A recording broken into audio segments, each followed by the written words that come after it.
Please may I invite everybody to begin filling up from the front of the hall and then move towards the back as the front rows fill up. Please don't be afraid, I don't bite or very hard if I do. Please can I ask you to please move forward and start filling in the rows from the bottom of the hall to the top before we begin our program. Thank you.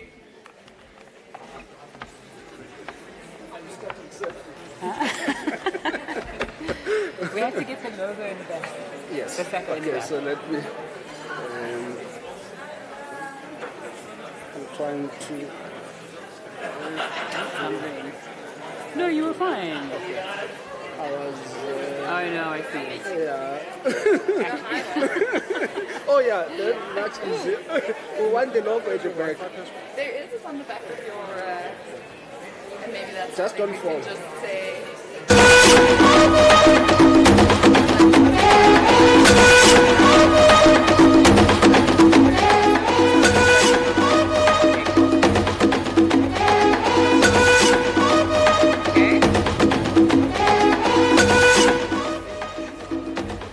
Phones on silent, listen, we're going to have Wi-Fi on the back.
Program is about to begin.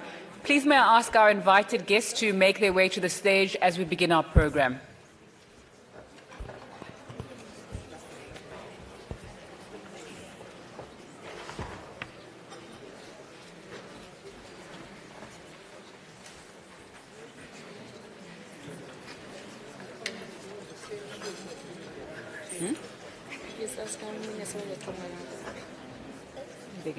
The ministers, which side will they be coming from?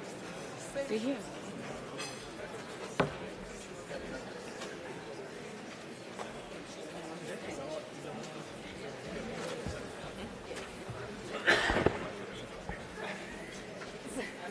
Morning. Okay, we ready?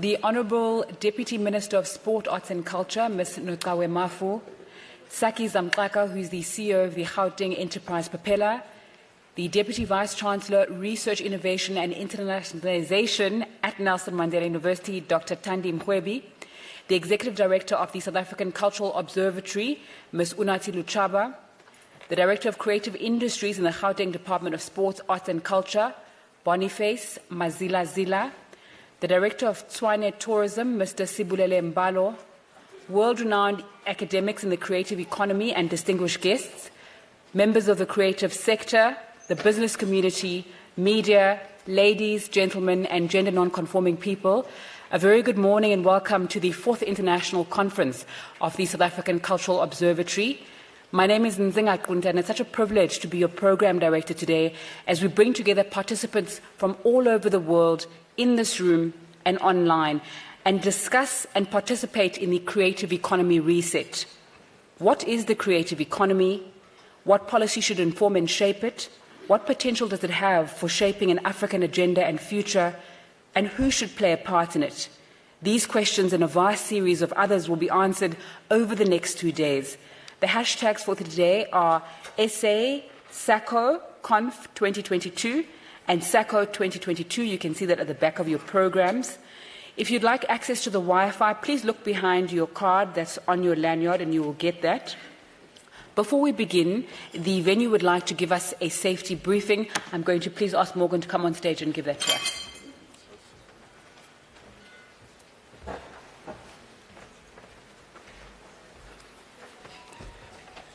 Good morning. Welcome to the CSIR International Convention Center. My name is Morgan Mahlangu. For hygiene purposes, please do not change seat for the duration of the meeting.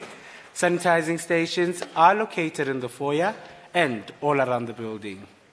In the unlikely event of an emergency, an alarm will sound throughout the building. Trained responders will give instructions on evacuation. Stay calm. Take only belongings that you can carry. Emergency procedure: walk in an orderly manner, do not run. Responders will lead us to an emergency exit, then to the assembly point. Please observe 1 meter from other delegates and staff. General information: restrooms are available throughout the building. Please look out for signages. As this is a public building, please do not leave your valuables unattended. Wi-Fi information: free wireless internet access is available throughout the building. Select free CSIR ICC on your device and no password is required. I thank you. Enjoy your time at the CSIR Convention Center. Thanks so much, Morgan. So to give us context and direction about why we're here at this 4th International Saco Conference, I'd like to please ask Ms. Unathi Luchaba, the Saco Executive Director, to make her way to the stage. And a round of applause for her, please, as she does that.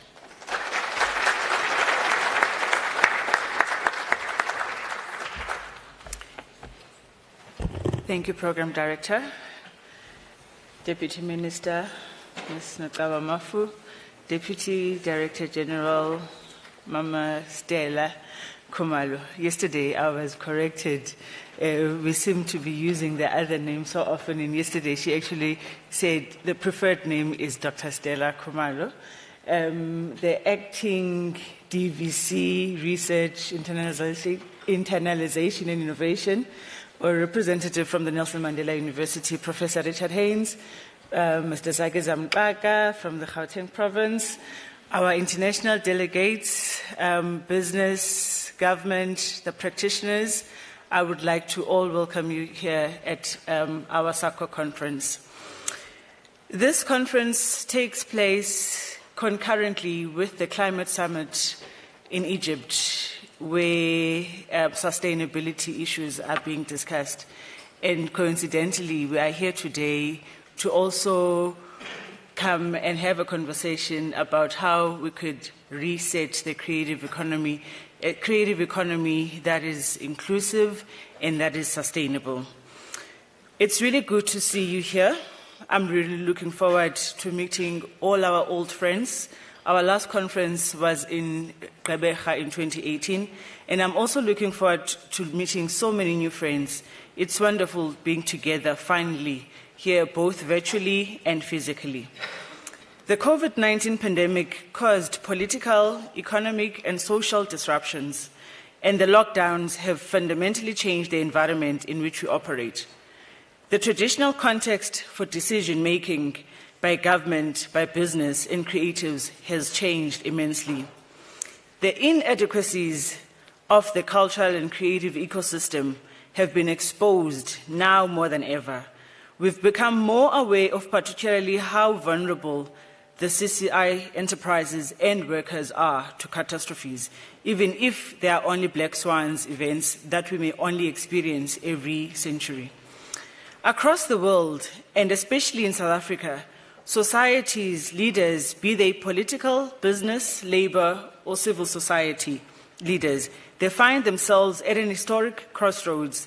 Leaders have to manage challenging short-term pressures while preparing for potential medium and long-term uncertainties.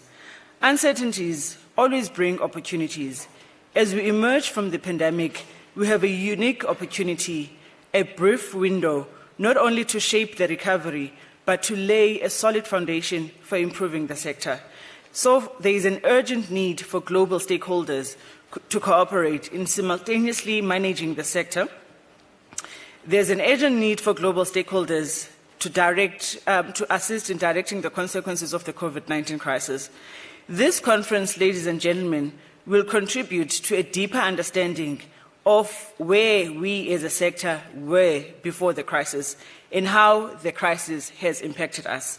This conference will offer insights to help inform all those determining the future of the state of the creative economy and inform an agenda of what needs to be done to repair and the damage and prepare the platform for rapid, equitable, and sustainable growth. This conference, colleagues, will draw from your deep knowledge, the research that you will be presenting here over the next 2 days, the vision of the future you will share, and above all, your vast expertise and experience. This conference will also give leaders, both from public and private sectors, an opportunity to engage, consult, share ideas and experiences, and just generally to strengthen our networks across the creative economy communities. Over the next 2 days, we will unpack, rethink, and debate how to develop the creative economy to ensure sustainable prosperity, how government can effectively and efficiently play a more meaningful role, and ponder on the future of the sector. We will interrogate all the cultural and creative domains and the various subdomains. Thank you all of you who have traveled so far to be here with us, and especially to those who have prepared presentations that we're eagerly looking forward to. I thank you all, and welcome to the Saco 4th International Conference.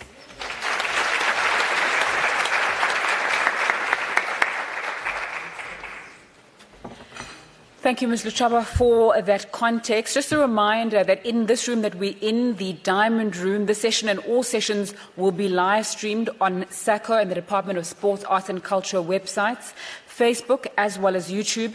And again, a warm welcome to our online audiences joining us from the rest of our continent and the rest of the world as well.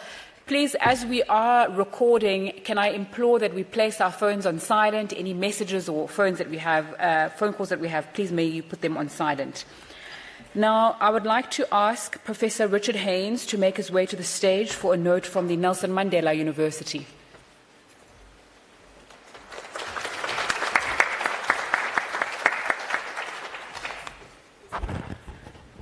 Thank you very much, Chair. On behalf of the University of Nelson Mandela University, the South African Cultural Observatory, which the university currently hosts, distinguished colleagues, and I don't know if I can do it on behalf, but certainly we welcome the Deputy Minister, the DDG, the distinguished guests, our academic colleagues from South Africa, Africa, and the world. And our international virtual audience.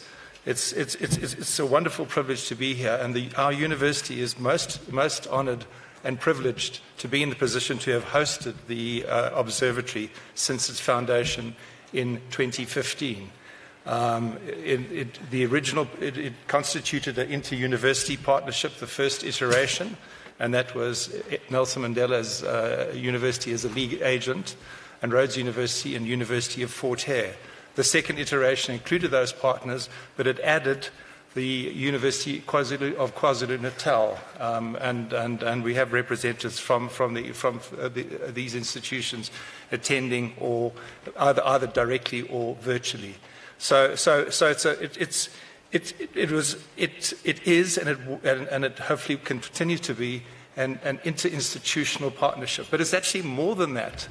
A number of people sitting here from Department of Sports, Arts and Culture, from academia elsewhere in South Africa, have played key roles in the run-up to the formation of the observatory. There's a whole range of people who have put a lot of heart and effort and intellectual acuity into developing the idea of the observatory. And it's something quite special, and it links up with a range of similar or not dissimilar institutions and structures globally. So that's actually very important.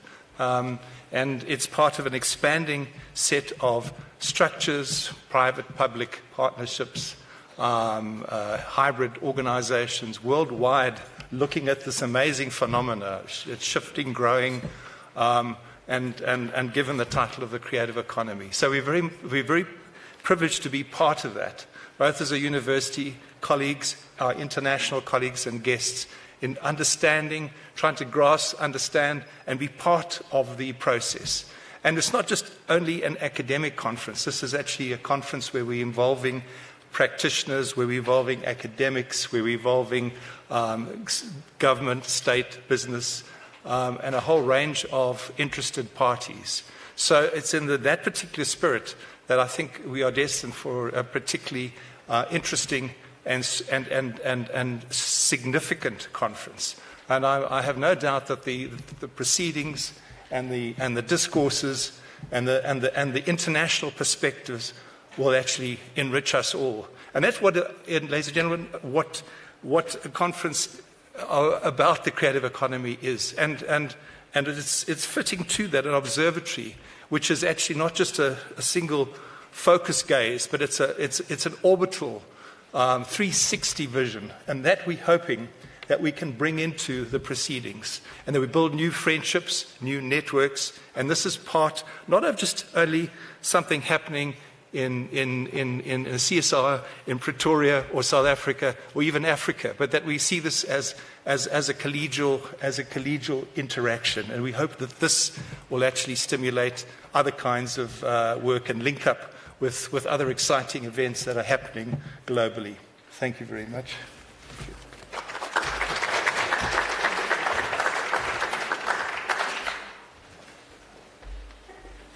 Thank you, Professor Haynes. It's no mistake, and it's so fitting that this conference is being hosted in the city whose slogan is Igniting Excellence and has a vision to become the African City of Excellence. So I'd like to ask the Director of Tshwane Tourism, Mr. Sibulele Mbalo, to welcome us to the city.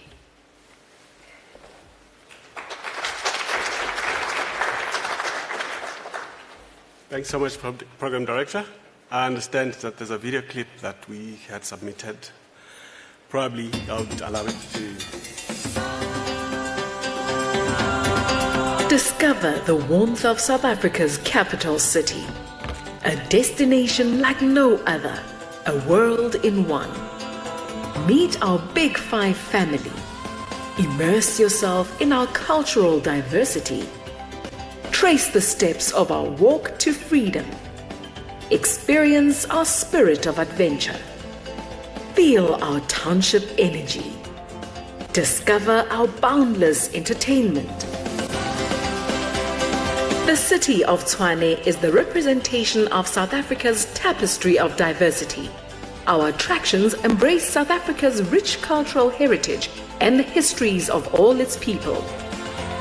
In Tshwane lies an abundance of recreational experiences, including wildlife, adventure, art, culture, and history. Our townships are vibrant, filled with life, color, beauty, and all that jazz. Come and see how we do it here in the capital and get a taste for life. As a truly modern city, we also host a variety of major events. We offer a shopping experience that is out of this world, and our nightlife has something for everyone. And when you need to unwind and take a break from it all, you will find nature right on your doorstep. Situated in Gauteng, the commercial hub of South Africa, Tshwane is on the cutting edge of industry, knowledge, technology, and innovation, as we produce 60% of South Africa's research output. With world-class infrastructure, we offer a variety of top-class business and convention facilities, easy access to the South African national government facilities, and a large number of embassies and foreign missions, all making Tshwane a wonderful host that can cater to your every need. So, whether you're traveling for business or pleasure, make Tshwane your destination of choice. Discover Tshwane. Thank you so much. Firstly, I'd like to greet the Program Director. Also to greet the Deputy Minister, Mamuneka Mafu, and then to greet Dr. Stella Kumalo, who was once my previous boss in my previous post in KZN Tourism. To greet all the esteemed guests, the delegates here present at the Saco conference, ladies and gentlemen. As has been said, my name is Sibulele Mbalo. I represent the city of Tshwane, the tourism division within the city. It gives me great pleasure this morning to welcome you all to the capital city. I hope so far, since your arrival, you've had a good stay. I'd like to also thank the Saco organizing committee for having made the decision to select the city of Tshwane to host this year's conference, or to have it hosted here in the city. With the devastation that was caused by COVID to the tourism industry in the 2 and a bit years past, your decision to host the conference here has helped us, in however small a way, in our attempts to revive and to bring the tourism industry here in the city back to the levels that it was pre-2000, pre the year 2000. So people always ask, I'm sure you've seen the video, at least it's given you a snapshot in terms of some of the offerings that we have in the city. But we find that people always ask us, what makes the city different from other destinations or from other cities here in South Africa as well as internationally? Is it the fact that it is a city of government, or is it because the city has got the largest number of embassies, second to Washington, D.C.? Or is it the fact that the city is just sheerly beautiful? Is it perhaps the fact that the most renowned institutions of higher learning are found here? Or is it the cosmopolitan lifestyle that our city enjoys and offers? So for us, the answer is always very simple, where we say what makes our city different is that the city is warm. It's warm in its energy, and it's warm in the energy of our people as well. As a city, we enjoy the strategic advantage of being the capital city, endowed with rich natural, cultural, as well as heritage resources. And further to this, our city boasts a number of beautiful buildings and attractions, some of which are your church squares, Palace of Justice, Fort Raka Monument, Freedom Park, Union Buildings, the Dinokeng Game Reserve, Kalenan, to mention but a few. So for more information regarding our tourism gems, the things that you can be able to do here in the city, as well as experiences that you can have, I invite you to please check out our tourism website, which is www.discovertshwane.com. Or you can also, for those of you who are on social media, if you can follow us on social media on the Discover Tshwane across all social media platforms. Also here on the exhibition floor in the conference, we have got a desk there, so if you guys probably would like some quick information, or maybe you want to do a quick tour of the city while you are here, or any experience or attraction that you would want to go and check out, you can come see us. We can organize that for you. So here's hoping that you guys will enjoy the rest of your stay in Tshwane. We look forward to the engagement and the deliberations that will take place over the next 2 days. And we hope that in the not too distant future, you guys will return to the city of Tshwane as tourists, so that you can come back at your pace and experience the humanity, the culture, and the heritage that our city has to offer. Thank you so much.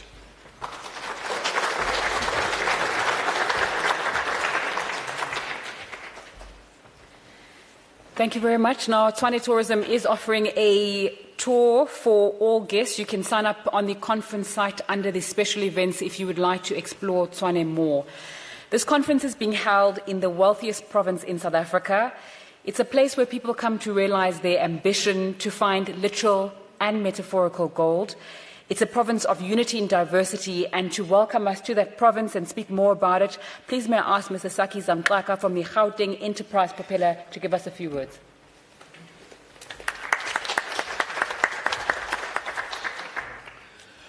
Thank you, and good morning. Honorable Deputy Minister Notsawe Mafu. Well, Deputy Minister, I feel at home in many ways in this conference. Firstly, I was pleasantly surprised that a friend, Nzinga, is the MC when I got here, but also the university, Unati and team at Saco, I actually worked with them. I was seeing Andre and Jen here and Boneni, and we worked with them on the master plan of the creative sector. So, Deputy Vice Chancellor, these are friends. And when I got to Gauteng, I first lived in Pretoria. So really for me, this is very important. But at a personal level, other than having been part of the research in the creative sector, I photograph, I've done a bit of exhibitions, and I collect art.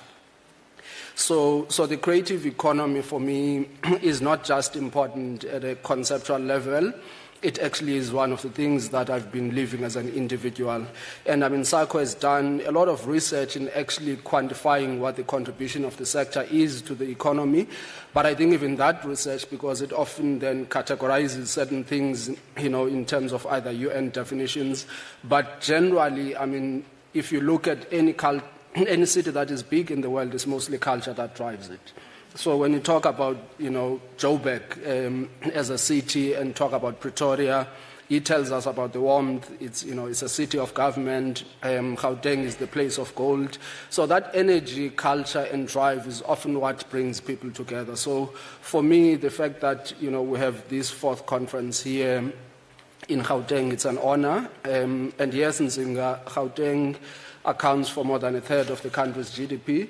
So most of the creatives, by definition, are here. A lot of the creative economy happens here. So it is humbling that this conversation actually takes place in this place. I'm at the Gauteng Enterprise Propeller under economic development, and really one of the things we're also looking at is how do you find ways to fund the sector properly. So we're looking at funds in the creative economy and what can be done. So really, I think what we'll be looking forward to coming out of these conversations in how best can we enhance the contribution of the sector into this economy. It's generally, until COVID, it was one of the fastest growing sectors in the world and certainly one of the fastest growing sectors in the economy. When you look at our creatives around the world, whether it's a Trevor Noah, Black Coffee, many actors like Tuso, there's just, Amapiano as a genre in music. So there's a lot of our culture that we're exporting, and that really contributes not only hard cash, but brings a lot of good brand equity into the country. So we're really, really honored and welcome everyone on behalf of the province. And Unati and your team, I will look forward to having engagements on what are the things that are proposed here and how best we can contribute into it. So welcome, Deputy Minister, and you have a friend in me in the province on the creative sector. So there's a bit of bias that there will always be a backdoor into the province and what it can do to the sector. Thank you.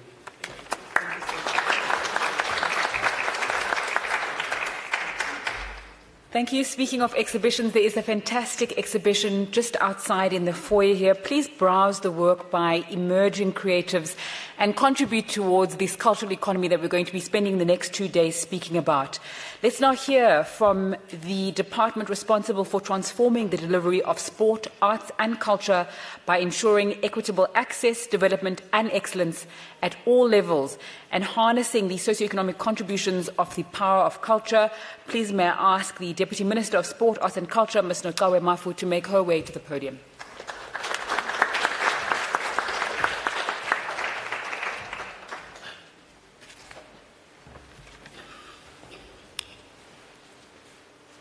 Thank you very much, Program Director Nzinga. When I saw that you are the Program Director here, I realized that Saco understands exactly what needs to be done.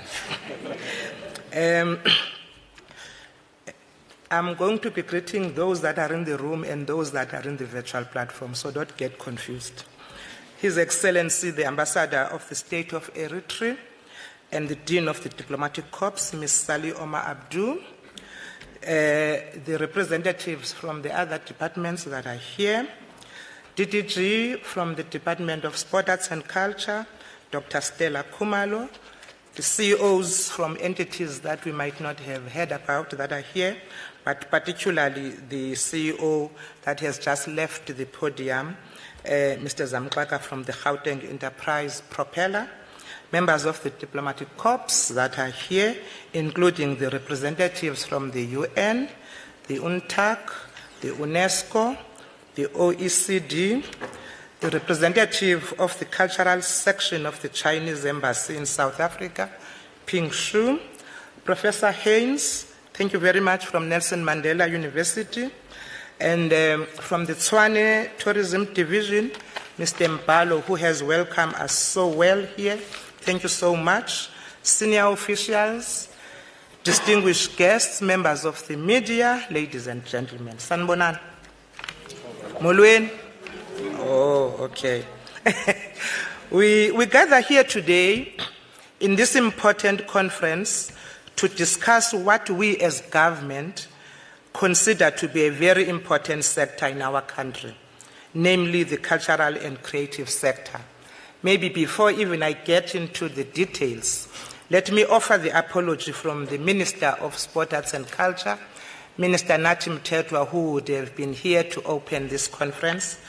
Unfortunately, he had to accompany the President to the climate change conference in Egypt. That's why he's not here. The Premier of this province, Panyaza Lusufi, they are doing a budget review today.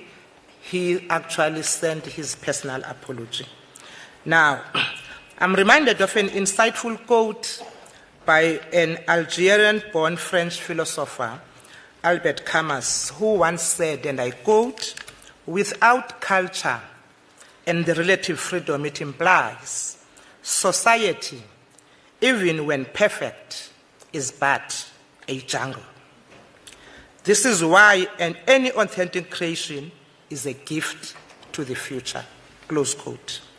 This conference is a meeting of minds, a gathering of the brightest of our academic community, locally and internationally. Together, as government and global institutions, with the research community, we shall compare notes and share experiences and best practices.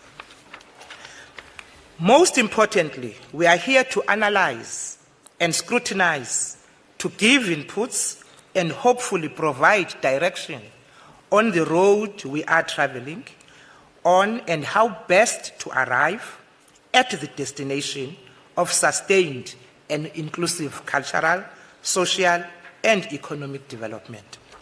With the best brains present on this conference on creative economy, I'm not the one to even convince you how important this sector is to the economy of any country.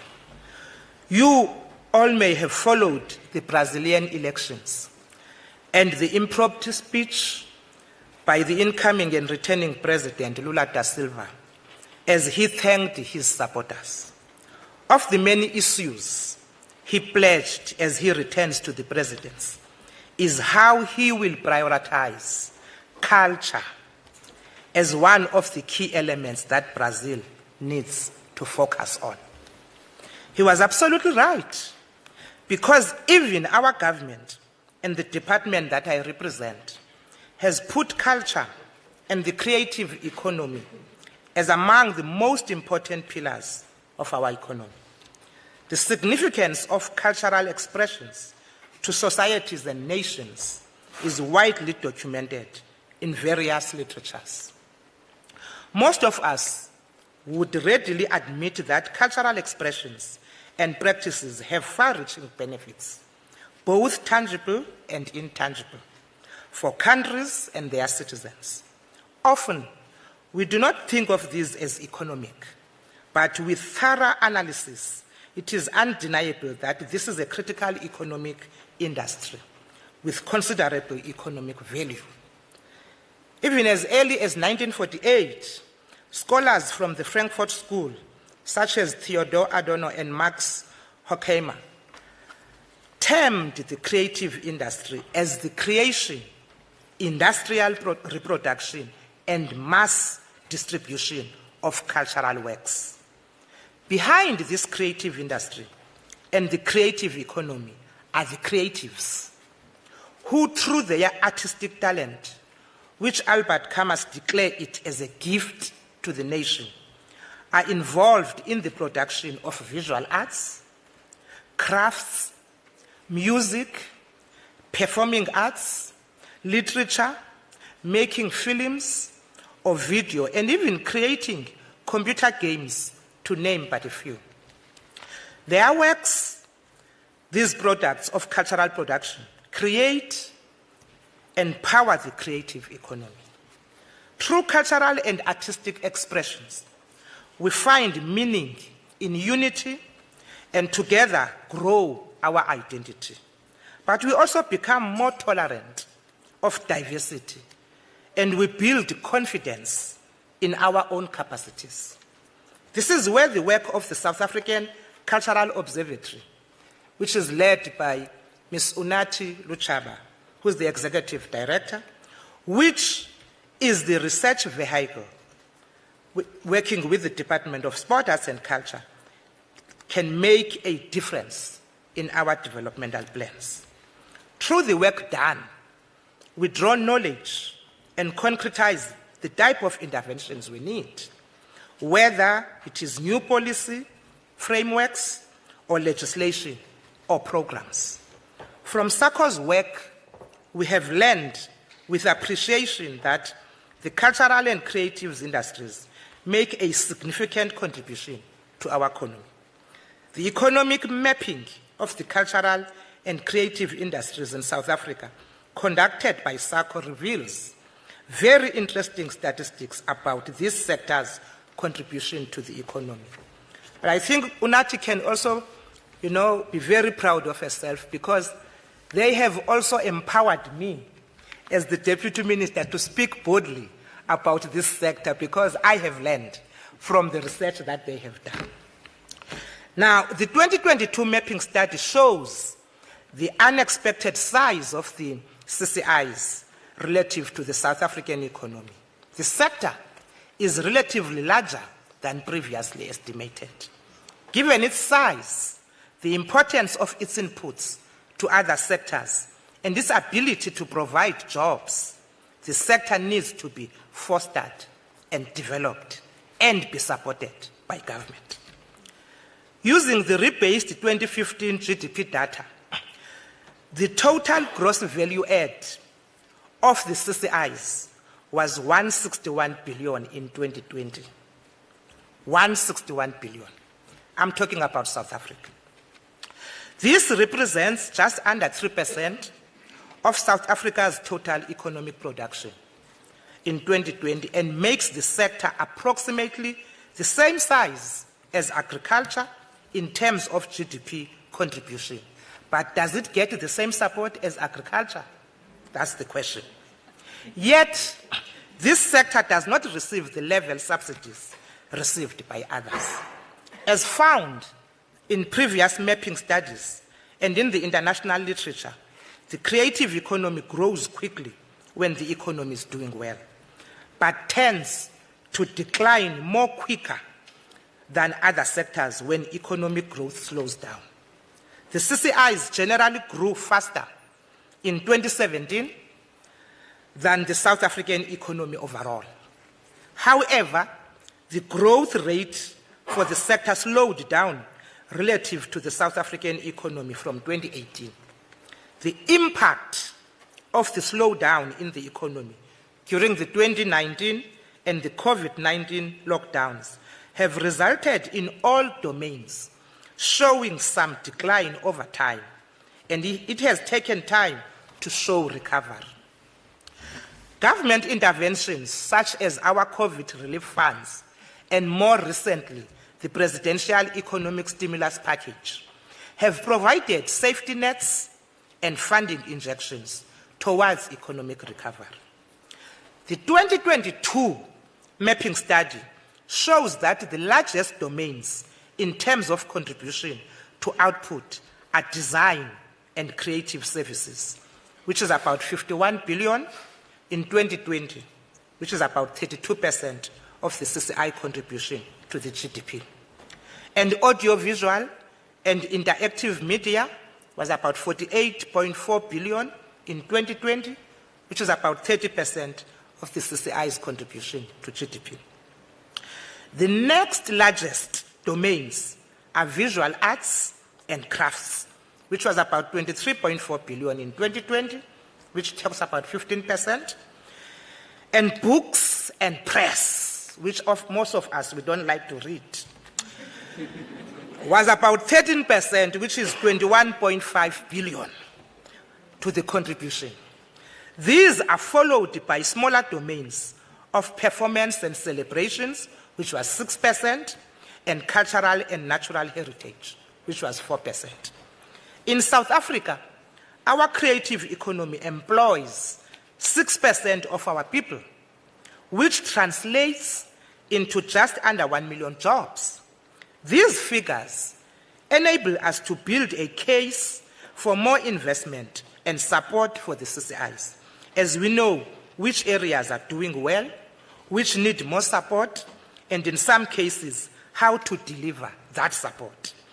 Through data collection, building data sets and analysis, we are able to arrive at evidence-based decisions when making our policy.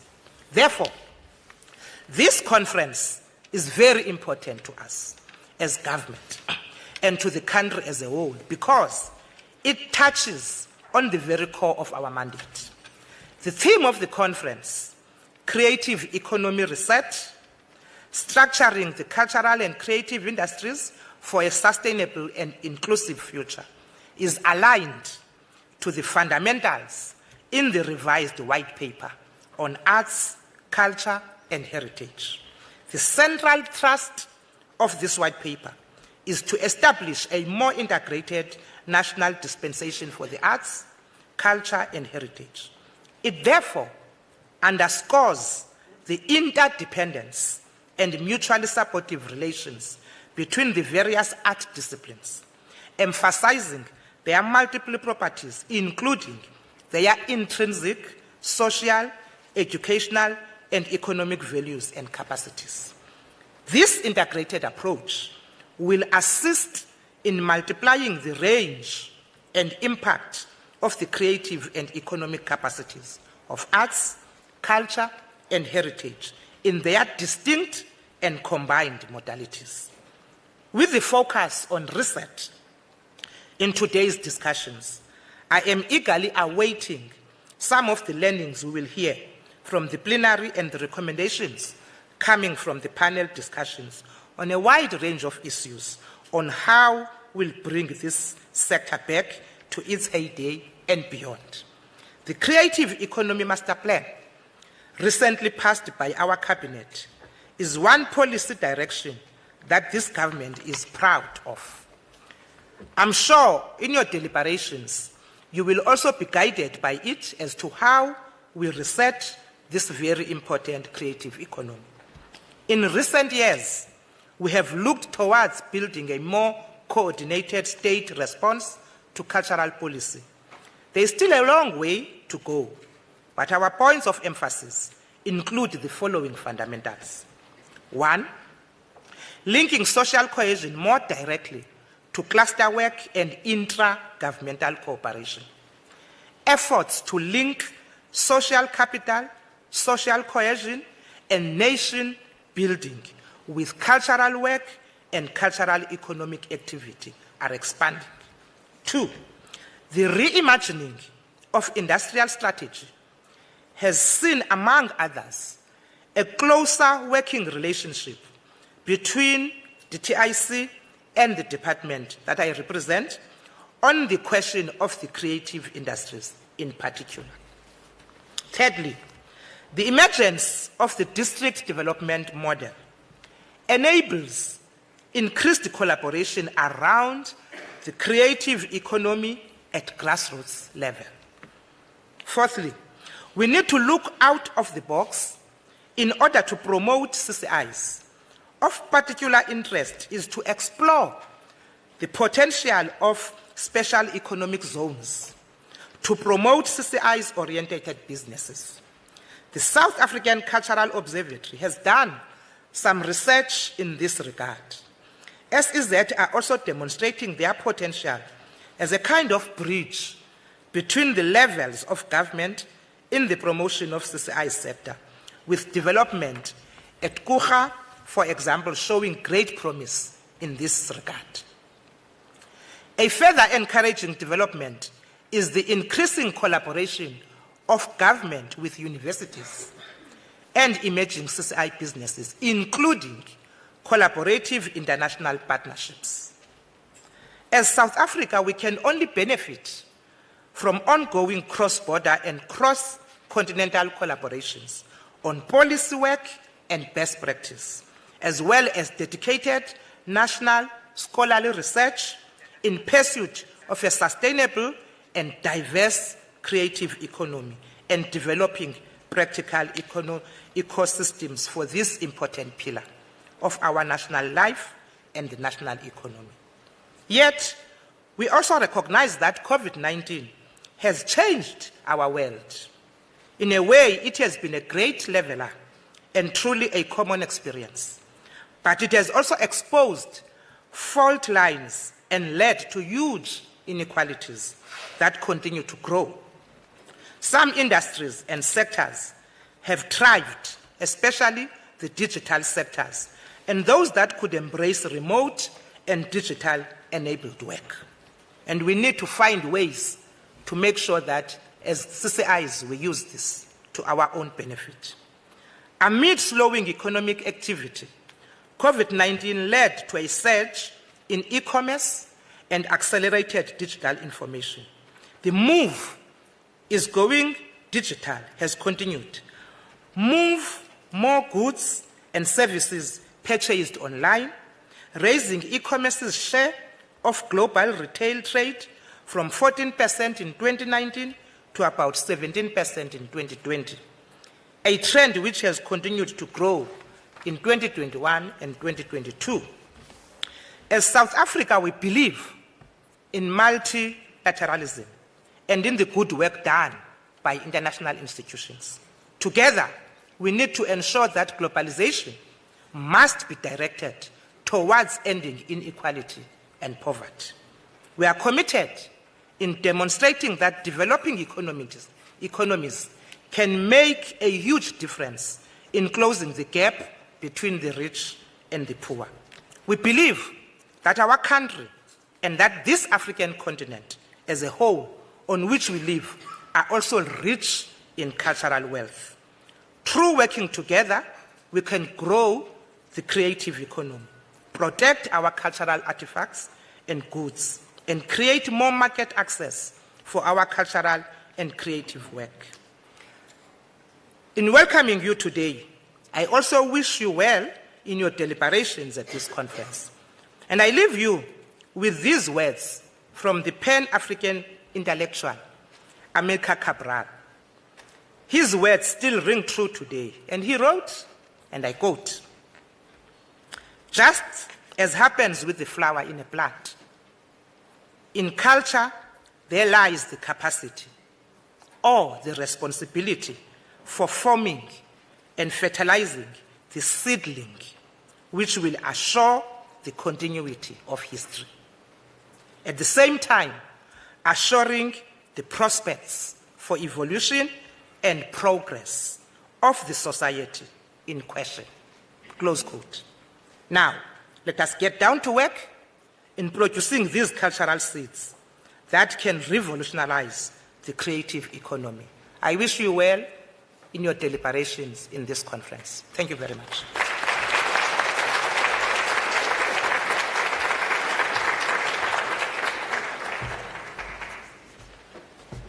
Thank you very much to all our special guests on stage. You really have set the stage for the conference. We're about to have our first plenary, so I'm going to ask our next speakers to make their way to the stage, and our speakers on the stage now, thanks so much for your time. We can ask you to please move on.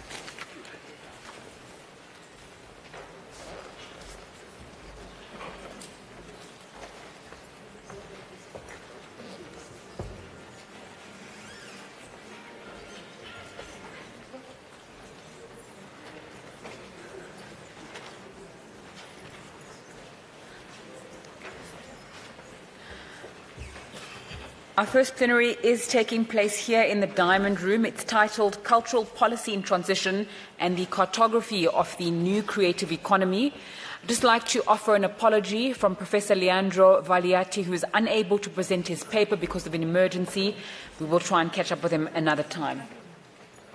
Morning.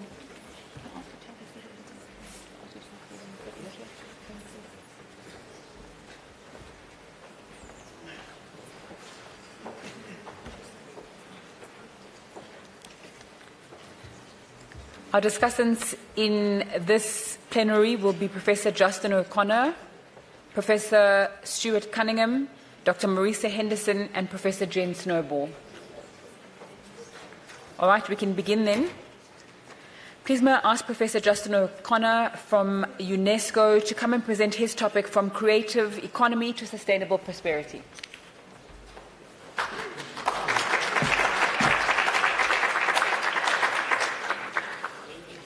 How do we get the...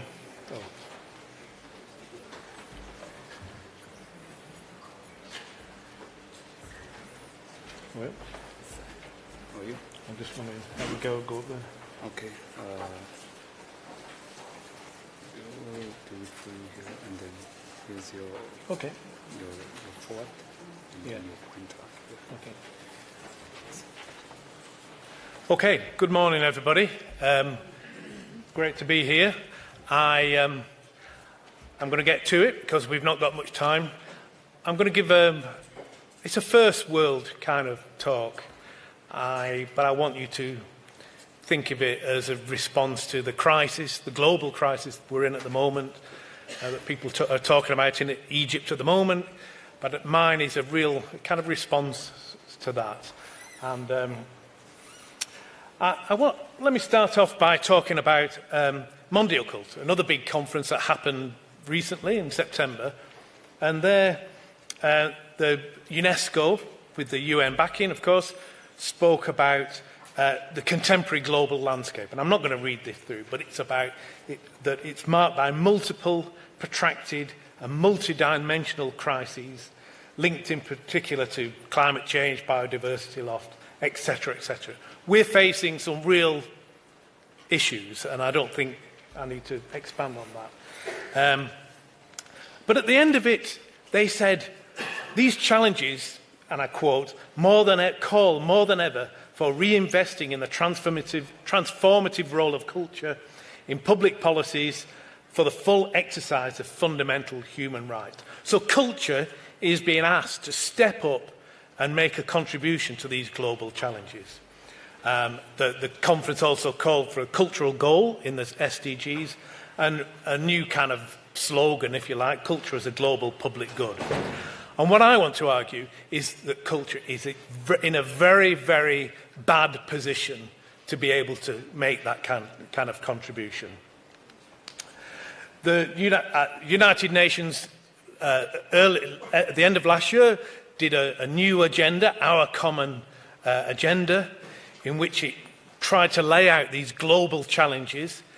The word culture does not appear in that document. Not once it does, but doesn't really mean culture. It doesn't appear in that document. And more famously, as we know, the Sustainable Development Goals that were negotiated in 2015 do not include culture. The campaign is out now, and I'm part of it, to include culture in there, but that will take a long time. Why is it that culture, if it's so important, if it's so fundamental, why is it missing from these Sustainable Development Goals? More recently, there's been a whole new kind of range of new economic thinking, which I'll speak about. There's a transformation in how we understand the economy. And of course, we're talking about the creative economy. But that word economy is undergoing significant transformation in how we understand it.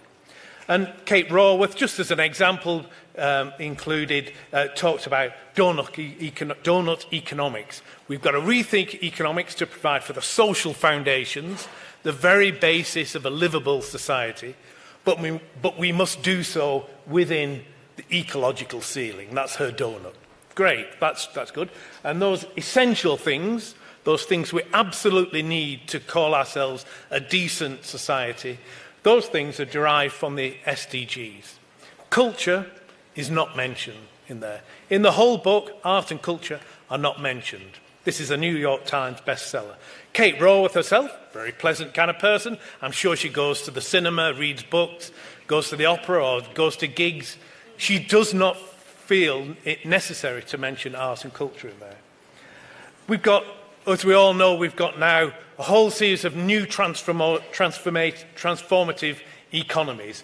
However they're going to pan out, there's probably bad news coming from America, I don't know, but Green New Deals, for example, where we're linking the necessary transformation away from carbon economies to within a field of social justice. We can't just change it. We've got to also tackle inequality and social justice. We get that in America, in Europe. China itself is undergoing its own quite radical Green New Deal.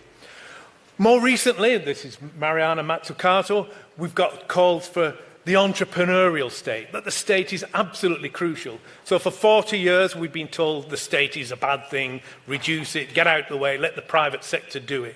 We all know what kind of disaster that's led us into. But, you know, what's the role for the new entrepreneurial state, the green entrepreneurial state? We know it's very important. So there's a new thinking in our economic approaches. These are very Australia-based, but I could have these from any other country. We've got a whole range of new economic thinking. We've got sustainable economy networks. We've got new economy. We've got well-being economy. We're all over the world, there's these new movements. How to rethink economy so that it serves us, not some abstract notion of GDP or growth in the abstract. We've got a whole new range of heterodox economic thinking. These are just some examples: community economics and heterodox economics. We've got a new macroeconomic thinking, as we're all doing now. The idea that Keynesianism went out, well, it's come back in adapted forms, and it has to. So we've got this real radical transformation of economic thinking, but cultural economy or creative economy thinking is still stuck in the past. Recently in Australia, after the pandemic or during the pandemic, 2 books came out, just as an example. Neither of them mentions culture. This one, Glimpses of Utopia, talks about citizen assemblies, participatory budgeting, all these kind of things. And she is a creative. Jess Sculler is a creative. She doesn't mention it. So why is it that we've got this new, the culture is marginalised from the mainstream, we're not in the SDGs, and yet this new transformative thinking, culture is not there either. And I think this didn't used to be the case, and I pulled these 2 quotes out here. Of course, the Universal Declaration puts art and culture right central to what it is to a democratic citizenship. So it's fallen out. And why is that? And I blame the creative economy. I'll say it straight out. The absolute focus, the reduction of culture to economic growth, to its economic impact, has been, in my view, quite disastrous. But more than that, it's not worked. If culture is so important, if it's got all these growth figures, why does nobody take it seriously? You talk to economists, big economists, Jeffrey Sachs, people like that, they don't want culture there because they don't believe the statistics. As somebody once said recently, this kind of argument is arguments made by people who don't believe them to people who don't believe them. We've been to all these conferences all the time. And while we've not been accepted, we've seen culture budgets cut across the globe, few exceptions. We've seen cultural conditions of creative workers get worse, and the pandemic only accelerated that. So why are we in that position? And I think we've got to really think differently about that. We've got this in terms of global trade. This came out 2022, Reshaping Policies for Creativity. Great. The Global South is going to develop through the creative economy and close the gap. This was something started by UNCTAD sometime back in 2004, and their famous 2008-2010 paper showing that the Global South was on the verge of taking advantage of globalisation and it would close the gap. But here we are, 95%, these are not my statistics, this is UNESCO, 95% of global exports are from the north, from the global north. This after 20 years of being told that invest in the creative economy and you will get there. And I'm saying you won't. This focus on advocacy actually has also blinded us to what's going on in the actually existing creative economy. This is just one random book. Massive processes of concentration. Massive shift of income, if you like, from creative labour to the owners of these big platform economies. We're more concentrated now. The range of ownership is narrower now than even in the height of when we used to talk about the big dinosaurs in the 1980s, the global corporations. It's worse now than it was then. And creative economy thinking is completely blind to these developments. So we have to think of something else. Now, what we've seen what we've seen over the last 20 years is a massive depoliticisation of culture. And that's, of course, the N word, neoliberalism. Neoliberalism is the disenchantment of politics by economics. And what's that done? We do have a cultural policy, and it's called the market. And the market has completely transformed culture, just as much more fundamental than cultural policy does. So we have to start with that. Now, this is interesting. This is a Melbourne donor. This is a small group who put this together during the pandemic. And you'll notice they've added art and culture in there. Great. That's a really good move, I think. And it was put there not by the experts, actually, but by one of the grassroots networks. The experts didn't include it, but the grassroots people said, yes, of course it's got to be in there. And it's this kind of thinking that's led me to these people working in Manchester, foundational economy. Their concern is to reframe economics away from GDP growth and look at how people actually live. What is their disposable income? And one of their key claims, of course, is that actually what's important for livability is collectively provided services. And that's what they began to do. So breaking down GDP, we've all heard about contributions to GDP. Let's break that down. The economy is not a GDP. That's just an aggregate, a mathematical aggregate. We've got 4 areas. We've got the core economy of family and community. We've got foundational economy, material and social services. We've got the overlooked economy. I would call it the everyday economy, small-scale activities. And then right at the top there, we've got the tradable economy, the fully transactional, capitalist, profit-driven economy. And when you break those down, as they did, into terms of employment, you probably can't see the detail here, but when you look at these in terms of employment, green there is the material, the infrastructures, telecommunications, roads, fibre optics, broadband, etc., etc. The purple there is services, health, education, public administration, etc. The yellow there is the overlook, the everyday economy, small-scale activities, which are probably massive here in Johannesburg. And at the top is the blue, which is the transactional economy. That first bar is for the UK, right? So you think London's in there. They did that. The second one down is for Wales, a much poorer country. And you can see that over 70% of that economy is in these kind of non-transactional areas. We did the same for South Australia. It's the same kind of things. So that blue bit, the fully transactional, profit-driven economy, accounts for about 30% of employment. And yet creative economy thinking wants us to focus on blue. More than that, they want everything to go from the left to the right. They want to push everything. The more blue you get, the more transactional you get, the more growth you will get. And I think this has been a major mistake. So, I've just done a quick mapping of this.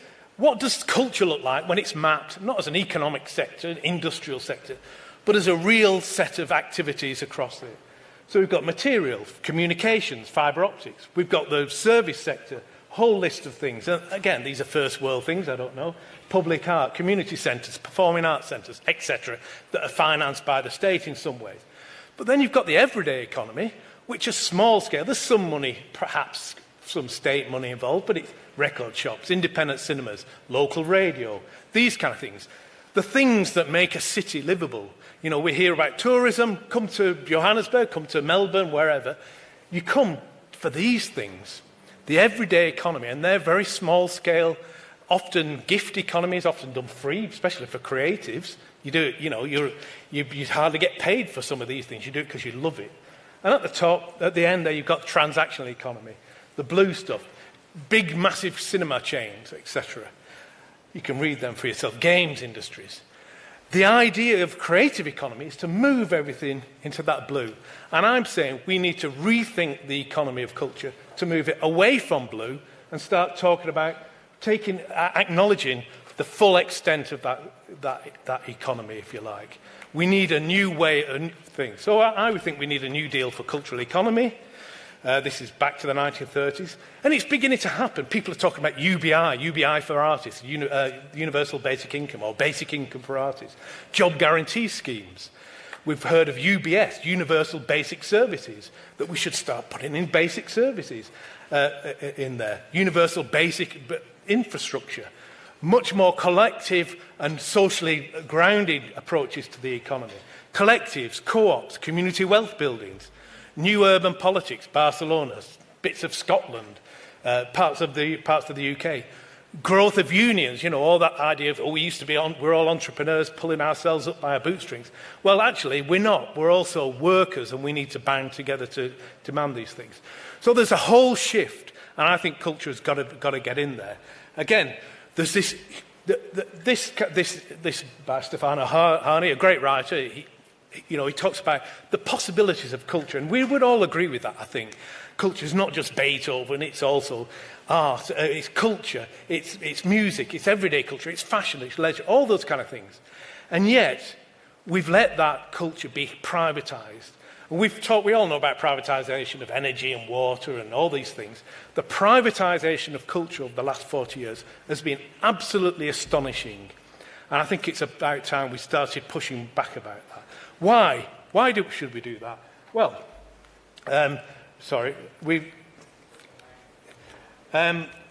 this is a quote from Brian Eno. I like the ex-musician, if people know him.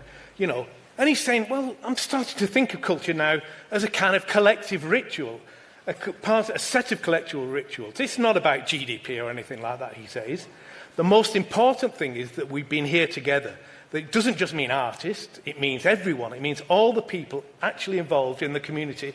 Everyone has been generating this huge, fantastic conversation which we call culture, and which somehow keeps us coherent and keeps us together. Now that, for me, is a definition of culture. And finding ways to support that culture is absolutely crucial. Here's Antonio Guterres, the Director General, again, quite recently. Let's have no illusions. We're in rough seas. We're now facing real problems. He said it again recently in Egypt. These crises threaten the very future of humanity, the very fate of our planet. Where is culture in this? And I want to put culture there. They recently spoke to the head of the environmental agency in the Netherlands. And he's saying culture's nowhere. He says, you think culture's got something to contribute? He talks to economists, people with social indicators, environmental things. Nobody talks about culture. And he said, we've got to have a rich cultural sphere for culture even to be instrumental to these other areas, to have a presence at the table. So why not start with redeveloping the storyline in the midst of the crises? We urgently need a revival of the cultural sphere, and that the current lack of this has been a big mistake because it's producing a distrust in the future and a lack of the collective imagination. Now that, to me, is the kind of things that culture contributes. Culture connects us to the past. That's one of the great definitions of culture, cultivation, growing. It connects us to the past, but it also provides us with the imagination for a different kind of future. Those are the two aspects of culture that creative economy reduces to an economic input into an innovation agenda. And I think that's really problematic. So, last two slides. Culture and critical imagination. These are what we need. And it's a political question, a cultural political question, not about economics. It's about how we live together, how we connect with the past and reinvent the future. It's about conceiving our connections to the earth. It's about individual and collective capabilities, education, flourishing, and transformation. It's about how we reimagine the future. And, we've seen this. This is Goran Thornbow. Never before have these possibilities been so great, and yet we seem to be further and further away from them. And he says we've got a species consciousness arising. We are closer together after the pandemic. It might be laughable to say that, but I think people across the planet realise they're in this together. And I think culture's got to start to address that.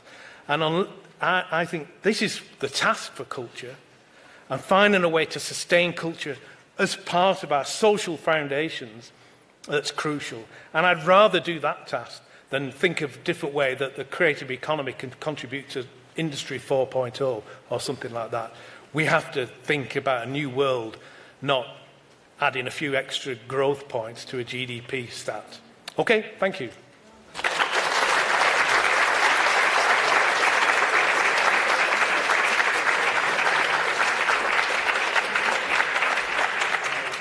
Thank you so much, Professor Cunningham, for that phenomenal presentation and so many interesting insights into the cultural economy and what it really is.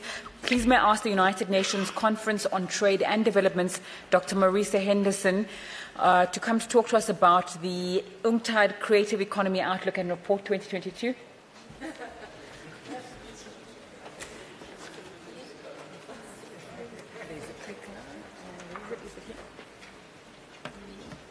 Thank you.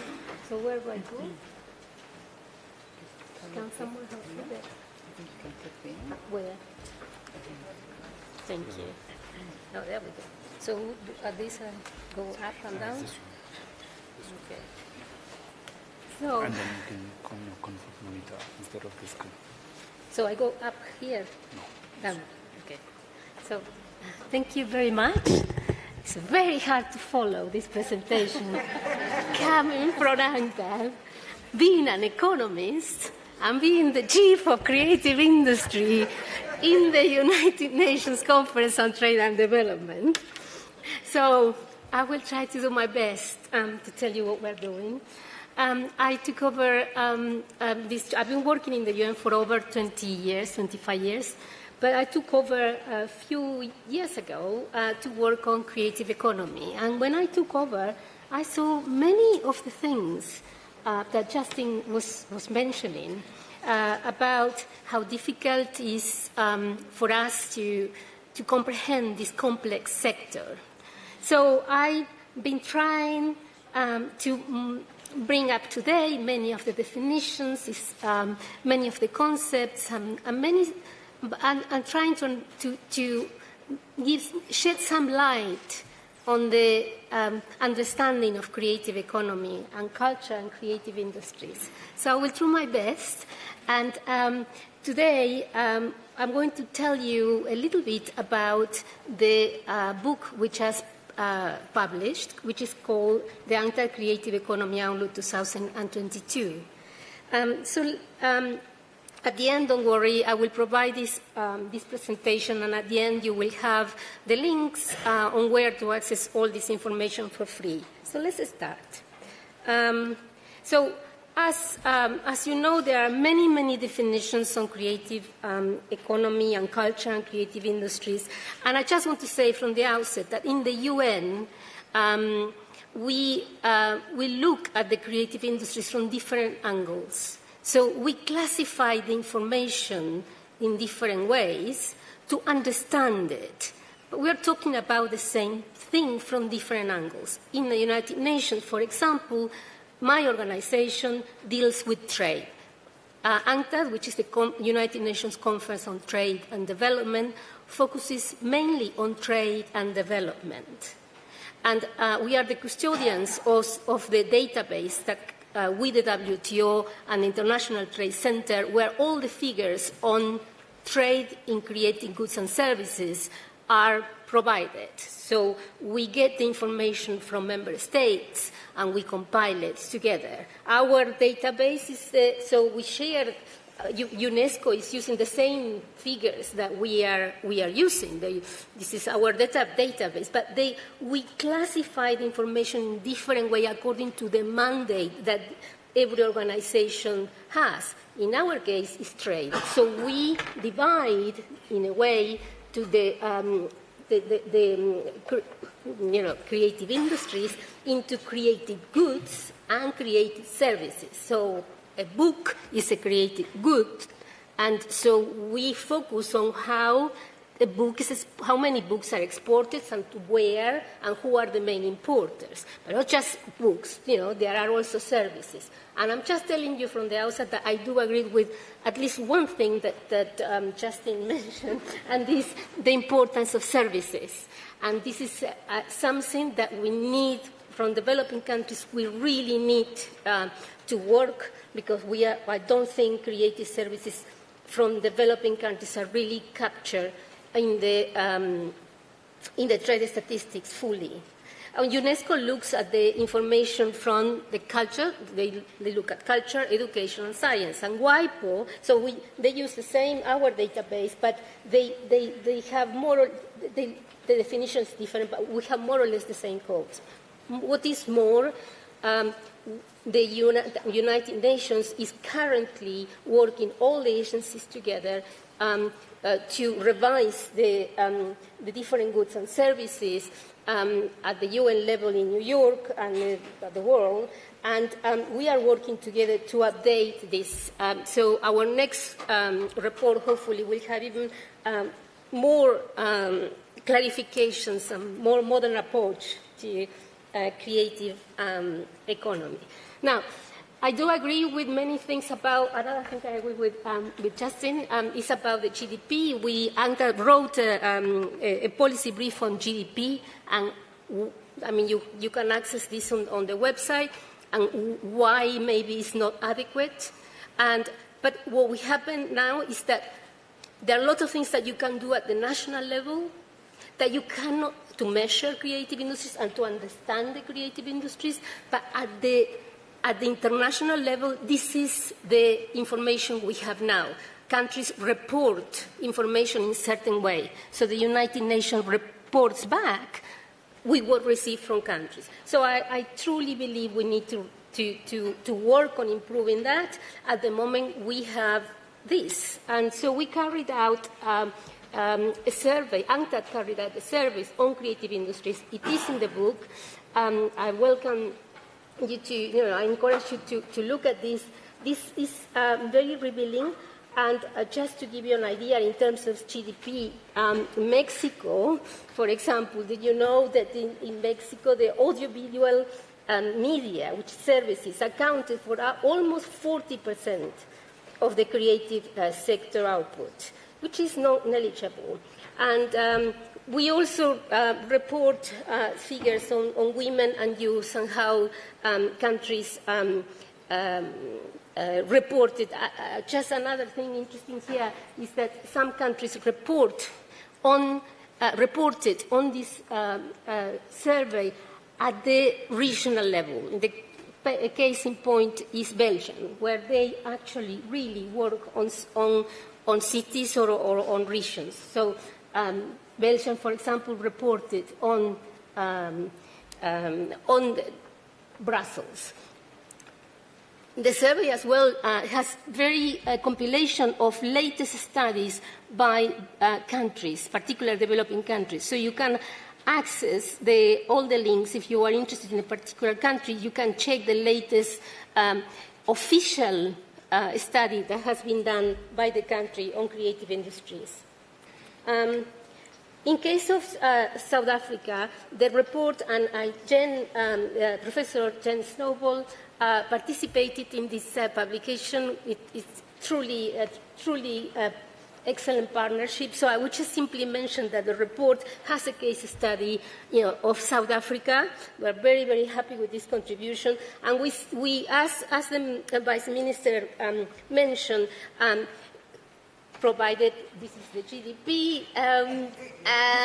it is about 6% of the GDP, the creative industry. It gives you an indication how many people, it's an indication. As all the statistics, you have to take them with a pinch of salt, but it gives you an idea when you're doing policy, how many people are involved in this sector. At least we know they are involved in this sector. Can we improve this? We can. The survey also shows that almost all countries have at least one entity in charge with the creative economy. In this case, for example, Saco, which has been doing a terrific job in promoting an understanding and extending the understanding together with the university, Dr. Haynes. I think this has been a very instrumental organization for South Africa on the understanding. And I'm pleased to report that more or less all countries reported that they have an agency. And you can see which agency, because they inform us which agency is in charge. But they are also inform us that most countries split the duties of creative industries across multiple ministries and agencies. So this is what what UNCTAD have been saying for a long time, and it's not just UNCTAD. Many people that are here, including Andy Pratt, who is here. He participated in some of our studies. That we need a multi-ministerial approach to creative industries to capture, understand what Justin O'Connor was saying, that there is more than just simply numbers. We need to go a little bit deeper and have multi-ministry approach to help the sector according to the needs. The survey also shows that there are lots of national strategies now put in place from many developing countries, which is not the same as 20 years ago when this program started. Now it's clear that countries are realizing that they need have a policy framework, they need a legal framework to sustain artists. Having said that, my experience has been that some of the implementation of the legal framework sometimes is not very effective, so we need to support the governments to increase the dialogue between the private and the public sector, and this is an example of what we're doing now. And so also some countries have made excellent progress in measuring the contribution of creative economies. Because of that, UNCTAD has created an ad hoc group of experts from developing countries, so we can actually improve our definition and our understanding of creative industries. And so the report shows what we are doing to do that, and hopefully by the time the next report is published in 2024, we will have even better definition and classification based on this working group and based on the answers from the survey. I just wanted to mention this, that this is creative goods, and I just want to show you simply in this graphic that in 2010, for example, creative goods and creative services more or less were at the same level. But if you look at currently, creative services is about $1 trillion in exports of creative services is about $1 trillion trade in creative services. And it is true, I completely agree with Justin, that here, when we talk about creative services, we are not, I don't think we're capturing the creative services of developing countries, and we need to do better on that and help the statistical offices of developing countries providing training on how to capture these services. So we are like in a the services now are becoming very, very important. So what you will see in the report is that creative goods have been in decline in a way, but it's not so much. We think that one of the reasons is that many goods have become services. The distinction between goods and services has become blurred. So books, CDs, nobody buys CDs. When my colleagues started the classification of trade and goods and services, CDs were important. They're not important in the trade statistics anymore. Become services. So,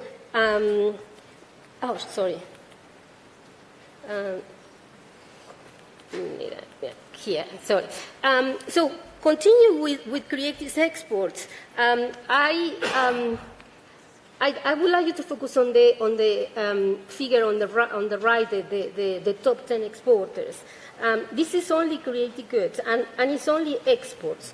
I think it is important to show that creative exports are dominated by China. So the graphic on the left, actually, I didn't have time to do it, but I should have done. They show that you see developing countries are more, developing countries export more creative goods than developed economies. But on the left here, we should have done developing countries minus China, so you understand. So please disregard the chart on the global exports creative goods. Just focus on the 10 exporters. And it is true, the creative China on creative exports are really impressive. But within that, design products dominate the global trading service, the global trading in creative goods. Obviously, it's the category where a lot of things are included. That's why they are dominated. But I want to show you the next one.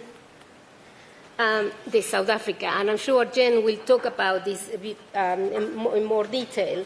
But the Vice Minister talked about South-South cooperation, and this is the graphic that shows. I completely, not only completely agree, but I think within Africa, South-South cooperation on creative goods and trade in creative goods and services have a lot of potential. Sorry, Justin, but we think that it is important to promote South-South cooperation. And there are, the main exported products are design, publishing, and visual arts. Yes, publishing is not just creative goods like books, but also creative services. And the main markets for South Africa are the US, and then the rest are all Africa. You'll see Namibia, Botswana, Angola, and Lesotho. These are the main export destinations of creative goods by South Africa.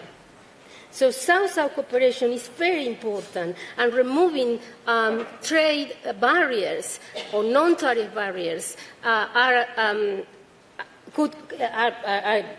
very important. Let's go to the creative services. As I mentioned, the creative services have exploded, driven by the new technology, including the digital economy. And here is where I would like to show that developed countries dominate the results of the creative export services. But as I said, in a way, it is, we believe that there is, we need to work with developing countries to capture, because we have not received many figures from developing countries. In many developing countries, including South Africa, the statistics on international trade services are not detailed enough to estimate creative services. So it's not that you are not they're not doing the services, trade exports, for example, on services, creative services, is that we have not got the information in a detailed way, in such a way to be able to report it. So I think we need to work a little bit more. We are providing some training. We have teamed up with our division on statistics, providing services, not only to understand creative services, but digital creative services. The creative services are purely bought and consumed, created online. So we are working with the statistics division to provide a service to help developing countries, statistical divisions or departments.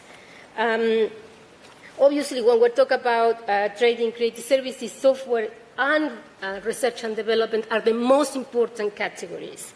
So software is exploding, and the digital economy goes hand in hand with this. We believe that developing countries face several barriers to trade in creative services. And one of the things we need to improve, I think there are some countries that have a fundamental lack of skills and infrastructure and to become competitive players in the creative services. There are also they also face some trade restrictions, barrier restrictions, practical things like visa for artists to go from one place to another and perform. This is a service, and so we need to help. When I say we, the UN needs to work with countries to be able to work with the governments and explains the flexibilities that are within the General Agreement on Trade in Services, so countries can explore and exploit these flexibilities for their development gains. You will see that in the report, yes, there is a challenging measure in the creative economy, but in the report you have case studies from developing countries on what they did, and I think Argentina, Indonesia, Mexico, and South Africa, there are different approaches. And credit to Professor Snowball. I invite you to read it. It's excellent, but one of the main challenges that we see in general, from the macro level in developing countries, that there is, we have lack of data, a lack of appropriate statistical infrastructure, including business registers to compile data. There are sometimes inadequate institutional arrangements. I don't want to name countries because it's just in general this happens. And the lack of financial resources and IT infrastructure and trained experts. So these are general trends that I think we need to take into account. I know Justin mentioned the creative economy 4.0 technologies. And I understand what and I take your point, is very, very relevant and important. But we also see that the new technologies have transformed the way creative goods and services are created, are produced, are distributed. And I think what you see from the report is that we need to take into account all these different technologies to see how, to improve ourselves in the sense that to capture the new technology. We are not capturing yet the digital creative services, for example, in statistics. So from our side, we need to do that. From the science of the Global South, I think the global digital divide is still a very difficult problem that UNCTAD has identified, not only in this report, but in the report of the digital economy. I think we need to really support countries because a lot of their economies are online, and we need to as a UN, promote the importance of sustaining and supporting countries on improve the digital divide that we have at the moment. I mentioned the hurdles on trade barriers, particularly for medium, smaller enterprises. And the other things I haven't mentioned, the intellectual property rights and the digital environment are unclear. This we need to work a bit better for the creative economy, because at the moment it's just very difficult. They are not clear, they are not captured. We need to support countries to take advantage of their intellectual property. So I think just to summarize, human capacities in developing countries, we need to support them. Infrastructure barriers to digitalization exist, and we need to work on that, and we need to help the governments with data that we have to enable so governments provide an enabling environment for creative industries. An enabling environment can be in a different ways, not only with subsidies, but also, providing the legislation and the need that businesses need. So meetings like this help us to understand the needs of the different countries and improve that. And I will finish with key recommendations. One of the things that South Africa and Saco has been working very, very hard is on the mapping on the creative economy. And I think why is that important? It provides policymakers evidence, so their policy is evidence-based. They maximize job creation. There are a lot of jobs involved in the creative industries, but there are also jobs that are identified, again, are in the informal economy, and we don't know about them, we don't count them, and we need to help on the job creation, also but support the jobs that are not really registered in the figures. The Vice Minister mentioned about the clusters. We need to provide the help on the cluster and see how we can help on that, but also on the South-South cooperation. And we need to foster cultural creative tourism. In the case of trade for tourism, I think it's important because a lot of countries, developing countries in particular, don't have the scale necessary to export. So tourism allowed people come in and see things that don't arrive at the international markets. So tourism is a good driver, is a positive, provides a virtuous circle in the creative industries. And I think we need to work with all the different organizations together in the UN to improve our understanding and provide better services to our member states. We are doing that. I mentioned the working group with economists, but we're also working at the UN level on improving our statistics on cultural goods and services, and the report will be presented next year. It will be a joint UN report, and we will use the new definition in our next publication in 2024. I mentioned about the data, and I think UNCTAD, like many other organizations, can contribute with knowledge sharing, which is what we're doing now, statistical guidance, joint studies to measure countries' creative sectors, and understanding capacity building activities, that this is really crucial, and mobilizing resources. Finally, I think this is my last slide. Sorry it took so long. Some of the key recommendations of the report also talk about the legal framework related to creative economy.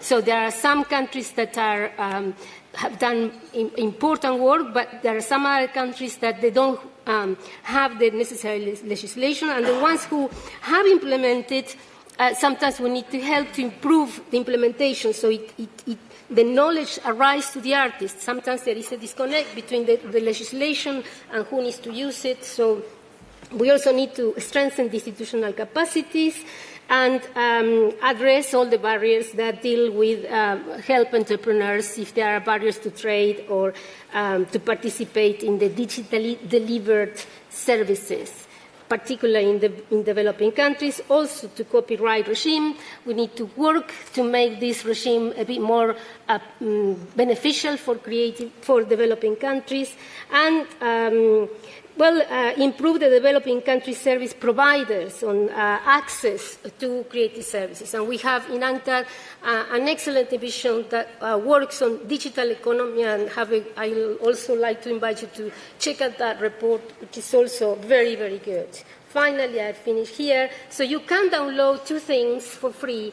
One is the report on the left, which is this, and you will have the case studies, also the survey results.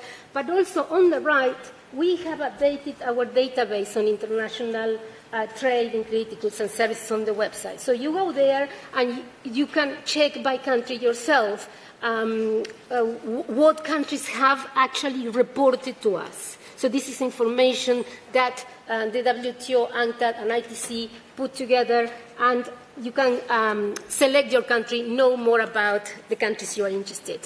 Thank you very much.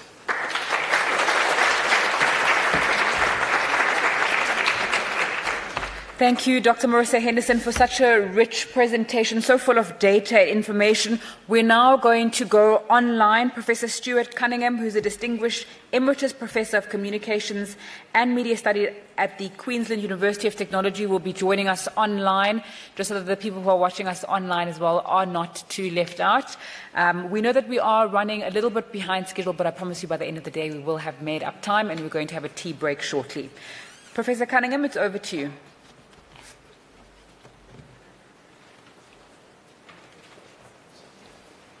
Hello, can you hear me okay? Crystal clear. Can you hear me okay? Yes. Great, excellent. Well, look, thank you very much for the opportunity to speak here.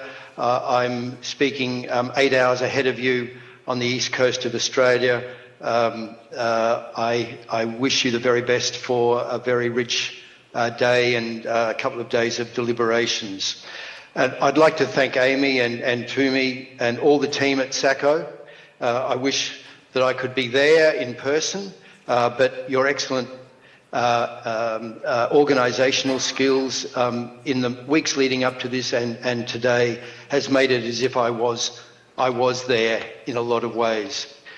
My topic is the cultural and creative industries. Are they a coherent category, and how can government approach them holistically? So we've heard already that before COVID, the demographic and economic statistics pointed to the sector as one of the fastest growing sectors in the world, creating more jobs at lower cost than any other sector. But of course, the pandemic has laid waste to large sections of the cultural and creative industries, and it's cleaved them in two: the design and architecture, the advertising, marketing, creative software applications, the various categories now often grouped under CreaTech have surged.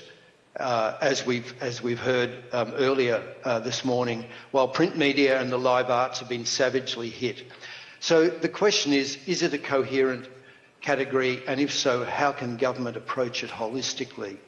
So I suppose my short answer to this, to give what I'm going to say in quick summary, is their coherence has always been in question, only perhaps more so than now.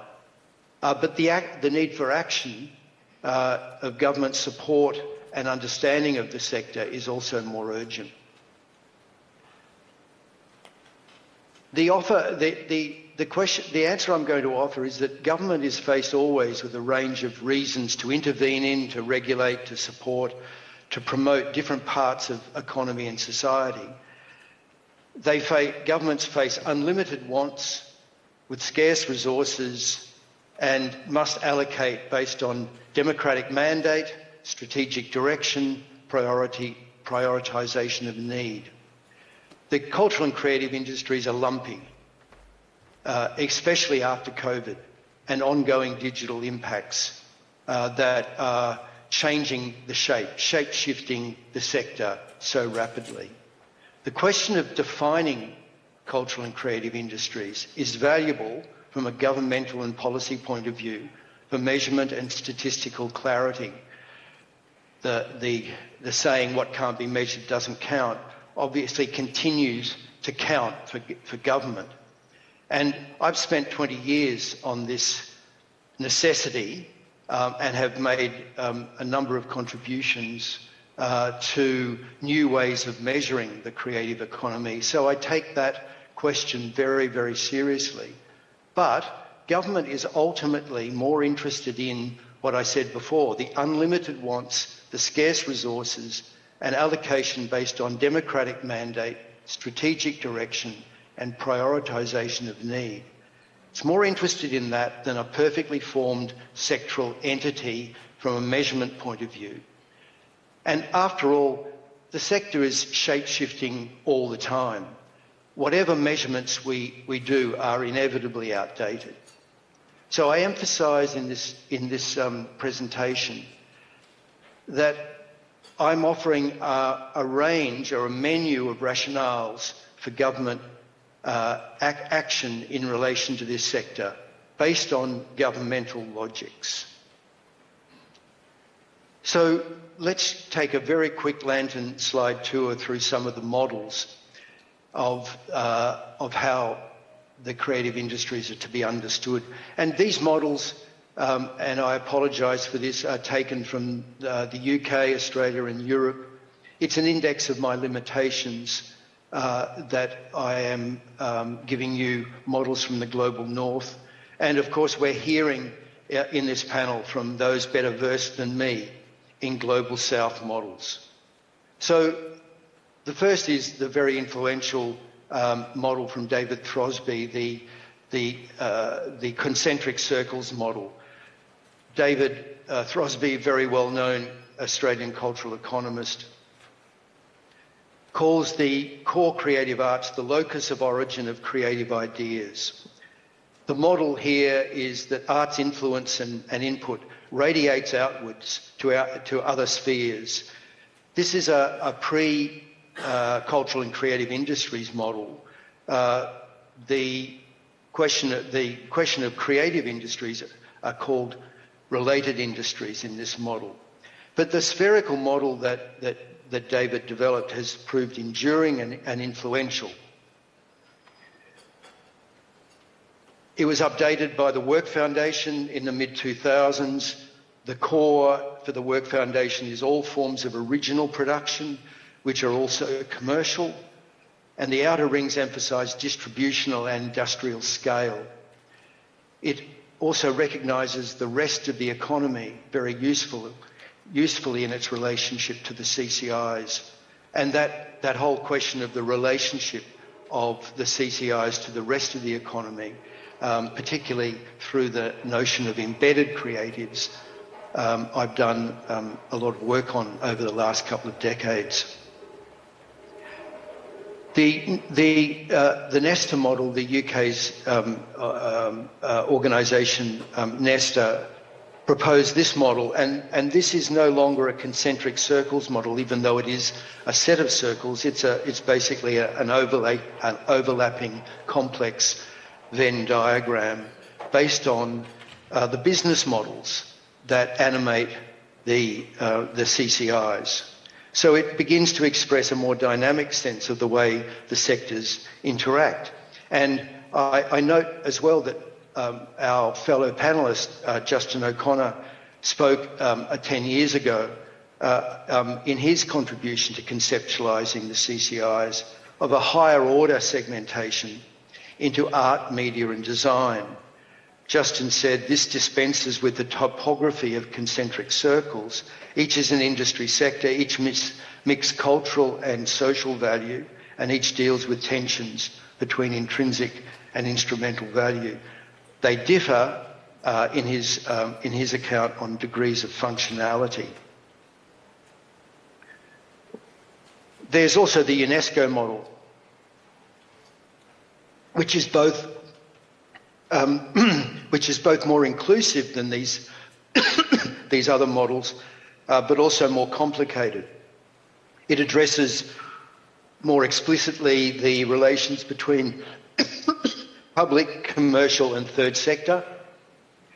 It emphasises the artisanal and the informal modes of production as well as the industrial, and for that reason is certainly more inclusive. So have been a number of models that have been influential, at least in the global north, in the last 10, 15 years. What evolutionary economist, another heterodox economist, Jason Potts and I did some years ago was to develop an approach to modelling the creative industries based on government's rationale for action on the cultural and creative industries. So this paper, published in the International Journal of Cultural Policy some years ago, proposed a menu of options for government action, a menu of rationale for government action. The first was the welfare model. The cultural sector is a special industry characterised by systemic market failure. There's a net negative impact on public finances, but on the other hand, these are merit or public goods with extensive positive externalities. This is the most well-known, longest established and most significant model for government action on the sector.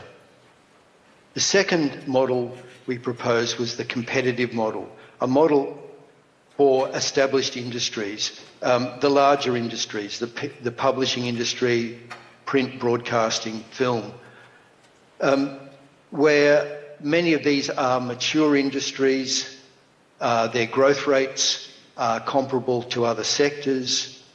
Special features may be addressed in market competitive conditions, particularly those relating to the influence of the sector, competition and the prevention of monopoly or oligopoly was considered very important. But of course, and I'll come back to this, Model 2 has been massively disrupted by the influence of global digital and social platforms, the platformisation of cultural production. As I say, I'll come back to that.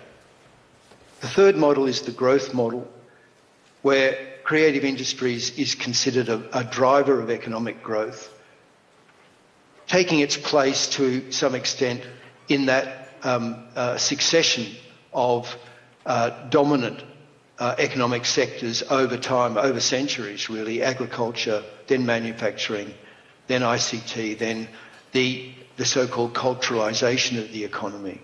The words that were used by Lash and Uri, sociologist Lash and Uri, many years ago to describe the process that the growth model is looking to capture. So, as we've seen with some of the data that has been put before us this morning, design is prototypical in this sector, in this model, but also the ways in which platform, mobile and internet media, born digital content has come to occupy an increasing place, an increasing growing place in the CCIs. And finally, the innovation model. The CCIs is seen as an element in the innovation system. In that sense, they come to look more and more like a general purpose technology in the way that a way computing services have in advanced economies. It's a key input in the way that science, education and technology are key inputs into change and the management of change in evolving economies.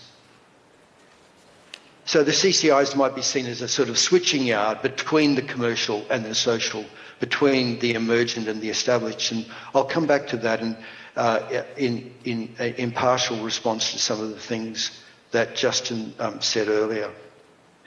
Now, what's the relationship between these four models? Well, I see it as an evolutionary relationship, and it goes a bit like this. The state developed a role from the mid-20th century to address market failure by asserting the ameliorating and elevating role of the arts.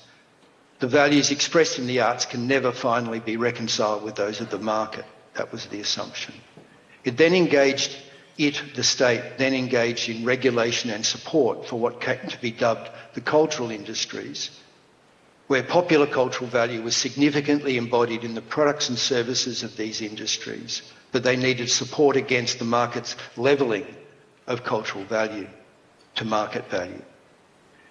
Then the high relative growth in the creative sector led to creative industry development strategies based on the healthiness of traditional macroeconomic GDP, employment, export growth, and microeconomic enterprise sustainability indicators, and the beginnings of the mainstreaming of cultural activity in the knowledge-intensive services economy. Then the crisis in mass media business models and the rapid co-evolution of the market and household sector, that evolution of the market and household sector is seen in phraseology like the pro-am revolution, social network markets, creator careers at that borderline between the productive household economy and the traditional GDP-based economy. That this final or current stage that we're in suggests that addressing future potential sources of value creation and the structure of future markets will have much to do with emergent cultural resources at the broad population level. So, in the light of this, what can and should government do? Well, let's step through it. The fact is that the creative economy is diverse. It mixes sectors of rapid growth, relative and absolute decline, against strong growth, private, public and community activity, globally exposed versus domestically embedded and hyperlocal sectors. It's a lumpy sector. In that sense, it's no particularly different from many other sectors. Policy supporting arts and culture rests largely on grounds of market failure and positive externalities. We know that. What can government expect of this component of the CCIs if it is there to continue to do the work that it has done historically with it? Well, the sector needs to meet the identified needs of audiences. These audiences may be large or they may be more typically small. They're not industrialised to the extent that other models that I will speak to in a minute do. It may be that they have smaller audiences or markets, but it's the quality of engagement and their ability to deliver major well-being and identity outcomes that are the key to the continuation of the rationale for support in this sector. Well, what should government do around the established and large businesses in Model 2? Well, these large commercial creative industries require obviously regulation based on, for example, foreign interest in key informational media sectors. We know that. That's certainly been the case for a long time in many countries. But as I alluded to before, new conditions have changed the equation. New forms of intervention are required under this model to offset the loss, often in many countries, of the dire loss of public interest journalism, of local content, the creation of news deserts through the closure of small papers, the impact of digital, the impact of platformisation has in many countries devastated journalism and the linear and analogue media. And that is a new set of challenges for government.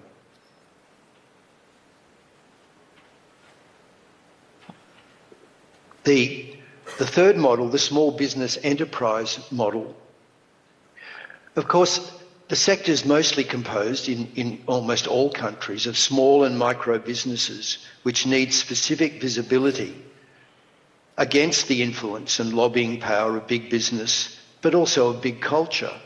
And by big culture, I mean the well-established, publicly funded cultural institutions. These are the economic, the vast number of creative businesses are small and often micro enterprises. They're the economic subalterns of the cultural and creative industries, despite making up the vast bulk of employment and business enterprise counts in all countries. So they need facilitated access to business support schemes like R&D tax credits, export market intelligence, and access networking opportunities, collaborative research schemes that link them to R&D powerhouses in universities, for example. And the fourth model, the innovation model, one of the key things that government can do can maximise the complementarity of publicly funded cultural institutions and commercial creative industries. And John Holden's work, Publicly Funded Culture, and the way that it can interact with these predominantly small and micro enterprises in the creative sector are outlined there in a range of points. There's another key way in which government can understand and involve itself in this fourth model, and that is that creative careers are much wider than only in the cultural and creative industries. Creative careers are found, and our work in this area on embedded creatives has shown definitively that in most countries, creative employment is much greater outside the creative sector than inside it. And it makes sense when you think about it, because even at 6%, it still leaves 94% of employment outside the creative sector. And we find that creatively trained and creatively employed people are found widely dispersed across the rest of the economy. So training and education policies need to mainstream the role of creative skills in jobs of the future. And so the whole question of STEM-dominated innovation systems need to be modified to, and we hear terms like STEAM. I prefer the term STEAMed. STEAMed is science, technology, engineering, arts, maths, entrepreneurship and design.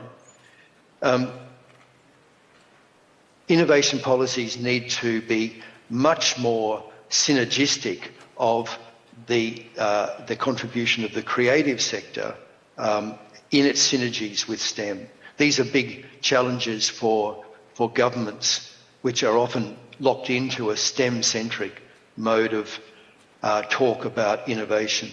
So, in summary, I've offered a menu of options for government action in relation to the cultural and creative industries that takes account of its significant diversity without requiring a final resolution to the definitional issues the sector has always posed. Thank you.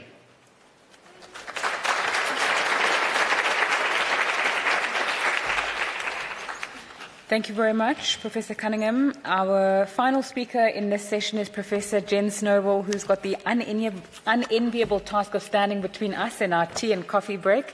Professor Snowball is from the Rhodes University South African Cultural Observatory, and she'll be speaking to us about mapping creative industries. A round of applause, please, for her as she makes her way to the stage.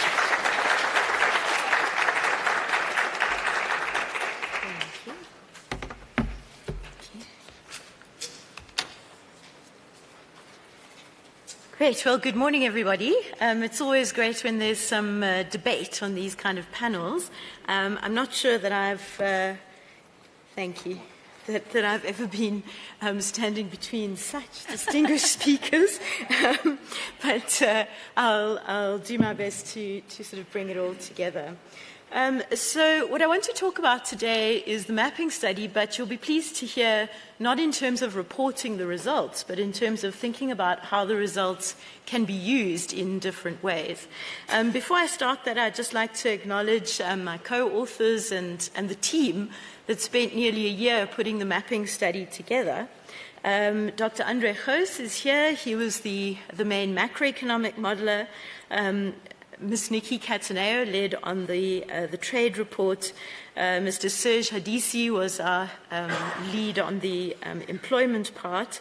In the Saco team, thank you very much to Sinatemba and Tembela, if they're here. You were stars in assisting and helping with presentations. And then a big student team, too many to mention, but led by a PhD student, Ngobile Nzimande. So this is the team that helped me, and I just wanted to acknowledge them. Okay, so we know that the creative industries are increasingly being recognized as making a valuable contribution, yes, to economic growth, but also to development. So looking at things like identity and social cohesion and history and cultural capital in the broader sense. And this has been seen in some very important policy and industry documents that have been released in the last while. The African Union Agenda 2063 does include culture, innovation, creativity, the Creative Industries Master Plan, which the Deputy Minister mentioned earlier, and of course the Creative Economy Outlook, which UGTAD has just produced. So we think that mapping studies can help to provide some important reasons why the creative industries should be supported, whether that's investment, so through the kind of market interventions that we've been hearing about in some of the models, or whether it's through kind of subsidy support for those non-market public goods, or a combination of both, which is what I personally think needs to happen. But when we release these mapping studies, there seems to be a tendency to focus on what we can call the headline findings, right? The big numbers, they're reported all over, which is, of course, great and a bit weird for us, you know, who did it in our offices over a year. But it's good to see how it's kind of spreading out. But what we also notice is that there's some equally important and perhaps even more important planning indicators that are also in these very big documents, I'll be honest, that kind of go under the radar. And that's what we want to highlight today, is the difference between the headline and the planning indicators. And in thinking about that, I think it maybe builds a little bit of a bridge between all of the speakers today. Okay, so the first headline indicator is this one. You've seen it so many times. It's going to be like, appearing in your dreams tonight. The contribution, hopefully not your nightmares, right? The contribution of the creative industries to South Africa's GDP, or the GDP of many other countries, and linked to that, which are the sectors that are the most, providing the most money. But underneath that, there are other relevant planning indicators, which perhaps get reported less often, but which are nevertheless, we feel, really important to notice when you're in the industry, and also when you may be thinking about investing in it as a private investor, or a business, or as a government, local or regional. And one of the indicators that's kind of hiding below the big headline one in this case is that the creative industries are very volatile in terms of what's happening in the rest of the economy. So the South African economic growth rate is the blue line. We can see it sort of puttering along relatively stably until 2019. And the creative industries growth rate is the red line, and it tends to go up and down really a lot. We didn't include the 2008-9 crisis in this picture, but it's the same kind of pattern. So when the economy is growing quite okay, even if it's quite slow, the creative industries can do well. They're growing faster than the overall economy, but when you have something like COVID, there's a sudden, deep downturn. And when we're thinking about planning and supporting the industry, we need to think about that kind of precarity as well. If we look at the donut, not donut economics, but just, donut, this shows us what's happening in the different parts of the creative industries over time. So the middle one is 2016, 2018, 2020. So these are the three mapping studies that Saco has done so far. And what we notice is that some of those domains were struggling even before the before the COVID-19 crisis. So, for example, we could see that books, information, and press was already in trouble, shrinking in their relative contributions. And so that means there needs to be some kind of longer-term intervention there. Another relevant planning indicator are the much maligned multipliers, right? So if you're an economist, then you talk about direct impacts and then also indirect impacts. So the economic activity that has kind of knock-on effects throughout the rest of the economy.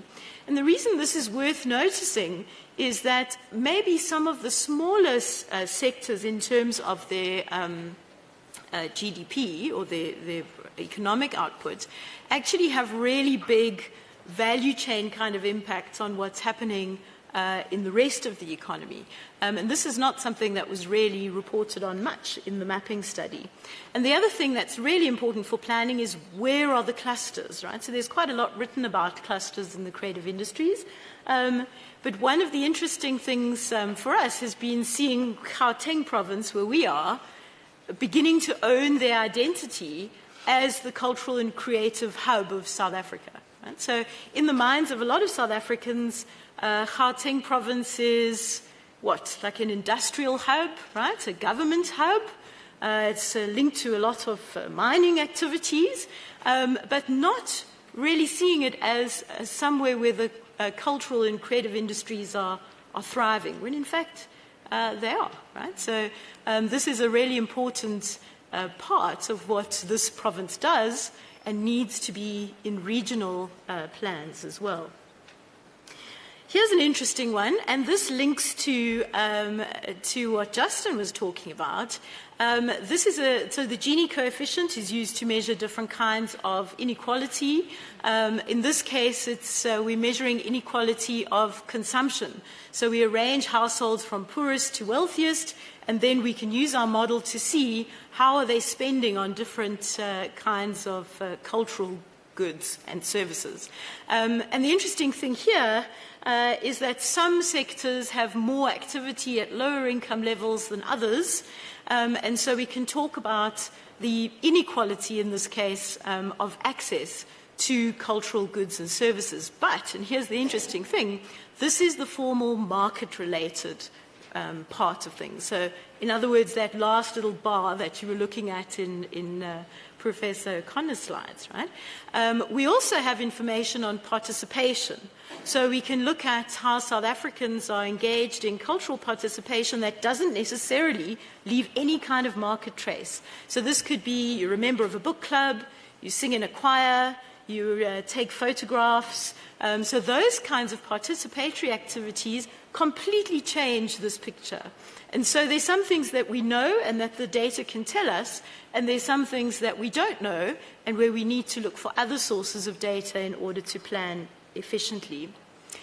Let's talk a bit about employment and transformation. So this is the headline indicator. We use the cultural trident, so it includes people working in cultural occupations in a creative industry, as well as outside a creative industry and support occupations, right? So this gives us a picture of what's happening in South Africa. But a planning relevant indicator is, again, the volatility, right? So how do we support people in this sector where jobs are lost really quickly when you have any kind of economic crisis? And again, the same thing happened around the 2008-9 financial crisis. And this is not because of any lack in the creative or cultural industries. It's nothing about the sector that's weak, okay? It's to do with how the production process happens in a lot of the different parts of the sector. Short-term, project-based, finding people through networks, right? There's not a long time to pull your team together, so you tend to work with people that you know. Quite often it's a handshake agreement or a WhatsApp message that gives you the job, and those are the ones that disappear the fastest when people have to cut back and go into survival mode. We can also look at the employment in the different domains, and for me this is really interesting because if you think back to that first picture that you're going to see in your dreams, you'll remember that visual arts and crafts, it was there in terms of money, but it wasn't one of the biggest, okay? But when we look at jobs, people working in the sector, it is one of the biggest. And here I want to just point out that we do include the informal economy. And the way that we're doing that is that we actually have a really good Statistics South Africa surveys, the Household Labour Market Survey. So this is a survey of employment not done through firms, right, but actually done through households. So it includes employment that might be informal, so where there isn't a contract or it isn't a permanent job. And so we are actually picking up informal employment as well in the sector, and we can see that like 40% of people who classified as working in a cultural or creative occupation are actually in the visual arts and crafts. So if you're looking for a good way to boost employment, that could be a really important sector to focus on. The other things that we need to look at that are not headline indicators but important planning ones are what kinds of jobs are these, right? So how does that compare to other jobs all other jobs in the economy? And of course the big difference here is the freelancers, right? The gig economy workers. So if you're working in a sort of an average South African job, then less than 10% of those who are employed are working as freelancers. Definition, own account workers with no employees. Okay, so that's the definition of a freelancer. But if you're working in a cultural or creative occupation, then it's like 30% of people or 35% of people are working in those kinds of jobs. Okay, so that makes a difference in terms of how the sector operates and the kind of support that's needed. Another planning indicator, particularly relevant in the South African context, is transformation and gender equality. And so on the transformation side, we can see that we're moving towards becoming representative of the demographics of the country. So that's a good progress indicator to track. But one of the challenges is that although the overall cultural occupations are split about half women, half men, fine, right? A little bit more towards the men as in other jobs, young women are underrepresented in the creative industries, like seriously underrepresented. Okay? So there are 10% fewer young women in creative or cultural jobs than there are young men. Okay? And then you might say to me, well, they're doing other things, right? Women have household responsibilities up to that sort of 35 age. Maybe they're not there in the labor market at all, but they are. But they're not in cultural jobs, right? They're in other kinds of jobs. So what's going on with the cultural sector where the young women are missing? And that's where you need more kind of directed research to understand that. I won't talk about trade very much since we've had a lot of information from Marisa and her team. The headline indicators, goods trade is relatively easy to measure, and we're moving into a situation where South Africa has a cultural goods trade surplus. So in other words, the value of our exports are more than the value of our imports. So that could be a good reason to support the sector. Services trade, really difficult to measure. We've got a big deficit there, right? So where we can estimate it, we're seeing that we're importing a lot more cultural services than we are exporting. Where are we winning, right? So this shows you imports and exports by the different domains, and you can see that our big win is here, visual arts and crafts. So another reason why that's a really important domain for South Africa. Gosh, what's going on here? Audio, visual, and design and creative service. And they're so small I couldn't even draw the graph, right? Of course, because they don't export goods anymore, right? So this is a really visual representation of the fact that no one's exporting CDs or architectural blueprints as hard copies, right? All that's turned into services trade. And so that's one of the reasons why it's really important for us to get a better measure of what's happening there. Who do we trade with? Well, as you heard from Marisa, we trade with the US, Mexico, Canada as that kind of consortium. We trade with the EU and with the rest of Africa. What sort of policy should we be thinking about when we're planning for this? Well, one of the interesting things is if we look at our biggest export market, we can see on the picture that the value of our exports is way more than the value of our imports in goods. Okay, so that could be a place where South Africa can expand trade. Domain specific, but also geographic specific interventions, then you need to know more than the headline findings. The mapping study is available in a kind of shortened version, but all of the information that we use to get to this kind of summary or the headline findings is also available in 5 excellent chapters, if I say so myself, right?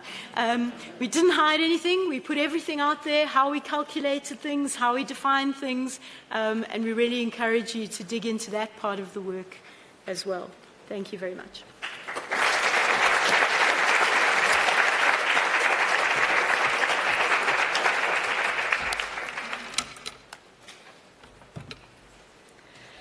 Thank you very much. We know that we are running behind, and in the interest of time, I'm only able to take 2 questions before we go for a break and we go into the next sessions.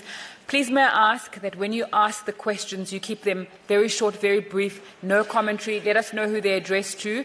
We would like to keep the conversation going so you are able to interact with the guests outside of this plenary. And then there's also a Miro board where you can go and make sure that your questions can be answered in a longer form way. Please may I ask for a roving mic to go to the lady in the blue. Oh, there's a microphone on your desk. So if you can just press that button, we're going to be able to hear you. Please let us know who you are, who your question is directed to, and please let me know where the second question is coming from. So please hit the green micro button to activate your microphone. Thank you, Program Director. Thank you for the presentations. My question goes to Professor Snowball. I work with kids in film. Ages 10 to 17. I have 2 questions for you.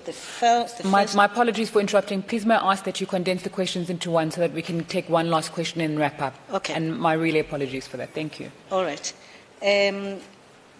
in your presentation, the stats on the youth, did you include that age, or you started from 18? And you talked about no exports for AV and design. Do you include where's film? I don't see it. Thank you. Thank you. You can go ahead. I think you've got a mic there. Yes, please.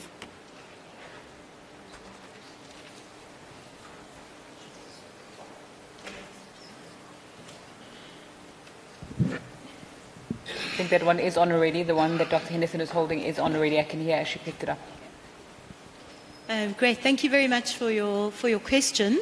The stats on youth were like employment stats, right? So it wasn't people who were participating as audiences or in a non-employment way. So it didn't include people younger than 16 because they're not, or 15 because they're not part of the labour market. So the youth part was employment in the creative industries. But for sure, that's a problem, right? Because it's feeding in from the work that you're doing. So where are the young women in film? And what's preventing them from being part of that industry? And there's lots of research in other places that talks about the Me Too movement, or how women struggle to move up in, especially audiovisual, right, film and TV. But we haven't directly looked at that ourselves, so that is a good question. In terms of the no exports, no goods exports, okay? So film, I mean, how do you watch a movie or a series or whatever, right? You don't, especially if it's from another country, you stream it. You don't buy a DVD or a VHS tape, right? And that makes it really difficult to measure, to see the size of that, which was also Dr. Hinson's report, was that services is becoming so important that we need to find a better way of tracking it, because we know there's activity in that sector. We can see it's one of the biggest in terms of GDP contribution, isn't it? Right? But we're not measuring the exports very well. Thank you. Please can I ask for the final question, if there is one? There's a question in the front. You can please go ahead.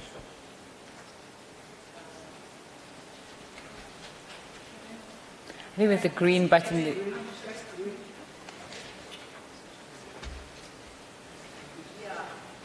We can hear you there. Yeah. My name is Mposi. I just have a question for Prof. Connor. With the point of view that you articulated, which I think definitely there's a lot of agreement with it, but I just want to understand then what would be your suggestion in terms of the measuring model if we take that approach, particularly as the safer way of looking at the contribution into GDP often impacts the funding model and often assists governments and other entities to justify the resources to be invested. So just your thoughts on that.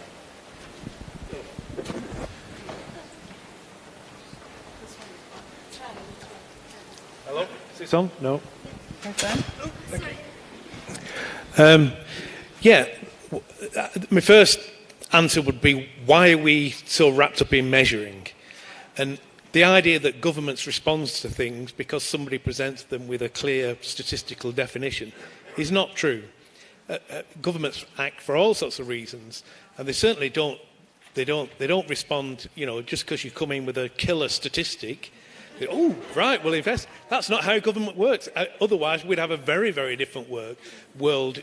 You know, there is respond to lobbyists, interest groups, public opinion about various things. That's why they respond to health and things. So measurement is not going to get you more funding. Better measurement is not going to get you more funding. So that's one thing. But the other thing I'll just say, you know, if you ever go to a wine industry conference, I went to a wine industry or a dairy industry or meat industry or somewhere, everybody talks about all the challenges facing dairy, the challenges facing wine. What doesn't happen is people sit around saying, what is the dairy industry? How do we measure it?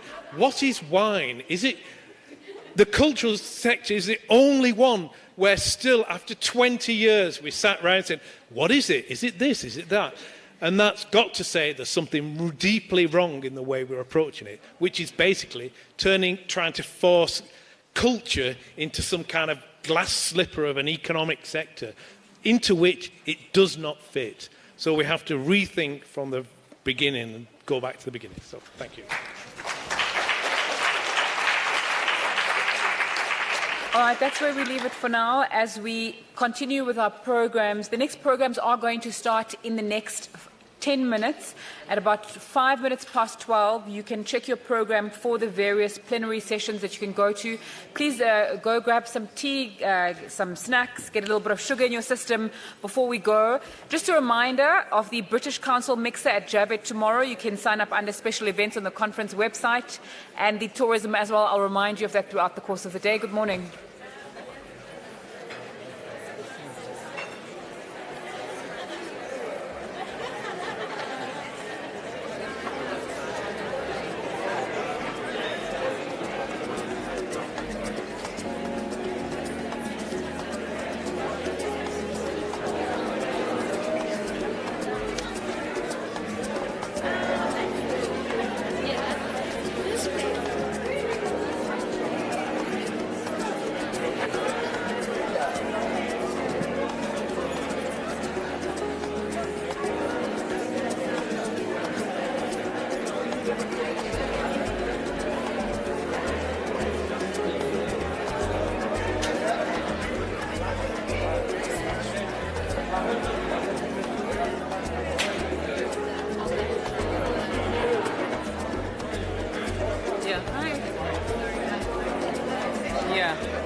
The Director General of the Department of Sport, Arts and Culture. Please may I ask all our panelists to make their way to the stage.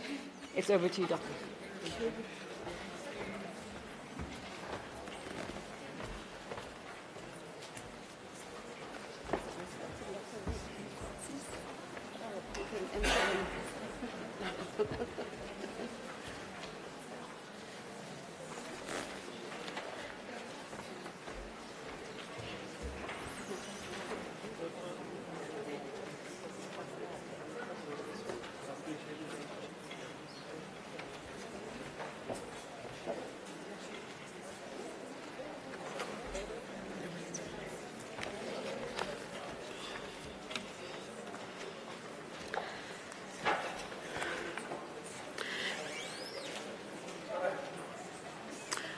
Good afternoon. I'm hoping that everybody has enjoyed the lunch.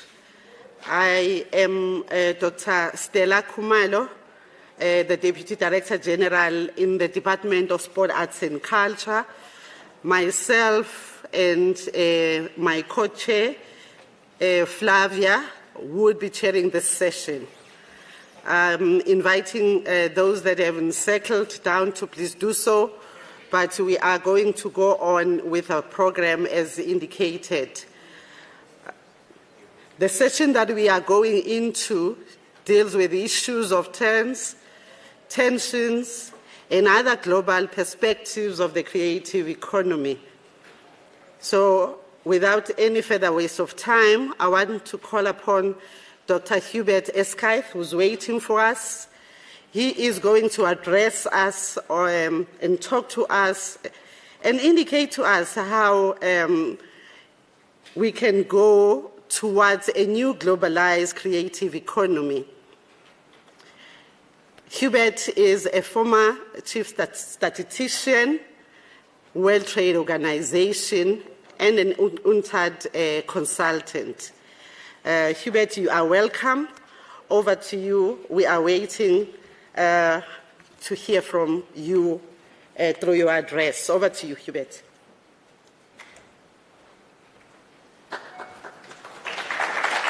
Thank you very much. Try to start. Okay, I hope you hear me and you see me. I would like to thank you and the organizer for the kind invitation to this Saco conference. It's a great honor being invited, especially speaking the same panel as two internationally recognized intellectuals. I'm not an intellectual, and I'm not recognized. I want also to thank UNCTAD for inviting me to write the report I will present right now. I just want to say that the opinions are mine and do not reflect UNCTAD's position. I'm speaking from Valencia in Spain, and I'll try to make it as short as possible to give time to my co-panelist. And it starts. Okay. Do you see? I suppose you see the slide. This is a content of the report. But before starting, I would like to have a preliminary remark. As we used to say when I was young and a Marxist, I'm no more, you have to say where are you speaking from. My interest and perspective in this subject of creative economy started in the late 1990s when I worked with small Central American and Caribbean countries with the objective of increase the value added of their exports and differentiate them from generic low-cost products. Sorry to interrupt you, Prof.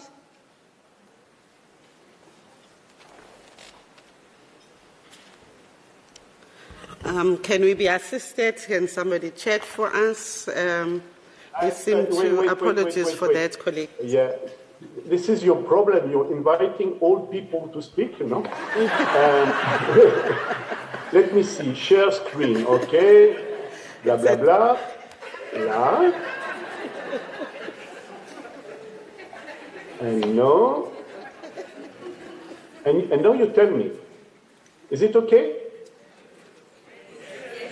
Do you see it? Yes, we can.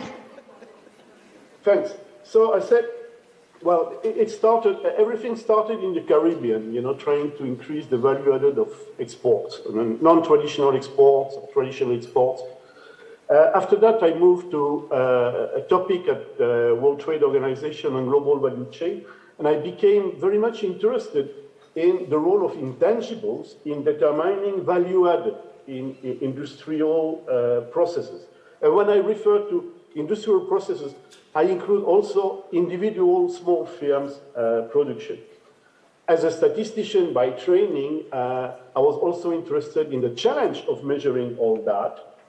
And finally, after working more than 35 years in development economics, I was very much interested in the potential of Industry 4.0, as it is known, first as being a disruptive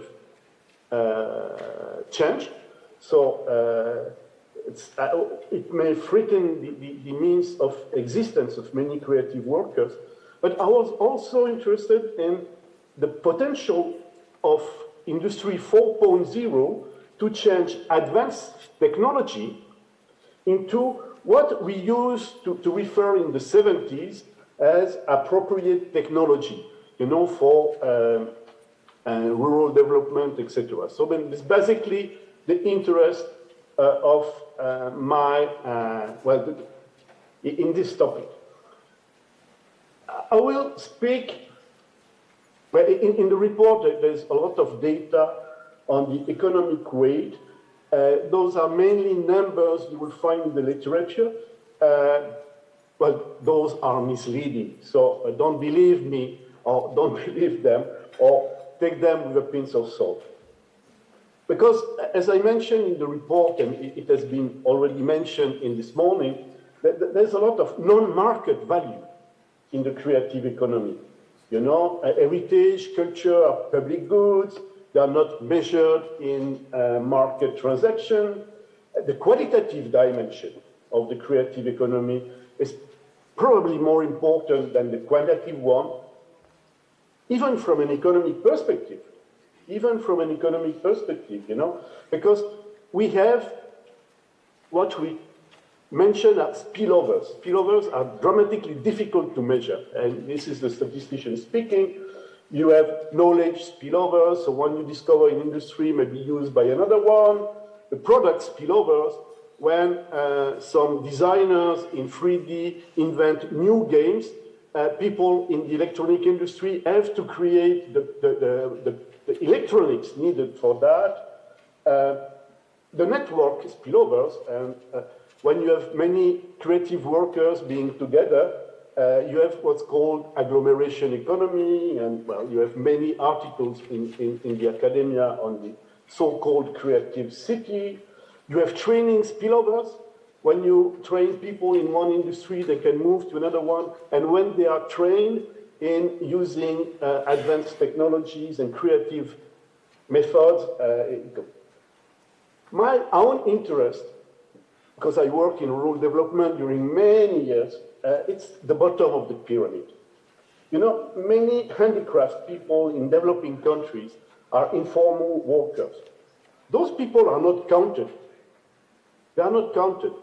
And even if they are counted, their contribution to GDP is minor.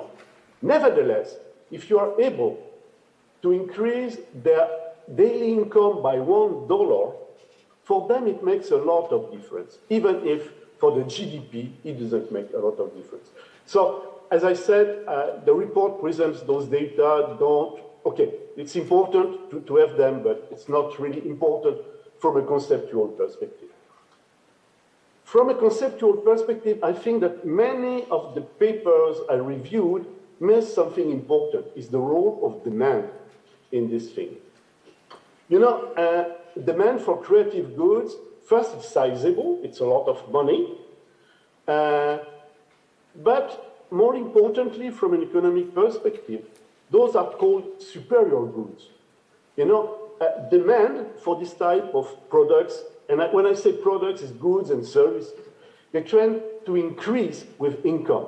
So the richer you are, or the less poor you are, whatever you want, the more money, the more appetite you have in this type of things.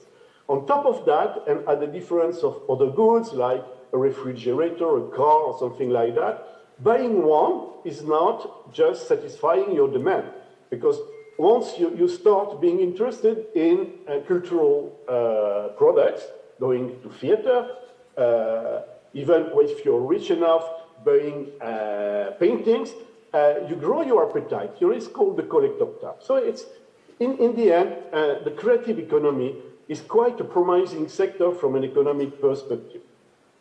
On top of that, there are key drivers in the fringe of the economy, you know, the fashion e-commerce market, the digital part, the 21st century type of economy. What are the drivers of change? Here I'm referring to a discussion that some of our English colleagues had. I'm sorry, I will refer to market. I'm an economist. The market is important because market is the place where supply, what creative workers have to offer, will meet demand. So I think it's important to refer to market. I mentioned that we can expect a sustained demand for creative product because we have a growing global middle class in developing countries, perhaps not all developing countries, but what's called emerging countries, and more people are interested in what's called creative goods, and it's interesting. I mean, I won't spend time on that, but in many developing countries, the bourgeoisie who used to look down at traditional products now are becoming more and more interested in their own culture. It's a change in the mindset. They are becoming global consumers. The interesting thing is we have in the industry disrupting technologies. They are called Industry 4.0. It's basically linked to electronics, artificial intelligence, internet, 5G, etc., etc. I'm interested in that for two reasons. First, because in my opinion, not only it will speed up the transfer of technology from advanced countries to less developed countries, but, and to refer to Ernst Schumacher discussion in the 50s and the 70s on appropriate technology, the elder within us may remember this book of the 70s of Small is Beautiful. Before, and for Schumacher, there were a break, a gap between new technology and the need of the regular and the small people. I hope, I mean, it's still a project of research that Industry 4.0 will decrease the cost of new technologies and may offer the possibility of transferring this technology as a small-scale equipment for rural development or handicrafters, etc. The second part is more linked to market and demand, is there are new niche market. When you start selling on internet, you are reaching new consumers. In the paper, I hope you read, there is some discussion on what we call the long tail marketing. You know, you're a small scale producer, you have only a few opportunities by country. If you sell only in your neighborhood, you won't be able to make money out of it. If you're able to sell globally, what's called the long tail, you kill the distance issue and you kill the small market limitation. And electronics and the new marketing electronic platform help you to sell in the long tail. Who benefit from that? It would be wrong to think that the benefits of Industry 4.0 is for the digitally creative industry, you know, games, etc. It's relevant for a lot of activities. In the paper, you will see example on movies, architects, musicians who have been already early adopters. I mean, Hollywood is perhaps one of the main consumers of advanced technology.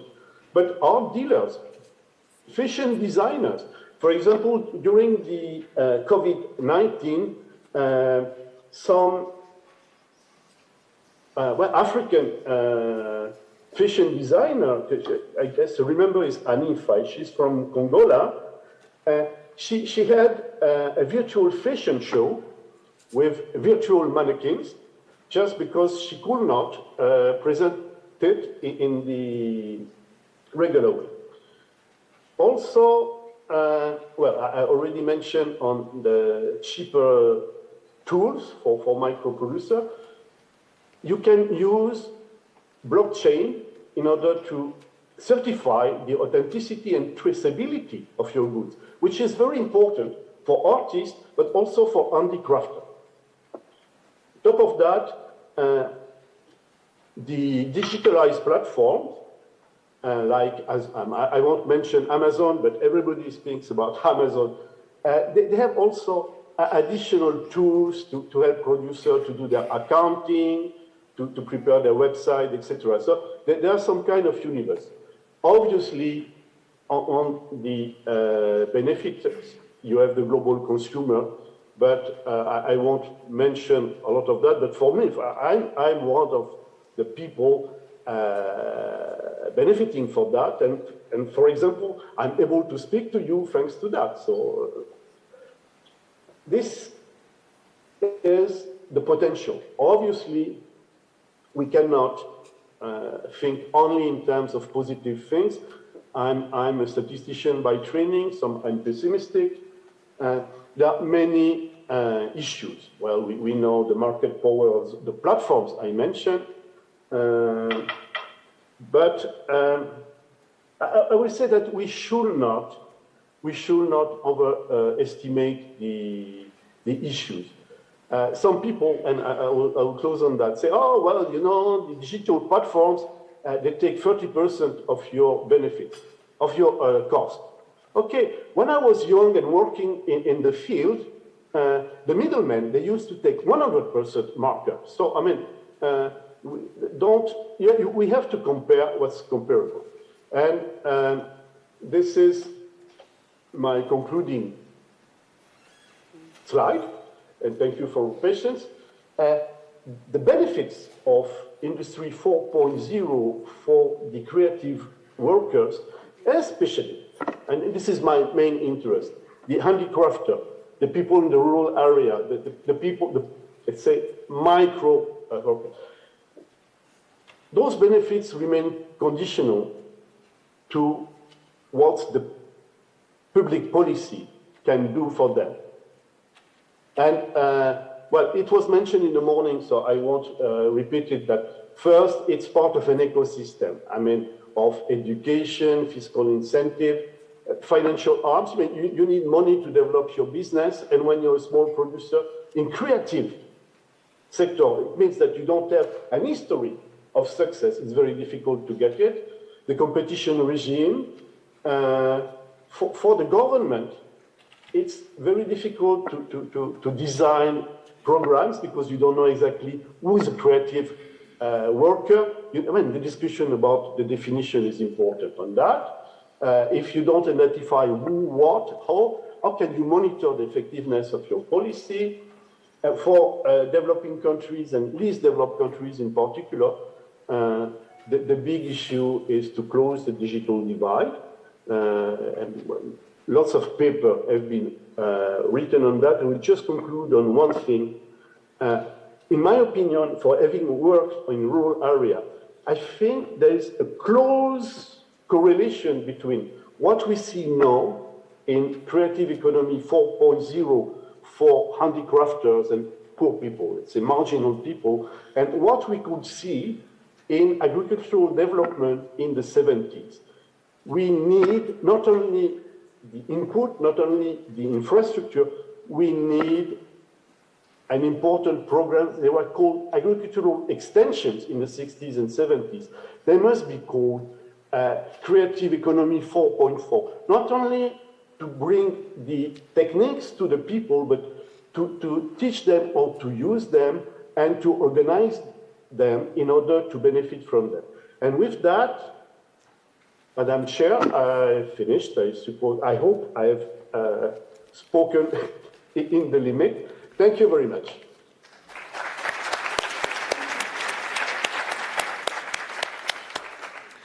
Thank you very much to Dr. Hubert Eskyth addressing us and talking to us about what he deems to be the key drivers of change. Towards the end of this three presentations, my co-chair would do a quick summation of the three presentations. Dr. Hubert will stay online for the question and answer session later on. So moving right along, we are now moving on to Professor Homi Bhabha, who is a professor of humanities at the Harvard University. He talks to us about the need to rethink citizenship and affiliations, talking about what he refers to as culture wars, trends driving the state of global culture. Welcome, Professor Bhabha. Over to you.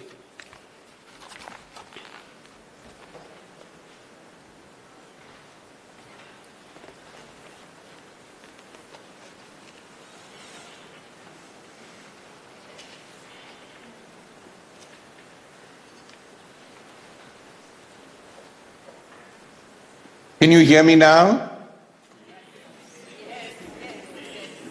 Hello? Yes, we can. We can hear you, Professor Bhabha. Thank you so much for giving me this opportunity to address you this morning. I immediately see that Dr. S. Kate's presentation is much more relevant to the issues at hand than mine, but I'm still nonetheless very grateful to Amy Shelver and Saco for inviting me to give this talk. It's an honor and a pleasure, although how useful it's going to be, you will have to judge.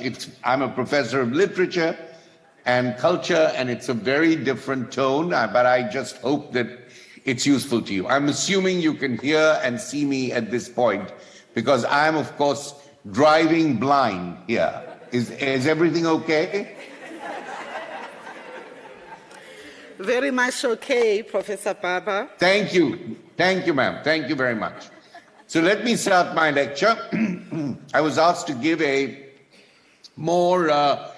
philosophical and cultural reflection on the times in which we are, what we can do, and how the agency of culture and cultural workers might be able to resist or indeed engage with the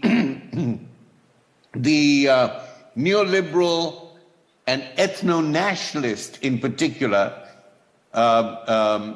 forces of governance that are seeding divisions and polarities in this much divided world.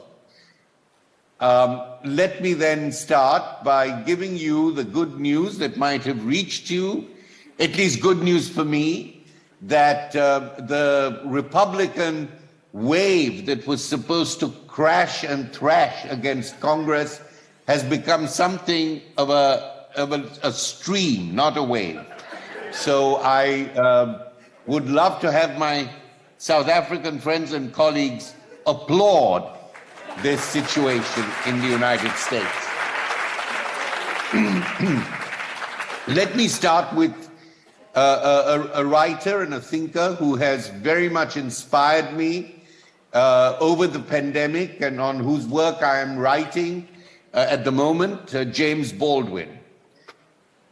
Baldwin writes that my whole effort, he says, is to try to bear witness to something which will have to be there when the storm is over to help us get through the next storm. We are rarely prepared, I suggest to you, my friends, for our own times. My opening sentence has the feel of a cliche. It sounds like a truism that carries little truth, a pious sentiment undone by its own sentimentality. To be prepared for our own times is a commonplace phrase repeated in melancholic moments, in the afterlife of despair and defeat, in the vain search for consolation, or for the impossible 2020 vision. The tone of the phrase comes not from a sense of a failed past. When we ask ourselves this question, when we feel that we are unprepared for our times, for our present, I don't think we talk about failure, but we talk about an anxiety associated with the anticipation of something happening again in the future. So I think our concern is about an anticipation of the repetition of what it means not to understand where you are, what is happening to you. This untimeliness of human self-awareness fails in the face of historical happenstance. Should I not have known better? Should we not have been warned more fully? Why were we so unprepared for something that lay in waiting for us, stealthily shared our days and nights, and kept its head down while we raised ours in songs of freedom? Bob Dylan's civil rights anthem, his song The Chimes of Freedom, catches the tempo of the moment I'm trying to describe. When Dylan sings of the moment when, as he puts it, the seeming chimes of freedom flashing turn into the thunderbolts, tolling history's death knell, he provides the perfect introduction to my lecture this afternoon. And let me cite one verse from this great anthem for civil rights and this great anthem for the fact that we are often unprepared for the missions and the projects that befall us. Far between sundown's finish and midnight's broken toll, we ducked inside the doorway. Thunder went crashing as majestic bells of bolts struck in the sounds, seeming to be the chimes of freedom flashing. Flashing for the warriors whose strength is not to fight. Flashing for the refugees on the unarmed road of flight. And for each and every underdog soldier in the night. And we gazed upon the chimes of freedom flashing. The chimes of freedom start pealing suddenly when we are unprepared for them, flashing on and off like the Morse code of precarious life and sudden death. Ukrainian civilians take up arms in spite of the fact that, in Dylan's words, their strength is not to fight. Refugees, unarmed and unprotected, hear the halting chimes of freedom and know that they have to take flight now, unprepared in the middle of the night. Of late, history has frequently caught us short, and we have been unprepared for our presence. We were unprepared for COVID, of which the historian of science, Lauren Daston, has said, it catapults us back to the 17th century, living in a moment of ground zero empiricism in which almost everything is up for grabs. We were unprepared for the 8.45 to 9 minutes that it took for a police officer to kill George Floyd on a street corner in Minneapolis. And we were equally unprepared for the approximately 20 million multi-ethnic protesters who claimed liberty and security for Black lives on American streets in the very middle of the pandemic, within a month of George Floyd's killing. Now, we are often unprepared for things we know will happen. That's the paradox of this problem that I'm trying to put before you. Pandemics have a long collective and personal history of loss. Criminal injustice has a long history of racial violence in the United States. However, the suddenness of the moment of the emergence of these things, whether it's pandemic or process, demands, I believe, our political and ethical attention. That form of suddenness, something happening suddenly, for which even defies the systemic analyses. It adds something to it. And I think that moment of suddenness is extremely important. What role do the creative industries play in a world struggling to emerge from these shadows of death, shadows of morbidity and mortality, that bring with them shadows of injustice and indignity that have been with us for generations? Too often, to take a long view of history diminishes the urgency of the sudden moment of cultural creativity, political agency, and at the same time, melancholy. We pass the baton of change from generation to generation with a wish and a prayer. However, often little happens and much is lost. The emergency that the pandemic imposed, its suddenness and unpreparedness, startled our present moment in history. The pandemic emptied streets, classrooms and theaters lay fallow, homes were locked down to become safe spaces and prisons all at once. At the same time, the governance of the pandemic pushed some citizens and residents, minority populations, essential workers, first responders, into a precarious public world of unforeseen dangers at a time when they could least afford the burden of debt, disease, and death. The suddenness of time, the unpreparedness of experience, is not simply a reflection of our lives. These measures of time, which we don't always deal with, although we are confronted by risk, but not at this global scale, these measures of time, of suddenness, are like mirrors whose vanishing points are so close to our eyes that what seems like a distortion is actually a portrait of the world that we have built. Being unprepared for the sudden trauma of the moment might provide inflection points that transform, for instance, the relationship between the core creative industries and the adjacent creative economies.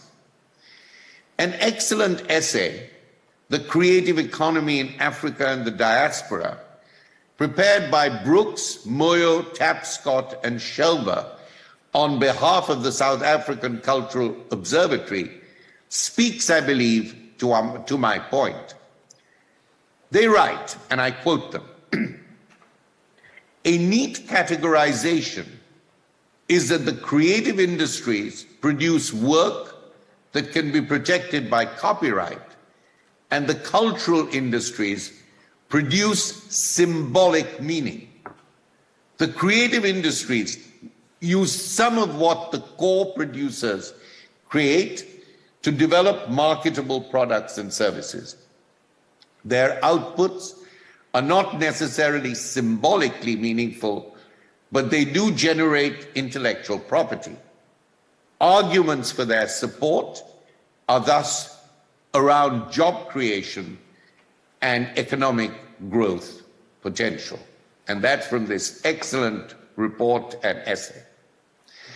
Now, unlike Professor Escate, I'm an uneducated novice in this area, but I want to try out a humanistic argument that both accepts the fine distinction between creative industries and cultural industries, and then suggests a fairly new relation between them, occasioned by what I'm calling the pandemic pause. As the public world shuts down, like the lights going dimmer and dimmer in a theater, we are suddenly made aware of the symbolic meaning of the creative industries. I'm putting it the other way around. So the creative industries now, I believe, develop a symbolic presence in our lives. Job creation dips disastrously, growth potential teeters dangerously, and as the public world retreats into the private home, for those indeed who have such safe spaces, creative industry and cultural industry, privacy and publicity develop a startling proximity. They blur. The concept of the home, mine and yours, becomes wired in a new way. We are both inside the domestic space and in the public space at the same time, more dramatically than ever before. Externalities become internalities or interiorities, and vice versa. Families are experiencing the social world of citizenship with all its responsibilities and precautions within the domestic space as the world becomes the home. Intellectual property and symbolic properties turn into hybrid interstitial realities. We find ourselves on the threshold between the public and the private, in a space of sudden transitions. We attempt to find our bearings on the ethical and existential borderlines between security and risk, sovereignty and solidarity, identity and difference. None of these items can be polarized as distinct entities, because our challenge in this transitional threshold space is to think in the in-between the plurality of persons and the diversity of interests. This is what I have called elsewhere the third space, something that happens suddenly, that relates to what had happened before, but sets up a demand for a different kind of theorization, which will not be satisfied by binary or polarities in the argument or analysis. Now, speaking from this in-between space, from this threshold moment, which I believe the pandemic was, I have to confess, I am not an identitarian. This is why I look for the intertwined, in-between tangled spaces. This doesn't mean that I think that identity issues are unimportant. They are. But instead of talking about political identities, I'm much more interested in political interests. When we move from identity to interest, we begin to see the diverse life choices of different groups fitting together in complex conditions as a collective condition of coexistence, not of necessary identity. These moments that come together, that converge, are like mosaics. The pieces of a mosaic fit together, not because they resemble each other, but because they complement or converge with each other, to borrow an idea from my great mentor, Walter Benjamin. Once we think in terms of interests, my friends, once we think in terms of the powers of recognition and representation based on equality in dignity, not necessarily identity, we can discern many more networks of affiliation, as well as joint fronts of resistance and opposition. When we see the intercultural, multiracial world as a mosaic of social identifications and interests, not discrete identities, rather than a portrait gallery of group identities, we claim rights and responsibility as an interconnected comity of peoples. I am committed to the redistributions of power, not the reinvention of authenticity. Globalization, driven by the priorities of financial markets and political majoritarianism, deploys new technologies to encompass those parts of the world that gravitate toward power and privilege, be it in the global north or the global south. Outside these enclaves of privilege lie those countries and peoples that cannot afford to compete for globalization's glittering prizes. And referring to something that Professor Eskait provoked, the issue now is that within one landmass, within one nation, within one territorial sovereignty, you have a moment of global progress networked to other places of progress, and next door, neighboring, are places that have not shifted statistically or existentially from their poverty and neglect for generations. Where once the idea, if you still remember it, the inspiring ideal of the third world, which was itself deconstructed, but when we held on to the idea, the third world was a challenging call to fight global inequality and injustice, a call to solidarity in the cause of planetary transformation and redistributions in the balance of power. Today, there is a callous contempt for what one ex-president of the United States called shithole countries, and a peremptory dismissal of what in globalization discourse is known as failed states. I mean, let us be clear about this. Many of the so-called failed states have been made to fail by the very powerful, glittering prize recipients of globalization who have made them fail. That doesn't mean that they're innocent. Their leaders are not. But failure, this notion of failed states, rather than in the earlier third world discourse, the notion of empathy, of encouraging development and progress, is something very startling to me. I think globalization has largely created this appalling concept of the failed states, because failed states are people who are places where people who live are not failures. In Globalization and Its Discontents, Joseph Stiglitz warns us of the ravaging effects of free market fundamentalism, as he puts it, which a decade and a half later has brought in its wake a rash of related fundamentalisms that fester on the global body politic. Religious fundamentalism, populist fundamentalism, and xenophobic racial fundamentalism. In such a world, the speed of neoliberal capitalist exploitation and expansion generates a narrative of progress invested in networked oases of accumulation and disruptive innovation, to use the business school jargon, that treat the rest of the world largely as a global wasteland. The endemic and recurrent problems of global justice, global health, global climate change, and global migration often slip through these network chains of neoliberal command.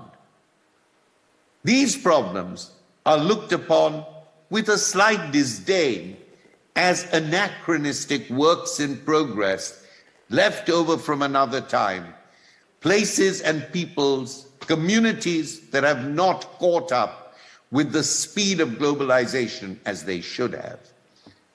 The ethno-populist systems of power of our global moment impose, I would go on to say, carceral histories and geographies on much of the world order today.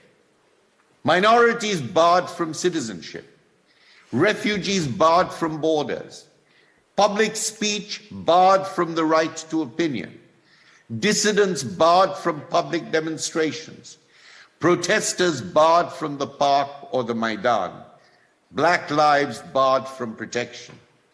The prison house of the present, and perhaps I'm being more melancholic than I should be, but I think melancholia for democracy is more healthy than mourning democracy at a later time.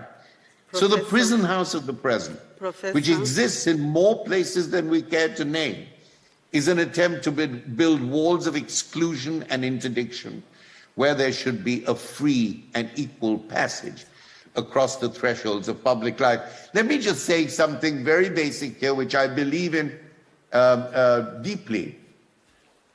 Hannah Arendt has written, I think rather beautifully, that we can never even think of the idea of freedom without thinking of the right to movement. She says the term itself, freedom as a concept, has written into it as almost its first principle is the right to movement in relation to human interests. Just to go back to what I was saying earlier about the importance of thinking about interests as a convergent notion across genders, across questions of ethnicity or minorities. A national consciousness, Frantz Fanon once wrote, and I quote him, a national consciousness which is not nationalism and is alone capable of giving us an international dimension is one in which the national culture is built on the politics of difference. And his phrase is, the outcome of tensions, internal and external to a society as a whole and its multiple layers. This is a remarkable early idea which has been forgotten. Du Bois, W.E. Du Bois, the great African-American politician, poet, and prophet, used to always hyphenate international, INTR, dash national, because there was the same attempt as there is in Fanon to say a national consciousness has to first be international before it can be national. Otherwise, the notion of sovereignty and closed sovereignty will overcome the idea of solidarity. To negotiate these tensions, internal and external, to a society, to cross and recross these diverse worldly thresholds, opens the door to a politics of radical hospitality. I'm thinking of Immanuel Kant here, in which the ideas of creative industries and cultural industries find their moral compass and their historical moorings. So it seems to me that in the circulation, global circulation of these goods, practices, and interests in the cultural economy and the creative economy, there should always be a form of hospitality as we send our goods and services across borders. And that hospitality we see in certain industries, in certain cultural industries. But I think hospitality shows also a sense of the desire not only to spread and disseminate, but to understand the dynamics of differentiation, the tensions, the dialectics that function in any part of the world to which we export our goods. It is not just enough to say, you know, we have no responsibility. We put it on the market and it goes. I understand that's the situation. But I'm not called here, nor are we all gathered here, only to affirm what is going on, but to try and think as best we can, and my effort is, I understand, modest, to think about how we might change this transfer and indeed the translation of cultural goods, symbolic ideas and practices. Professor Papa. I have argued that I believe in a cultural politics of shared equitable interests rather than the authentication of identities. I've also rejected, in the spirit of Fanon, the ethno-nationalist populisms that narrowly protect their territorial sovereignty rather than facing the intercultural challenges of tense and problematic thresholds of hospitality. Where do I go now as I conclude? I'm inspired in this regard by the African record in cultivating, in the cultural sense of the word, a sense of home and hospitality for refugees. Those countries in the north and south who see themselves as icons of global success have been far more parsimonious in their welcome of the dispossessed and displaced. Africa, with its inherent problems, rises to the challenge of what I call vernacular cosmopolitanism, invested in the values of survival rather than the norms of national sovereignty. The majority of refugees and migrants are cosmopolitan, of course, in a tragic sense. They have not chosen their condition. They're displaced from one country to another, from one camp to another, with the border police at their backs. And yet, these displaced peoples, have found a profound sense of what it means to survive without sovereignty and maintain a measure of integrity and hope in the face of the denial of agency and authority. And when people say, well, many of these refugees who move get into drugs, many of them get into petty thievery and larceny, I think we should begin to understand how they are pushed in these directions by the host countries not actually treating them with the dignity, yes, the dignity of the dignity required for displaced peoples. They are always seen as a problem. This is a form, in my view, of what I call minority, vernacular cosmopolitanism, of a kind of minoritarian perspective on the world, a Fanonian perspective, a Du Boisian perspective that manifests a political will to establish neighborly relations in traumatic and challenging conditions. It is only legally right and morally proper that this will to neighborliness should be reciprocated by host societies extending a right to hospitality.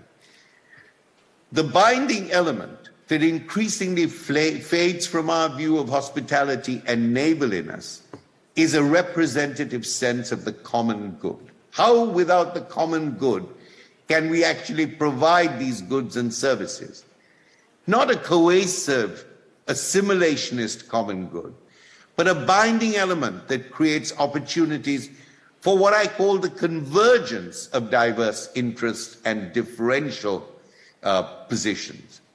The role of humanistic education is crucial in the cultivation of a binding element.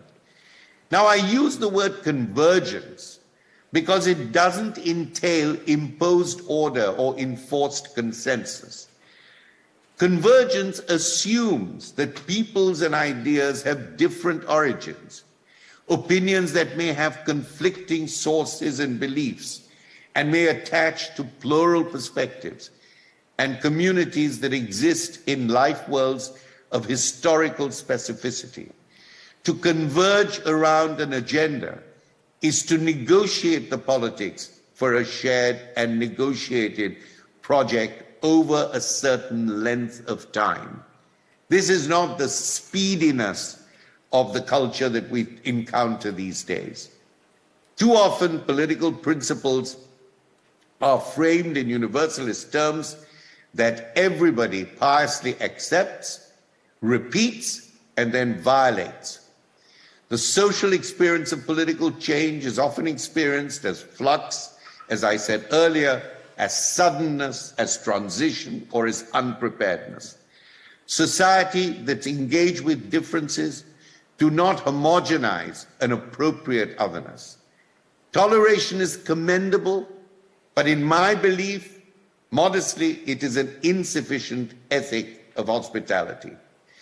Migration and displacement demand that we create a pedagogy of civility and hospitality that engages with the melancholic, with the vulnerable, with tragic loss, and doesn't keep repeating its affiliations to the positive norms of virtue, of civility. We've got to understand the ebb and flow of normative beliefs and ethical commitments in specific conditions. Citizenship, I believe, also will need to be redefined in our own times, because I think at the heart of citizenship, at the ethical core of any tradition of citizenship, going back to Roman ideas, is the refugee, the displaced person. Citizenship is like doing everything not to return to that condition. And now, when we have roughly, I think, 85 million displaced peoples in the world, these people are not simply others. They belong at the heart of our redefinitions of what global citizenship might be.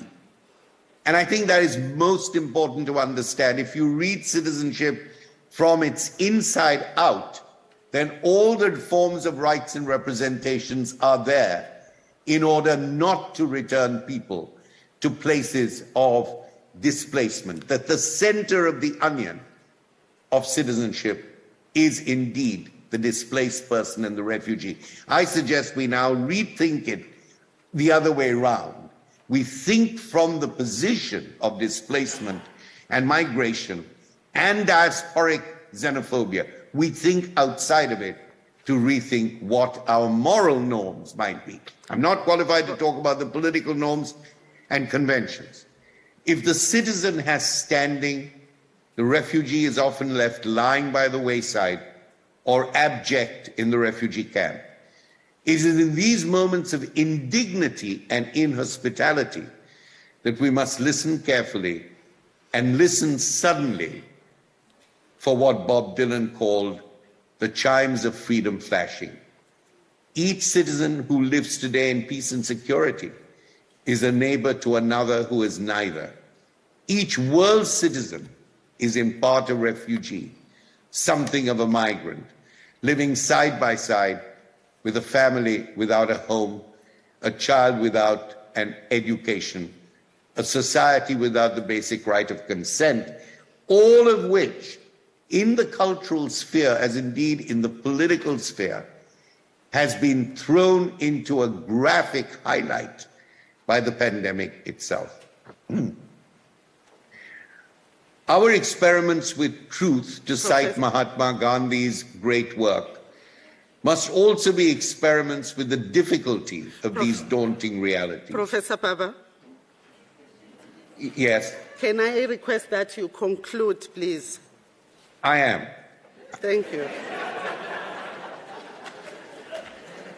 If you had, I would have concluded it 1 second earlier, madam, so forgive me. And as we set out on the long walk to freedom with Mahatma Mandela, let there be absolutely no occasion on which the stateless or those whose rights are compromised appear to the rest of the world as the wretched of the earth, in Fanon's epochal phrase. The tragic truth contained in Steve Biko's bleak warning, "Black man, you are on your own," must never cast its shadow on the spirit of any woman, man or child who seeks the solidarity of others in making claims to hospitality and neighborliness. Let me end with the unbreakable belief in renewal that stirs in the great prophetic voice of the South African poet Ingrid Jonker. The child is not dead, neither at Langa, nor at Nyanga, nor at Orlando, nor at Sharpeville, nor at the police station in Philippi. The child, this notion of rebirth, is present at all meetings and legislations. The child peeps through the window of houses and into the hearts of mothers. The child who just wanted to play in the sun at Nyanga is everywhere.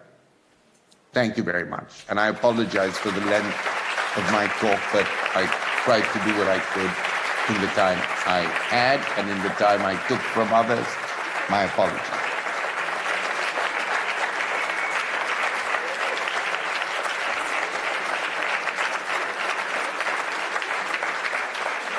Thank you.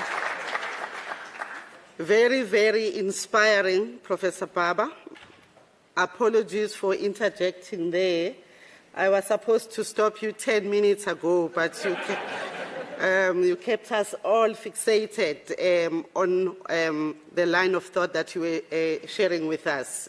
Thank you very much. We will move along. Professor will remain online for questions later on. I would now like to take our third presenter, Professor Andy Pratt, who unfortunately will not be able to ignore me because he's right here with us. He is the UNESCO Chair of Global Creative Economy, a Professor of Cultural Economy in the Department of Media, Culture and the Creative Industries in the University of London. Professor Andy Pratt is going to address us talking to a term that gets bandied around a lot these days and gets diluted. But he is going to talk to us about the nuts and bolts of transformation of the creative economy. Over to you. Thank you very much, Prof.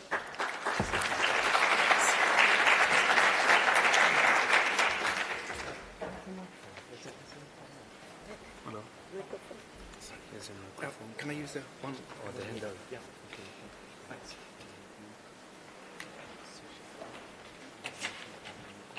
Okay, great. Thanks very much indeed. That's quite an act to follow, as well as lunch as well, which is always having a soporific effect on you all. So I'll try and wake you all up a tiny bit, and also to take you into a different realm from that of Professor Baba. his work actually was very instrumental in my own work, thinking about this point he mentioned near the end of his talk there, about this notion of in-between spaces and hybridities. And that notion of in-between spaces and hybridities, I think, has been an inspiration to me for a long time, navigating the complex relationships between economics and geographies. And these issues of dealing with what in the traditional disciplinary areas there we often see as dualisms, as things set against one another. Actually, more often than not, it's more helpful to see them as hybridities and of something of the mixing between the two. And certainly my work on the cultural and creative economy has been very much about pursuing those admixtures of place, activity, and construction. So all the things such as the relationship between the informal and the formal, and between cultural and creative, between the state and capital, for example. All those things, rather than as binaries, let's see them as more of a mixture. And what I want to do in this presentation, very briefly, is to just very briefly point to some of the overviews that has already been talked about in terms of transformations in the cultural economy in economic terms. And I won't dwell on that because we've had that already. What I want to focus on is the issue about what that means for everyday life, what that means for activity in the actual existing creative economy, rather than this model of the creative economy that we so often deal with for all sorts of good and appropriate reasons in analytic terms, but I think the insight from the activities of the cultural and creative economy in terms of organisation and practices help us to perhaps have an additional insight, a different insight, which I think in the end is something that should inform us in terms of policy making, in terms of things we want to change. We've not conceived the object that we want to change correctly, and therefore many of our actions to try to cause change in the creative economy have missed the target. And that's what I want to come back to at the end. But very briefly, you've seen the range of these reports, and people have spoken about them all together, and in a sense the rhetoric of the creative economy. And it's not just rhetoric. I mean, in economic terms, it does do all those things, and probably more as well. But much of this focus has been necessarily on the headline figures. And to an extent, this is a way in which, in any political or policy debate, you have to get your foot in the door.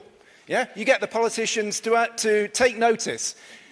And it was always said at the time, so I was involved in the creative economy reports at the beginning and also the UNESCO definition of the framework for cultural statistics. This is just a starting point to get us noticed, and then we have to go on and look in more detail at how the cultural economy actually works, as opposed to the idealizations of how it might work under some sort of neoliberal or neoclassical model of the world. So we've got the headline story. What's the next story that we need to talk about? I mean, we have things from the conventional perspective, and that is the under or non-reporting of all sorts of activities. You know, so the trade in services, it's not for any reason, so for good reason that trade in services invariably are called invisibles, because they're invisible. So they're not measured, they're not looked at in that way. Also, intellectual property rights, copyrights, etc., they're also something that's constantly evading us. But also, there is what we heard about this morning, about the informal economy, about all sorts of life that sustains culture, that is outside our measurement terms. So my response to economists often is that if not only does the model not work, but it doesn't even cover 50% of what you're trying to explain, maybe you want to start somewhere else. Okay? And so I think we need desperately need other ways to understand the cultural economy that pays attention to the way that people actually organise themselves and the way that they seek to transform themselves and society. What reminds us of some of these things, I think clearly, is we heard about this UNESCO report that seeks to monitor the 2005 convention and produces an evaluation every now and again to see how things have performed. And it only looks at some aspects of what the 2005 convention on cultural and creative diversity does, but in relation to some of the things where it touches on the creative economy, it says some interesting and troubling things. Is that the real diversity, so this is a convention that is meant to celebrate and promote diversity of expression, but also the action of that in diverse ways as well. However, when we look, we can see many areas that are directly front and central of the cultural and creative economy, like digitization, for example, clearly benefits an elite. And clearly the transformation of economic models that incorporates digitalization often is captured by those that are able to control the means of distribution and also in setting and enforcing contracts and weak positions basically on people. Yeah? There are all sorts of questions that we've had raised earlier that people have mentioned in terms of the mobility of artists, also issues about in terms of inequalities and barriers to those. Remuneration of artists, we've seen in many points about how badly artists and creatives are paid. Not only that, is that they don't get sick pay generally, they don't have pensions. So how on earth would you, as they talk about in labour markets, reproduce the labour force? I.e., you have to have kids, you have to look after kids. Where does that money come from? So this is a massive question that we need to be asking in terms of representations of gender. Not only is that not in terms of parity, but that where women are employed, they're overrepresented in the lower skilled jobs. Yeah? So issues about that is also reproduced in terms of ethnicity and race and also discrimination in terms of gender. There is also, as we've said, an imbalance of trade between the global north and south. So this is not a great scorecard, quite honestly. So it's not a criticism of efforts to try to change things. They are hardly visible. This is part of the problem. We need to make this visible and to understand what the problem is in terms of the culture and creative economy, and then think about trying to fix it in some way. Yeah? So that's what I'm pointing to here. And I can just point to very quickly some of the macro challenges to the creative economy as well. As Justin mentioned, state funding everywhere is declining rapidly to almost zero. As we've seen in the pandemic, which was a perverse natural experiment of removing culture from our lives, and we found out what no moral and ethics committee would have allowed us to do, which was to impose COVID on the world, and you find out that suddenly culture matters. That question that people always used to ask, what does culture really matter? Yeah? Well, I think the affirmative is there. Now we just need to remember that. So much of the funding and support for the interstices of the cultural and creative economy, that all those activities that link together artists and their audiences were invariably lost in this period. Moreover, we have this huge inherited burden of the asymmetries of trade that is also replicated through access to cultural distribution and cultural markets as well, which again reproduces an asymmetry in terms of access and in terms of the distribution of the benefits of the creative economy. And one issue that we haven't really touched upon today, and there's a lot more that we could say about issues about environmental sustainability, which are a massive problem in this field. Not only the more obvious vulnerability to sea level change, but also the massive waste that is produced by core culture and creative industries, the fashion industry, and anything that involves electronics. Yeah? These things, when your mobile phone runs out, what happens to it? Does it get recycled? Who recycles it? Where in the world does it get recycled? And are there any adequate health and safety conditions on those people, etc., etc.? Yeah? Lots of issues there. There is also the question of the carbon footprint of live events. Questions about the way that culture, it may be assumed, many people, that somehow culture is benign and not touching the environment and very light on its feet in the world. Well, look closely, it isn't. And we need to address that issue as well.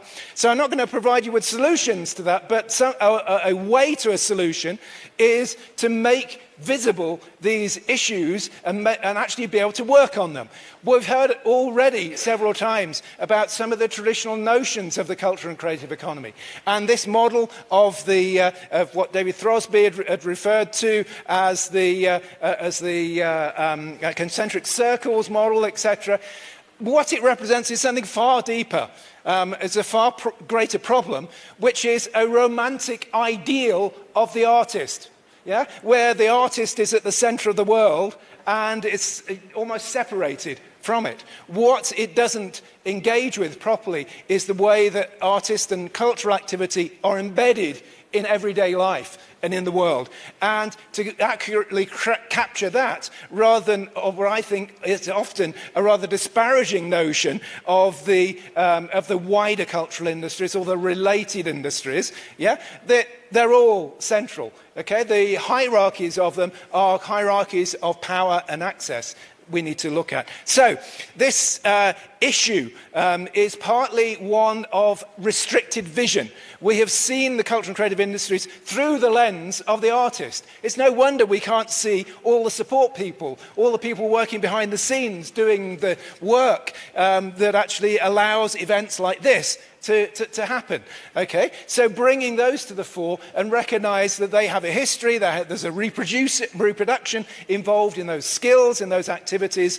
These are really important issues. And so what we need is a more relational notion of the world, because this notion of the artist at the center is a very atomistic. It's though, just this person there and they're not related to other things. It's about a relational view of the world. And we come back to some of the points that Hame Baba was talking about. The relatedness of activities is a constitutional nature of the cultural and creative industries. So we need an expanded notion of the field of creative economy. And certainly one of the things that we've been trying to develop is a better way of seeing them, not just based on the artist, but based on what we call a production system. And this is an idea of a recursive learning system whereby we start, for example, with an idea, but ideas have to be made into things. They need to be then distributed. They need to meet audiences, and it might be in a commercial market or at a concert of some sort. And then they need to be archived. They are the resource then for thinking about new ideas and differentiation of new ideas. And once you begin to see the cultural production in this wider notion, you wouldn't want to put the artist at the center. The artist is a key component of this, but so are all the other people that are involved in this collective endeavor of cultural production. And in fact, that UNESCO model that we've seen before that actually includes this at the center of it, as well as the separate domains. So there's a cycle like this involved in each of those domains of activity. And these are interwoven networks of meaning and value making, multiple values, both economic value and cultural value. And they're embedded in place and time. And there's a process of cultural criticism, but also policy making, of justifying and trying to fix these values. Okay, so that it's not a foregone conclusion what the value of many of the cultural and creative economies. So we can think of this more in terms of a circular economy involving environmental dimensions as well. And I've written about this somewhere else as well. I won't go into detail about that. But although this looks like a bit of a mess, it is just an illustration that you can look at later that actually a model that I've just been talking about, when you plot it out, and this is an example for the music industry, these are all of the activities that are involved in producing a piece of music. Yeah? So it's not the artist, it's a range of infrastructure, of subsidiary activities, etc. And this is what we mean about the cultural and creative ecosystem. So it's a codependency of these activities. And just to take an example, if you don't have any venues, then it's no use being a great performer because nobody's going to come and see you. Yeah? So lose one component of these ecosystems and the whole fails. And this is an example of the sorts of problems that happened in COVID-19 beyond and above the other problems that creatives faced, is that the ecosystems started to fall apart. Performing spaces, recording studios, or managers, or agents, those sorts of things. So what I'm putting this up to do is to illustrate that actually is a whole wide area of activity, both commercial and non-commercial, that is invariably involved in cities, but it's embedded in places that constitutes this cultural and creative economy, rather than just the idea of this next person that you saw on stage. So, we need some new visibilities of seeing how power and control operates in this field. Partly, this is rejecting a rather standard neoclassical approach, which only focuses on individuals and markets, and really is focusing on the constitution of markets, the way they're made up of social and economic interactions. Yeah? So we need to know how markets are made. And we all know that in areas that people have mentioned this already in terms of demand, for example, that Herbert Esquith was talking about, that demand is constructed. People don't just suddenly decide which music they like, but there's a whole process of education, of learning about music, of learning of different styles, and then there's all sorts of advertising, there's also other forms of promotion, and therefore it's not, in the end, we generally like common things. That's partly to do with the power of these monopoly organizations. Yeah? It's not as though creatives sort of just come up with an idea and then an audience flocks to them. There's a process involved here. There are institutions that involves educating people, it involves building audiences, building music scenes or reading scenes. It's a whole wider society that again is not involved. And the supply and demand can be structured and controlled if organizations such as large multinationals control access to parts of those things, whether it be Spotify with distribution or a major company like Amazon controlling access to internet services. And regulation is an internal part of that. So regulation often is dealing with that problem that was created. And I just want to point out that the actually existing creative economy is more like this hybrid activity where it's definitely not business as usual. It's business as unusual in the sense that there's a speed of turnover of activity. To produce a car may take 2 or 3 years to set up a new model. With a music or writing, with a newspaper, it might be a matter of a day. Yeah, so new products every day. So think about the organization of producing that amount of newness throughout the period. How you do that, the risk involved. And this is a key issue of the cultural and creative economy, that it's centrally about risk, because you don't know what your audience will like. You can try to convince them beforehand with writing articles about them and encouraging people to see the things that you say will be good, but you don't know. And the risk in the cultural and creative industries is something like 20% of things, if you're lucky, are successful. 80% fail. So now your job is to go out and make an industry out of an 80% failure rate. The fact that the creative economy works is a testament to the success of that system, about how people do it. To conventional economists, to banks, etc., they just think these people are crazy. Yeah? It doesn't mean they're crazy, it's that there are ways of dealing with this and managing this. Portfolio management is one example of this. But we have all of these problems in terms of trying to understand the relationship between production and consumption, the construction of markets, the construction of supplier relationships, the construction of makers, the relationship between the formal and the informal.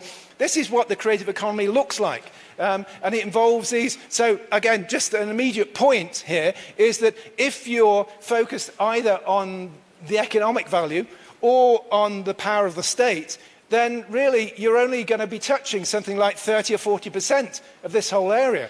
So policy is not going to be effective, and conventional economics is not going to be effective because it just doesn't play by the rules. Yeah? So these are a different set of rules and a different sort of understanding, I think, is what we need to bring to this problem. And I think when we begin to see the broader sense of the creative economy, it's like looking at the below sea of an iceberg. Yeah? There's a lot more there than we expected. And likewise, at the beginning, in terms of the headline measurements, actually, it's a lot bigger than we expected, but it's a lot more complicated than we expected as well. And I think we should expect to find, as in terms of case study work that we've done and this project on global production networks that I'm working on with the European Union at the moment, is that we find trans-local cultural production networks. Yeah? So this flow across borders and across spaces, the unequal interdependencies and the flows of knowledge and opportunity that are involved in them, we need to map those, not just the outcomes in terms of GDP, it's the actual organisation of the industries, because that's about who gains and who loses, and who comes to be invisible in this process. Yeah? We've had an invisibilisation of huge amounts of people in this. I mean, that's my criticism often of economics, is that where are the people?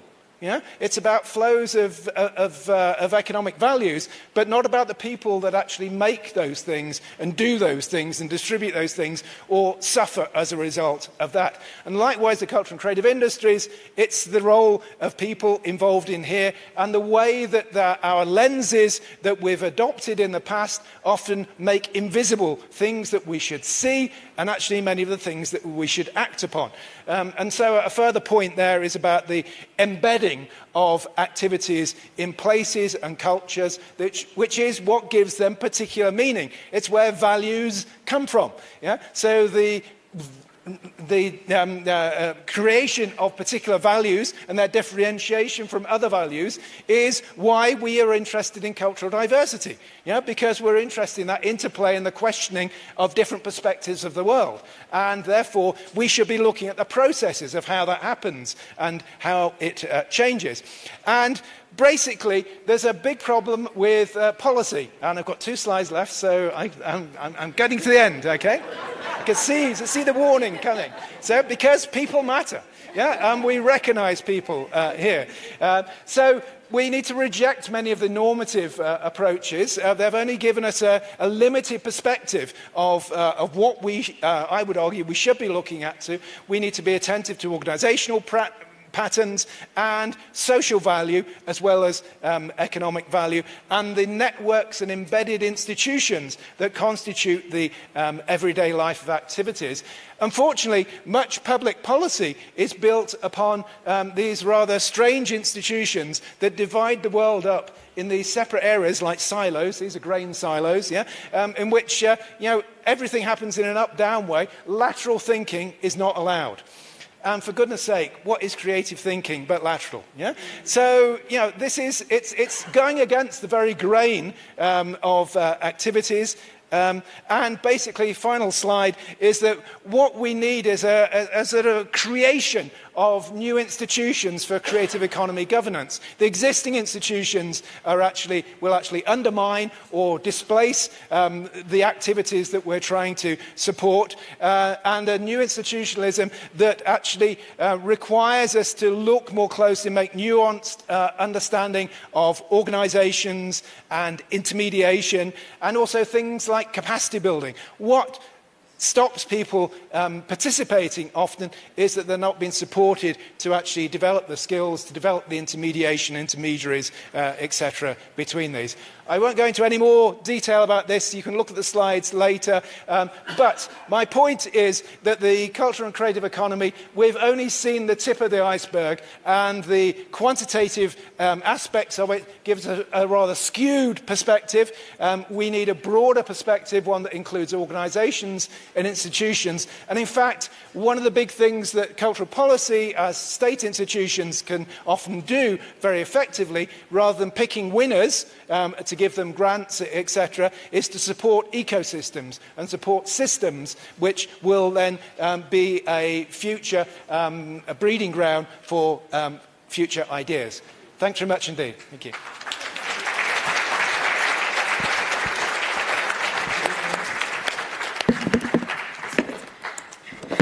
Thank you, Professor Andy Pratt. Very insightful recommendations there that you are making. I'm sure they are assisting and are going to assist us a lot coming out of this conference. A round of applause for all three of the presenters, ladies and gentlemen. I am now going to invite my co-chair, Ms. Flavia Mutsisi. I hope I said that correctly. She is the commissioning editor at MultiChoice. I was asking her whether MultiChoice and Showmax are the same thing. She said, same side of one coin, or two sides, actually. A round of applause for Flavia as she takes over. Thank you so much, Chair. Shoo, that was so enlightening and insightful, and I wish we had more time to unpack more. Thank you so much to our highly esteemed panelists for the insights that they shared with us. More especially Dr. Hubert, who went into more stats around kickstarting us on what the global creative economy looks like on a practical level, and of course followed by a so philosophical, poetic, and a very beautiful delivery from Professor Baba around the creative industries, which was very nuanced. And of course, then we ended up with Professor Andy Pratt, who went beyond just talking about the stats, but started talking about policy and how change can be implemented practically. I think as a closing statement, it would be great to sort of pose a question to all the panelists that can be answered from your different point of views. And I just think that we all want to know in plain English, as brief as possible, what are the trends that are driving the global creative economy? How do we implement practical change to combat the challenges and the tensions that we face? And basically what we're asking is where to from now? And I think we would really appreciate it if the question would also be answered from an African point of view. And once that's, the question is answered, we will then open up to the floor. Thank you. I think we can start with Dr. Hubert. Professor Hubert. Thank you, Chair. I'm not sure if I need to repeat the question. Yeah, I'm here. Wonderful. Yeah. I cannot start because the host, okay, it seems that you don't want me to start my video.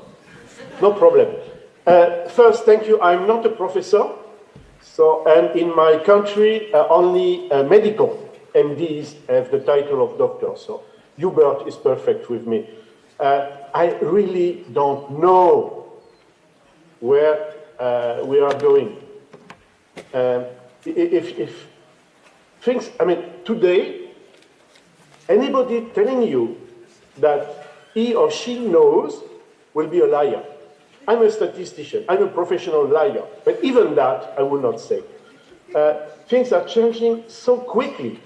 For example, Professor Baba said, before, there were a difference between the private and the public spheres, and a third part. First, I mean, before, a long time, cultural production were basically religious production, and there were no difference between the private and the public spheres when in religious matters.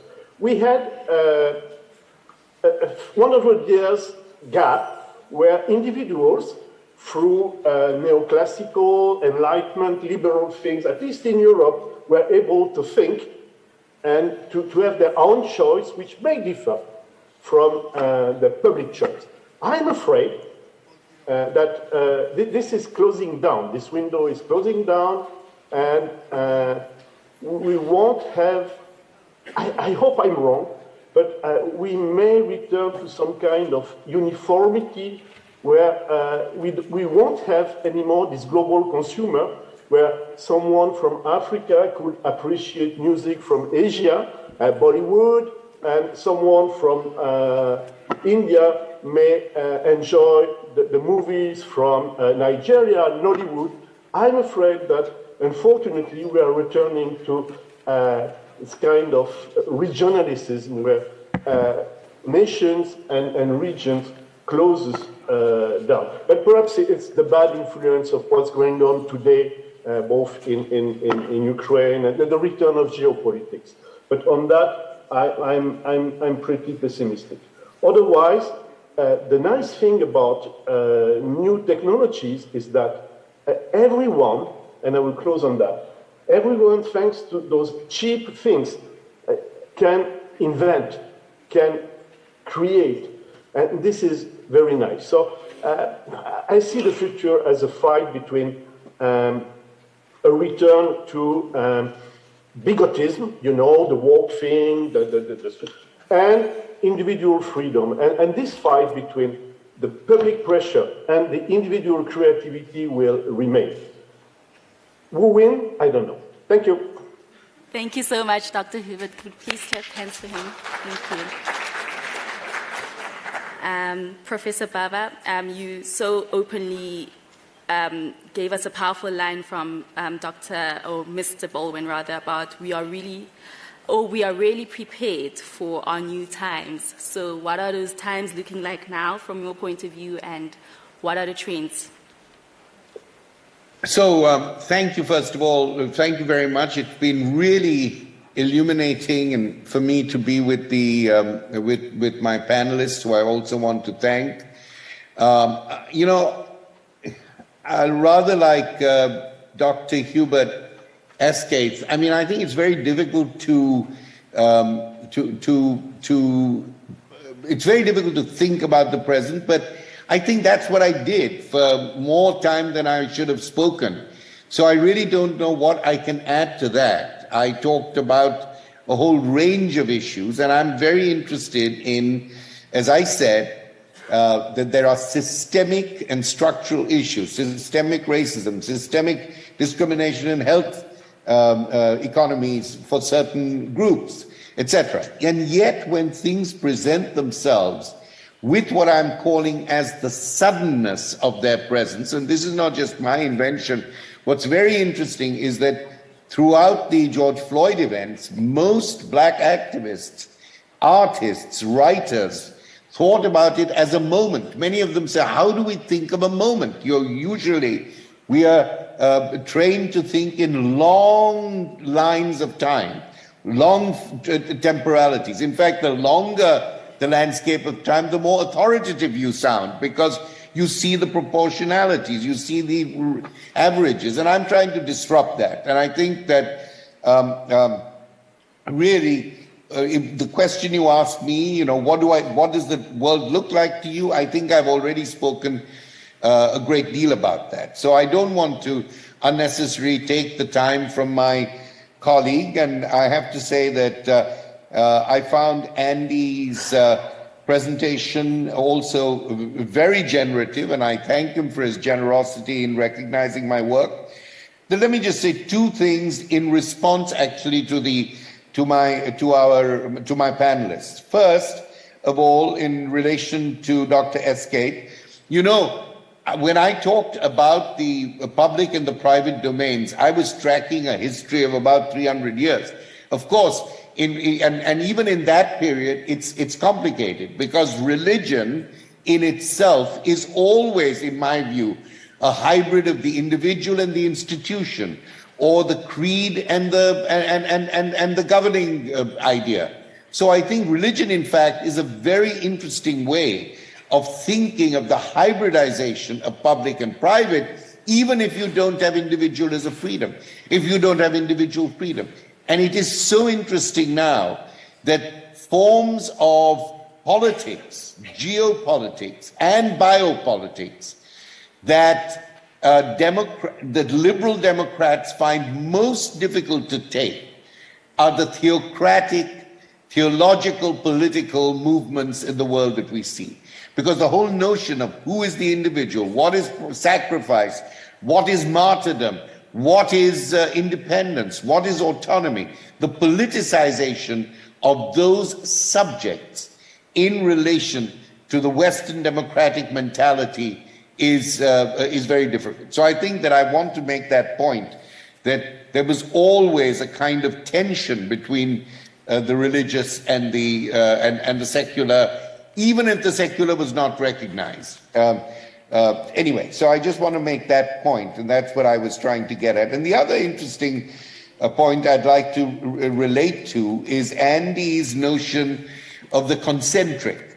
I talked about the convergent, and I would like to hear what he thinks about it, because I think the concentric still depends on a certain core and its peripheries. And everything that I took away from Andy's very lively conversation was that in cultural production, we need more and more to think about convergent skills and talents rather than concentric ones. So I was trying to shift that ground a bit, and I'd be interested to see if indeed Andy thinks it's even worth referring to. And then the other thing I was trying to do was, you know, when the world enters the house enters the world, and the screen, various kinds of screen mediate that experience, more or less in a very exaggerated way in the pandemic. I think that I was proposing that the symbolic and the economic, if you like, to some extent come closer than ever and reflect each other. But that was a more philosophical point, and I just was thinking about it, having read the materials that I was not familiar with, but maybe I was too quick to propose something. My apologies. Thank you so much, Professor. Could we please clap hands for him? So, Professor, hi, thanks. In response to the question that was posed as well. Just checking whether the microphone is on. Hello? Is it on? Is this one on? Okay, great. Thanks. Yeah, that was really interesting, different dimensions there. I guess the point that I've got is a rather simplistic one, but very important. Unfortunately, I see today as the period in which work in the cultural and creative industries is immiserated. It's about precarity. It's about separation and the creation of differences that are unwelcome. And I think what the opportunity for us as those that are interested in reflecting upon that is A, to point it out, and B, to think about how to change it. Because it's not good at the moment, not good for people's livelihoods, it's not good for people's emotional life, and it's not good for the culture. And therefore creating these different visibilities and also ways out of a mindset that seems built upon the idea of us all being, in the literature, like mechanical Turks. We're just accepting these micro jobs from large companies and producing widgets from them. And I think that direction is clearly we're not there at the moment, but I think we need to question what it is that produces that system. And it's about technology, and it's a questioning of technology, that it's a socio-technical relation. It's not a thing. It's something that is mediated and can be remediated in this way. And I think looking at the changing, quite simply, the means of production and the way that we control them is the way forward, is what we need to think about. And I think looking back, we see to an extent how we've failed in many ways to do those things, and we need to try again and try harder. Sure. Thank you so much, Professor.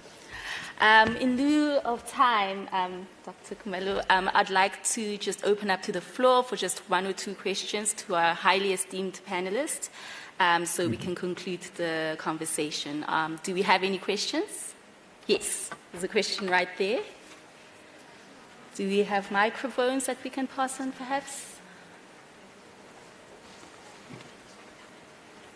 No, it's not working. Can you hear me? You can. My name is Lisa Combrink. I'm from the National Department of Sport, Arts and Culture. I think that the picture that's been painted to us is a reality check. But it's also quite gloomy, isn't it? So I want to ask possibly an even gloomier question. And that is, based on the contributions that we've heard in this panel, is the elephant in the room not actually the F word we will not utter, and that is fascism, looming larger than life, so big in the world that we pretend not to see it because it's also consuming. A few companies, so-called, so-named creative companies, controlling the world, with the rest of all of us becoming more invisible.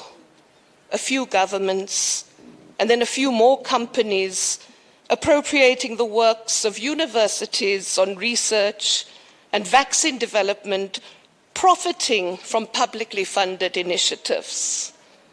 And then perhaps a few influencers, mainly, it seems, in California, dictating our cultural desires and their copycats elsewhere.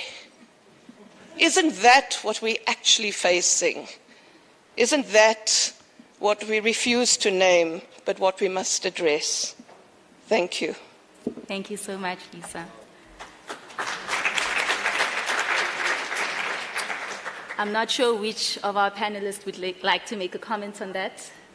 I empathize with what you're saying, and I think it's the recognition. I think we need to recognize not the hype, but actually the reality of what's going on. And that's why I would argue that rather than looking at the difference in economic value, we need to focus on power differentials in many of these systems that we're talking about or activities we're talking about, and interrogate who's got the power, how they got it, and also the way that that shapes whatever forms of cultural expression we have or are denied. And I think sometimes economics likes to see itself as separate from all these value judgments, whereas I believe that it's more of a political economy whereby we actually need to address these questions of inequality of power and control, as well as the economic system in terms of thinking about how actually existing creative economies operate. Thank you for that. Do we have one last question? May I add something? Please go for it. Yeah, this is a very interesting question. I will be short. There is no change. Do you think that before people were independent, were not under the pressure of fashion? It's just the sole difference for the small guy is that the influencer is no more in the capital city, is somewhere in California. But for the small guy, there is no difference. There is perhaps a process of acculturation, but in terms of individual freedom, I don't see a lot of difference. And perhaps more freedom today because you can choose your influencer than before, when you were in a village, you had to follow the rules of the village, otherwise, you could be killed. In my country, people could be burned because they were not following the rituals and the mode and things and the fashion. So I frankly speaking, I agree, but I don't think it's a bad thing. Sorry for being... Thank you so much for the answer. Professor, I don't know if you want to add on to the question. Yeah, I actually think that Lisa has pointed to something extremely significant, and she focuses, I think quite rightly, on the collusion between certain, large, let's call it media companies, but other, Twitter and so on, these large companies and their collusion with certain governments. And I think that collusion, which is not by my term a convergence, because people don't come with a sense of their difference, regional or otherwise, that collusion is extremely problematic, and you see it in the States. But I think there is a further issue, if I might just raise it to you all, probably who know it well. But there is a way in which, and I want to, in which regionalism is also constructed. Regionalism isn't just the voice of people from the region, so that one form of hegemonic normalization of difference is, for instance, like Netflix, which I watch compulsively, by the way. But let me just tell you, Netflix has this model where it, gets local people in India or in Africa. I'm just now watching something about Lebanon to make their works. Now, this is a sponsored kind of regional differentiation. Some of it is good, some of it is not so good. But I think that the way in which hegemonic power works, it can also work through normalizations of issues or normalizations of what actually look as if they're the articulation of different people, different regions. And to some extent they are, but to some extent they aren't. Once again, I want to say that we are on the threshold, and what we have got to understand is that the threshold isn't sitting on the fence. The threshold isn't being sort of above or on the fence. The threshold is the flux of the everyday, to go back to what both my colleagues on the panel said, but trying to theorize that moment of transition, trying to theorize the everyday, not by saying, this is completely different. Every culture, every moment in history, there have been moments of transition. Transition is not a natural phenomenon, just like hybridization is not a natural phenomenon. You construct to answer a particular problem, you construct a particular analytic framework. And I think for the moment, the issue of, these threshold tensions, hospitality is also the problem of crossing a threshold. Neighborliness, minorities, these are the problems, the tension of the threshold. I think this is quite important, but I very much agree with Lisa. I would only ask her to think about how these hegemonic powers work and how you can homogenize through differences. Thank you so much for that, Professor. I'll hand over to our chair. Okay, let me hand over to our Master of Ceremonies. Thank you so much for the panel discussions and for the questions and for the session. Thank you. Thank you. Thank you so much. And thank you for letting me gate crash your session. Thank you so much. You can leave the stage. Just a slight program change. The last plenary session will fall away and will be incorporated into the session tomorrow in the interest of time. You can speak to Amy in the bright pink top if you have any questions about that or how exactly that's going to work, so we can make time. Please may I ask that we make our way to the next plenary sessions, and let's begin with those. Can I just remind you, before you leave the room, that we have a cocktail and canapes event on the deck after the final plenary. Please stay with us for as long as possible. Enjoy interacting with academics, people in the creative sector from all around the world and all around South Africa for the rest of the day. Please don't rush off after we've done the last plenary. And I can invite our next panelists to make their way to the stage. A round of applause for them, please, as they do so. Thank you.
I'll be guided when we are good to start. Amy? Okay.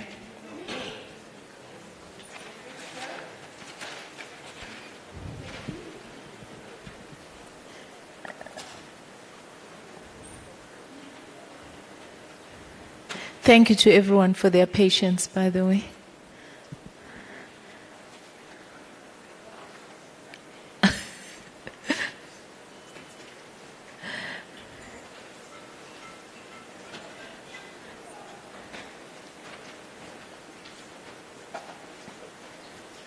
I see people are walking in with popcorns, so it's really going to be a digital experience, a theatrical experience that we're about to have.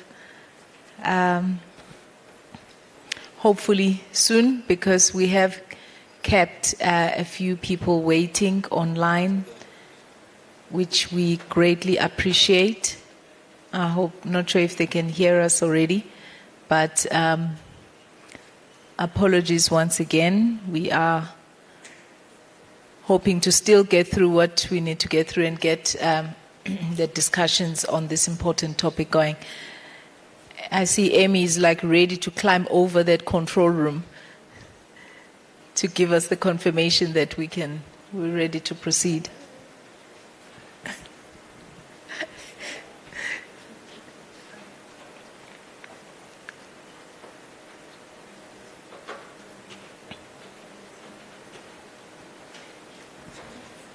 Okay, I think where I come from, in times like these, we'll just burst into song. But we can try. At this point, I'm willing to try anything. It's been a long afternoon of really ingesting quite deep content. I think, at this point, instead of me saying, okay, let's stand up and stretch and all that, I can easily just... I wouldn't ask you, DM, to start a song. We can ask Lisa to sing a fascism song. Woo! I thought it would be easier with anyone but you, DM. But after hearing Lisa's comments, I'm also just worried about her now. The kind of song she may start may end us in the newspapers for the wrong reasons. We don't want that. We don't want that. And probably my song will too. But so I will spare everyone. Okay, we're good. Good to go. Good to go. Thank you very much. A very good afternoon, a good morning, good evening, whatever time of day it is. From wherever in the world you may be connecting with us. Thank you for your patience, and apologies for those that have been waiting online for us to start. We know that we are starting at a time different than was allocated, but I can assure you that it will still be a worthwhile engagement. A warm welcome to the panel, a panel that is brought to you in collaboration between the Conversation Africa and Saco. And the title of this panel is Securing a Seat at the Table, How African Creatives Can Thrive in the Digital Era. I'm really looking forward to having an engagement. And, moderating the panel for you this afternoon is yours truly, Zamam Kosi. I am a 20-year media and entertainment lawyer that has been around for a while, and a creative industry advocate, have held various roles in the public sector as well as the private sector. Very much all of these roles positively impacting the growth and the development of the creative industries. I'm also a keen student of the integration of African firms into global value chains. So that is who is going to be moderating for you. And I hail from the township of Umlazi, south of Durban, KwaZulu-Natal. I grew up to the sounds of Istatamiya and gumboot dance from the nearby hostels, particularly Cleveland's hostel, to those that are listening, those that may not be around. But to this day, as a result of hearing those sounds, I can still identify distinctly, the sound of those, that Statamia sound and that gumboot dance sound, even if it's a hip hop song, even if it's an electric dance song, I can hear that sound still distinctly to this day.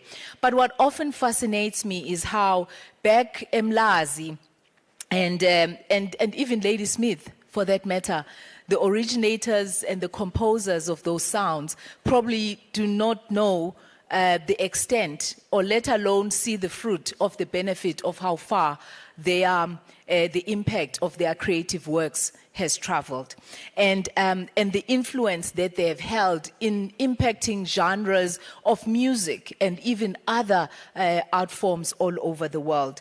Now, digitization particularly, during the pandemic times, we know that it is to be applauded and celebrated for really making it very easy and possible, because it broke down the means of content creation and the means of market access. However, all of these developments do not come without a cost. They do come at a cost, and the solutions are less than simple, because it is a complicated industry, as we have heard throughout the day. And to help us deliberate this afternoon on some of the realities of African creatives thriving in the digital era is my esteemed panel. Firstly, it's the Honorable Deputy Minister of the Department of Sports, Arts and Culture, Ms. Noqawe Noncedo Mafu.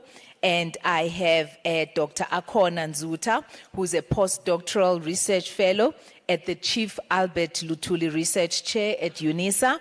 She researches the intersection of South African music, public policy, and cultural management. And online, I also have Prof. Ribeiro Zenza. I trust that he has connected with us. He is a cultural economist who is a director of culture department at Sengo International University in Alexandria. And last but not least, I've got Dr. Marisa Henderson, who is a chief director in the Creative Economy Program, which is part of the UN Conference on Trade and Development. Now, you can be assured, and those that are in the house, you can dig into your popcorns at this point, because you are about to hear from this very esteemed panel on matters that relate to the digitization of the industry and how our African creatives can fruitfully and sustainably participate. So starting with you, Deputy Minister, for obvious protocol reasons, whether you like it or not, please just take us through, what does the road to digitization of the creative industry look like from a government point of view? And what is government doing to support the industry through this shift? Your thoughts on that? Thank you very much, Zama, and greetings to everybody who is in this conversation. Of course, it is a conversation, and a conversation, therefore, by nature, is that everybody benefits from it. It is not only us here that will be the experts. We also hope that we will learn something from the people that are with us. And I hope you also heard that everybody that is in the panel with me has got a prefix, a doctor, a professor, and me, you heard that Miss. No Tshwane, no Ncedo Mafu. You heard that, ne? So you don't expect much from me. So I thought I must quickly do that so that your expectations are a little bit lowered in terms of what I'm going to say. But on a more serious note, digitization has really caught us, Zama, particularly the creatives in the country and in Africa in general. When COVID-19 actually reared its head, everybody had to actually learn standing up and understanding what is going on now, because you are here as a creative. You need to have your work being out there. You are on lockdown. And therefore, you had to quickly understand what this digitization is all about, quickly, and learn as you go. And one of the things then that is important is that there's been hiccups, of course, but also the important thing is that you have not been given an opportunity to learn this skill at school or anywhere. Now, here is an opportunity and a situation that we must deal with. These are the things that I thought government had to look at and assist the creatives and the artists. Of course, we put some funds available as the Department of Sport, Arts and Culture to say, we are going to put you, we're going to assist you to put your work out there in the digital space. Yes. But of course, remember, the creatives had to go and knock to somebody else who is going to help them to take their work into the digital space because they don't have the skill for that. And that is an added cost on them that they now had to work on. Secondly, if you are a South African like myself, you would know the cost of data in this country. Data in South Africa has got the most expensive data in Africa. And therefore, on top of the cost that we have to deal with, data is becoming another problem. Much as we are interacting with our sister departments, like communications and DTIC, to say, look, we need to make sure that data becomes accessible. Because it is very clear, even beyond lockdown, that digitization is here to stay. And we need to make sure that South Africans in general understand how to navigate into that space. And navigating into that space must also not mean economic constraints for us because of the expensiveness of the data. Yes. So those are the things that are very critical for us, that we thought is important. Of course, digital platforms need technical expertise, which I've already spoken about.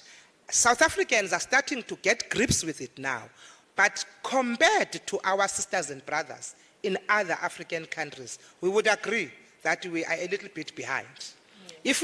If we are compared with Kenya, Kenya is a bit a step ahead of us. If we are compared with Nigerians, when it comes to creatives and putting it out there, they are better than us. Yeah. So we need to make sure that we skill ourselves better as South Africans to be able to compete in that space. And government, which I represent, must make sure that young people, because young people are the ones that love to be in the digital space.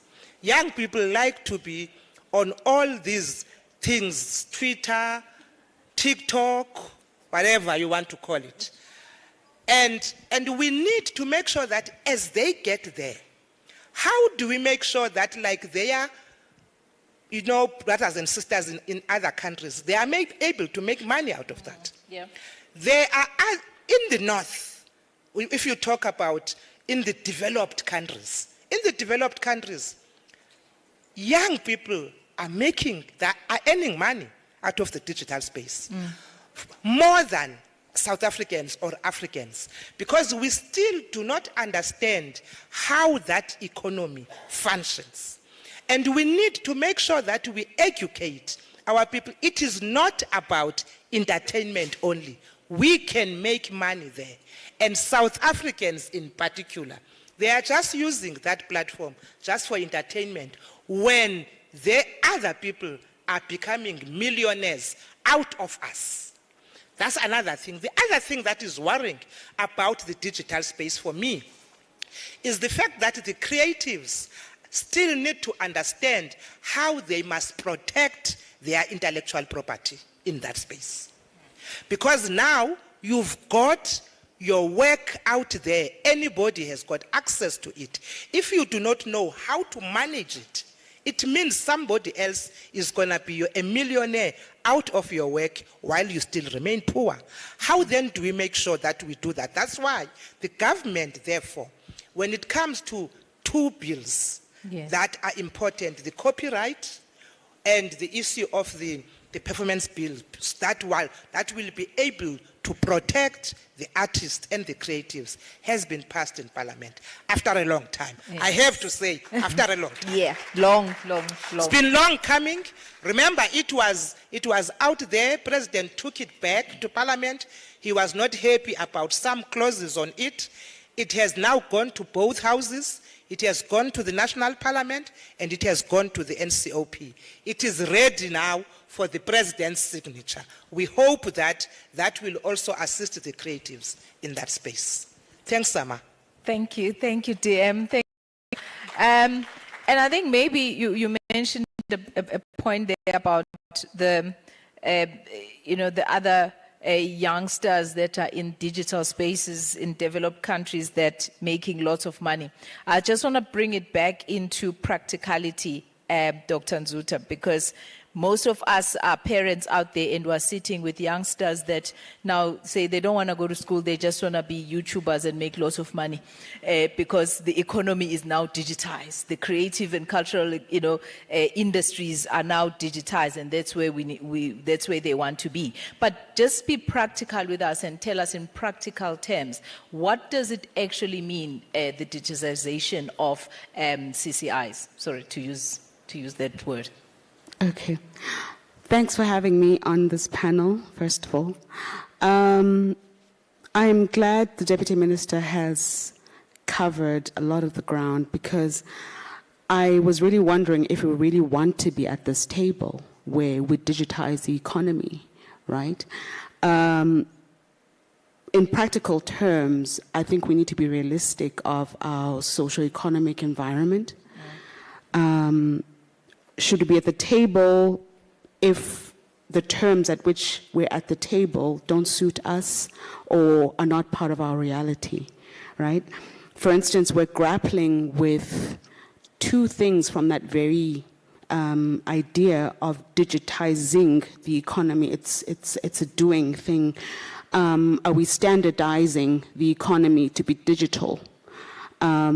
We've got the economy, which is struggling already, right? And that has implications to how we engage with digital life, right? And then digital life itself, how do we engage with digital life or participate in digital life if the very things to sustain it aren't there? For instance, electricity, right? Yeah. And the second thing, being digital norms, as the Deputy Minister has mentioned. Copyright deals with digital norms, right? And protecting ourselves, protecting our IP. That has been a very contentious issue for a very long time. And even though it seems to have been resolved because it's been approved in Parliament, what does it actually mean for practitioners? Because we know that the sector is fragmented, for instance, right? And so I know some people did not approve of the fair use principle, right? Because for our context, it doesn't seem viable, right? So in realistic terms, let me now give you the policy process spiel, right? So for policy interventions like this, they really should be country-specific context, rather country context specific, supportive and holistic interventions that are sensitive to each developmental environment, right? And so, for instance, it would be better if interventions like this, where the policy or program involved are CCI driven, they already sort of look at ways that the CCIs already work with digital technology, right? Because they understand their conditions, right? They already exist in this fray. But also, you know, I like the fact that throughout the conference so far, we have there's been emphasis on the professionalized parts of the sector and the unprofessionalized, or rather formalized work, right? So what do we have to say about that, for instance? Okay, I just made notes here. For instance, do you want good labor practices, right, to happen in this digitized space, this digitized economy, or do you want to act like the, where it's standard for economies to be digital or digitized? Are we superimposing the best practices of other geopolitical zones, which might be toxic for ourselves, right? So there are a lot of things to consider. And then the fact that, one other thing is, we don't document and monitor a lot of the stuff that happens in South Africa. Thank goodness for Saco, right? But then they've only been around for a very short space of time. And who else does research in South Africa into these matters in terms of mapping out the behavior of people in the sector? One last point is the fact that we don't really reach out to other regions in terms of understanding how the CCIs actually work. And I'm talking about rural areas. Yes. So we behave in urban areas and peri-urban areas very differently to how cultural practitioners in different parts of South Africa behave. And that is also something that needs to be brought into the reality of how we want to think about the digital, or rather digitizing the economy of the creative, sector. Thank you very much, Dr. Nzuta, for that. Now, Professor Nzeza, I hope you can hear us. I would like to bring you in at this point because we've said that we've heard in the panel that government is obviously a key enabler of the creative economy, as it is the case with other industries. And maybe bringing a bit of a regional perspective, what, in your view, would be the role of government? What should governments be doing really to enable the inclusivity and the sustainability of the CCIs in this digital era? Thank you very much, Zama, for the question. I think the simple answer to that question would be that the government should devise a cultural policy that will tackle all the issues related to the culture, and maybe merely a cultural policy that will be more concentrated on the CCI sector. But it will be very nice to have a systemic point of view in the sense where the cultural sector should be in touch with other related sectors of the human life of the country or of the continent. I can give the example of the digital plan. Many countries in Africa have the digital plan. The digital plan is not related only to the cultural sector, but it's related to health, to education, to the economy, to security. And the government should work, or the ministry in charge of art and culture should work with other ministries, by example, the ministry in charge of ICT, to make sure that the digital plan that will be implemented will take into account other issues that would be beneficial to the cultural sector. That is the first idea, because we often observe a gap between the hard parts, the infrastructure, the backbone, the internet speed, with the content, because without the content, we will have nothing to be circulated through the network.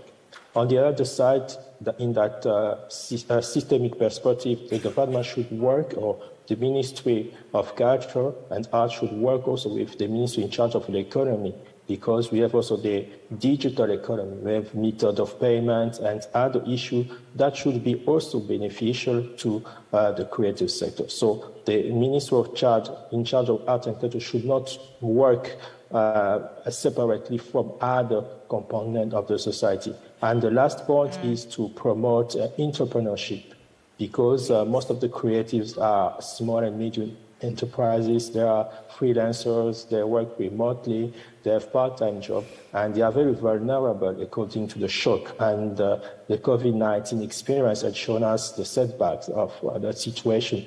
And the government should encourage or have regulation that will support the strengthening of capacities, of skills, to know how to navigate, how to work in the digital era, because the whole creative value chain has been transformed according to the digital. And the last point should be to support the financial institution that must provide financial services according to the nature of the work in the creative field. Thank you so much. And I like that bringing in the whole value chain of the industry, and also not limiting it just to that industry. I think we've had other speakers talking about that as well earlier, the importance of the ecosystem that recognizes that there are other industries that also contribute to the creative industries, and therefore our solutions should be holistic. But I'm coming to you, Dr. Anderson, just for the point to give us a global view. A global view around, I think earlier you spoke about some of the interventions from the different governments out there. So maybe your thoughts around what could be adapted and learned between different countries, because no country, no government is an island.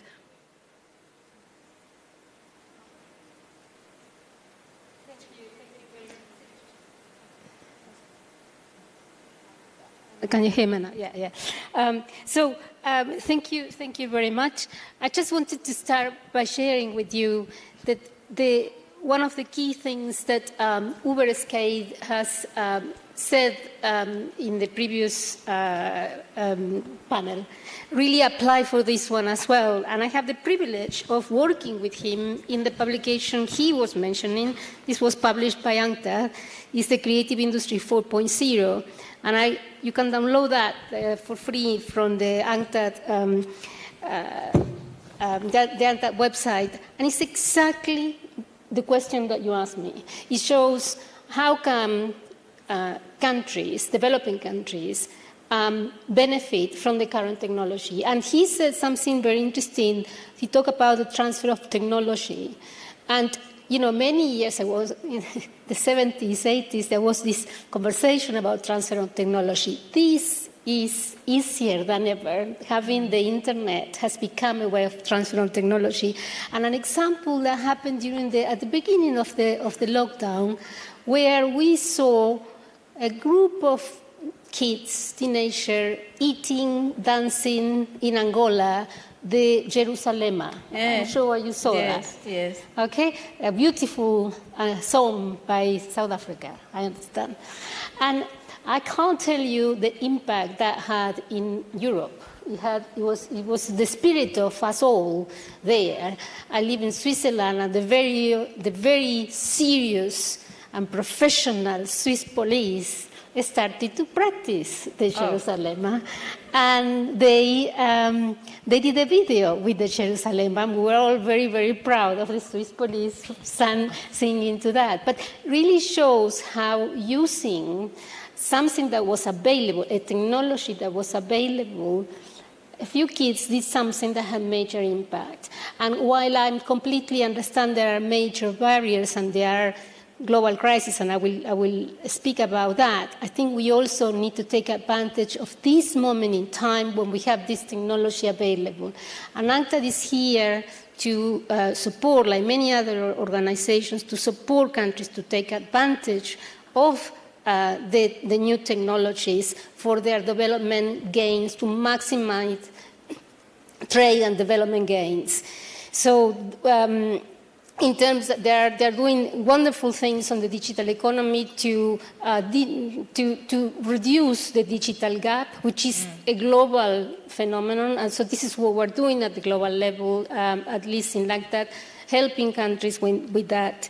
Another thing that I wanted to mention about the use of technology, that this picture and describing this report is the rural areas. When we think about new technologies, sometimes we think, cities, as you were mentioning, but actually, even in rural areas, the use of technologies has been considerable and can be very beneficial for the rural areas, particularly in creative industries, where maybe you don't have an opera house in the rural areas, but you do have the normal festivals where there are songs and this and the other. So the rural, the creative economies and the digital revolution also has an incredible advantage for the products, services, and products in rural areas, and to reach the regional market, the local market. So in that sense, I think it's very important. There are global level processes going on at the moment, so we have to be very cautious.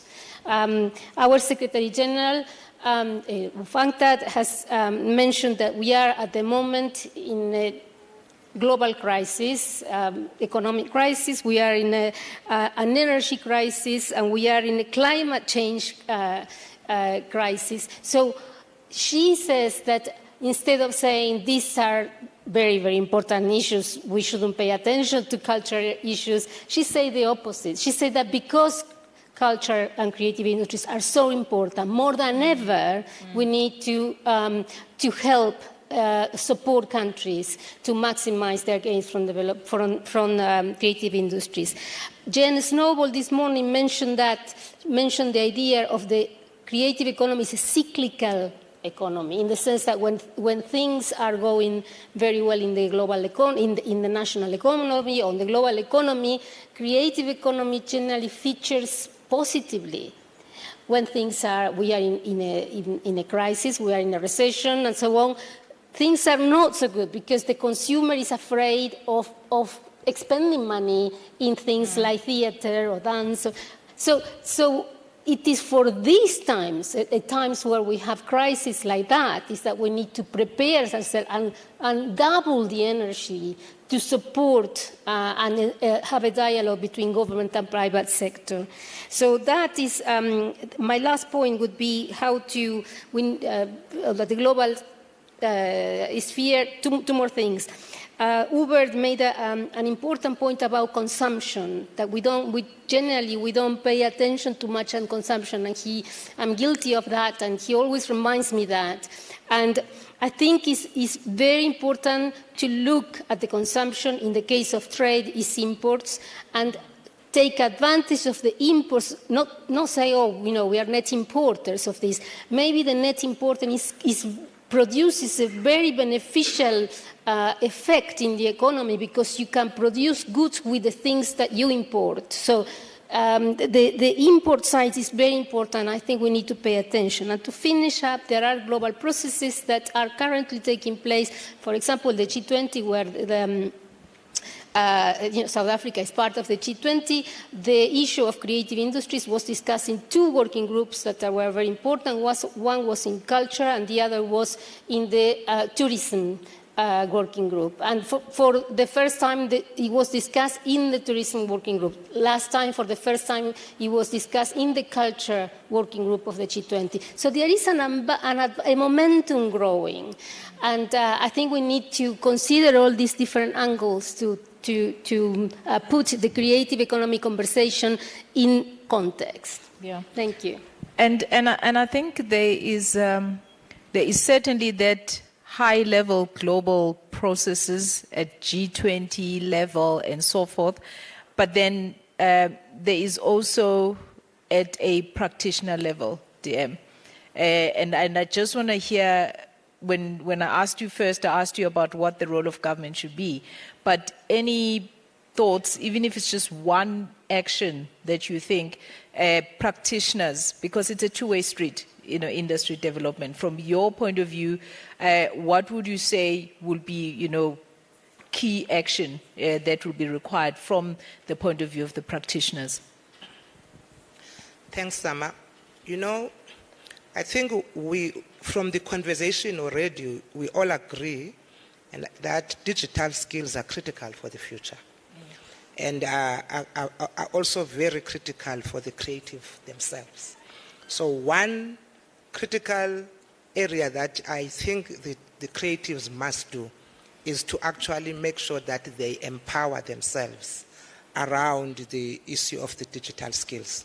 Because remember, if you are able to know how the digital world works, you would be able to do little things that some of us will think that they are minor, like editing videos, like editing pictures. I mean, that's a skill. I can't edit my own pictures. You know. No need, it's not necessary. You think so? But also, when creatives put their song on live stream, they must understand what does that mean. What then do you expect out of putting your song on live stream? So I'm saying, for me, skilling themselves around this is very critical. And governments can also assist to make sure that they actually invest on digital literacy. Because then, that way, everybody, even young people growing up, must actually be understanding how this area of work functions. In a continent like ours, where traveling intra-Africa is very expensive. I mean, if you think about going to Morocco right now, you have to think about traveling to Dubai, then Dubai to Morocco. There's no direct flight that takes you to Morocco. There's no direct flight that takes you to Nigeria. You must go via Addis, and then you understand. Yeah. So digital literacy is critical, because then it will help African continent, even the creatives themselves, to be able to share their creative work and connect with each other in Africa. Because it is going to be easier than traveling to African countries. So digital literacy is very critical for me, that every creative, every cultural expert must at least have some little knowledge of how this works. And I really want to believe that African countries must also put some budget or anything on making sure that we've set up these cultural observatories, so that there is more research that is being done in Africa, the research tanks and everything, so that we are able to share knowledge on things that have been researched and are scientific. Yes. So digital literature for me is very critical. Thank you so much, DM. Dr. Nzuta, from an African creative practitioner perspective, this is not the first time that we've had panels like these deliberating on what can be done to ensure a success and sustainability. Where are African creatives falling short? Both the practitioners as well as the policymakers. What are we missing in being able to see the growth that we really want to see in the sector? All right, sorry, I've got notes. I do want to forget stuff. So if we look at Africa widely, we've been disadvantaged by a few things. Infrastructural problems, our political history, which has disadvantaged us from negotiating equally, or having our, negotiating capacity reduced at these platforms, global platforms of trade, for instance, right?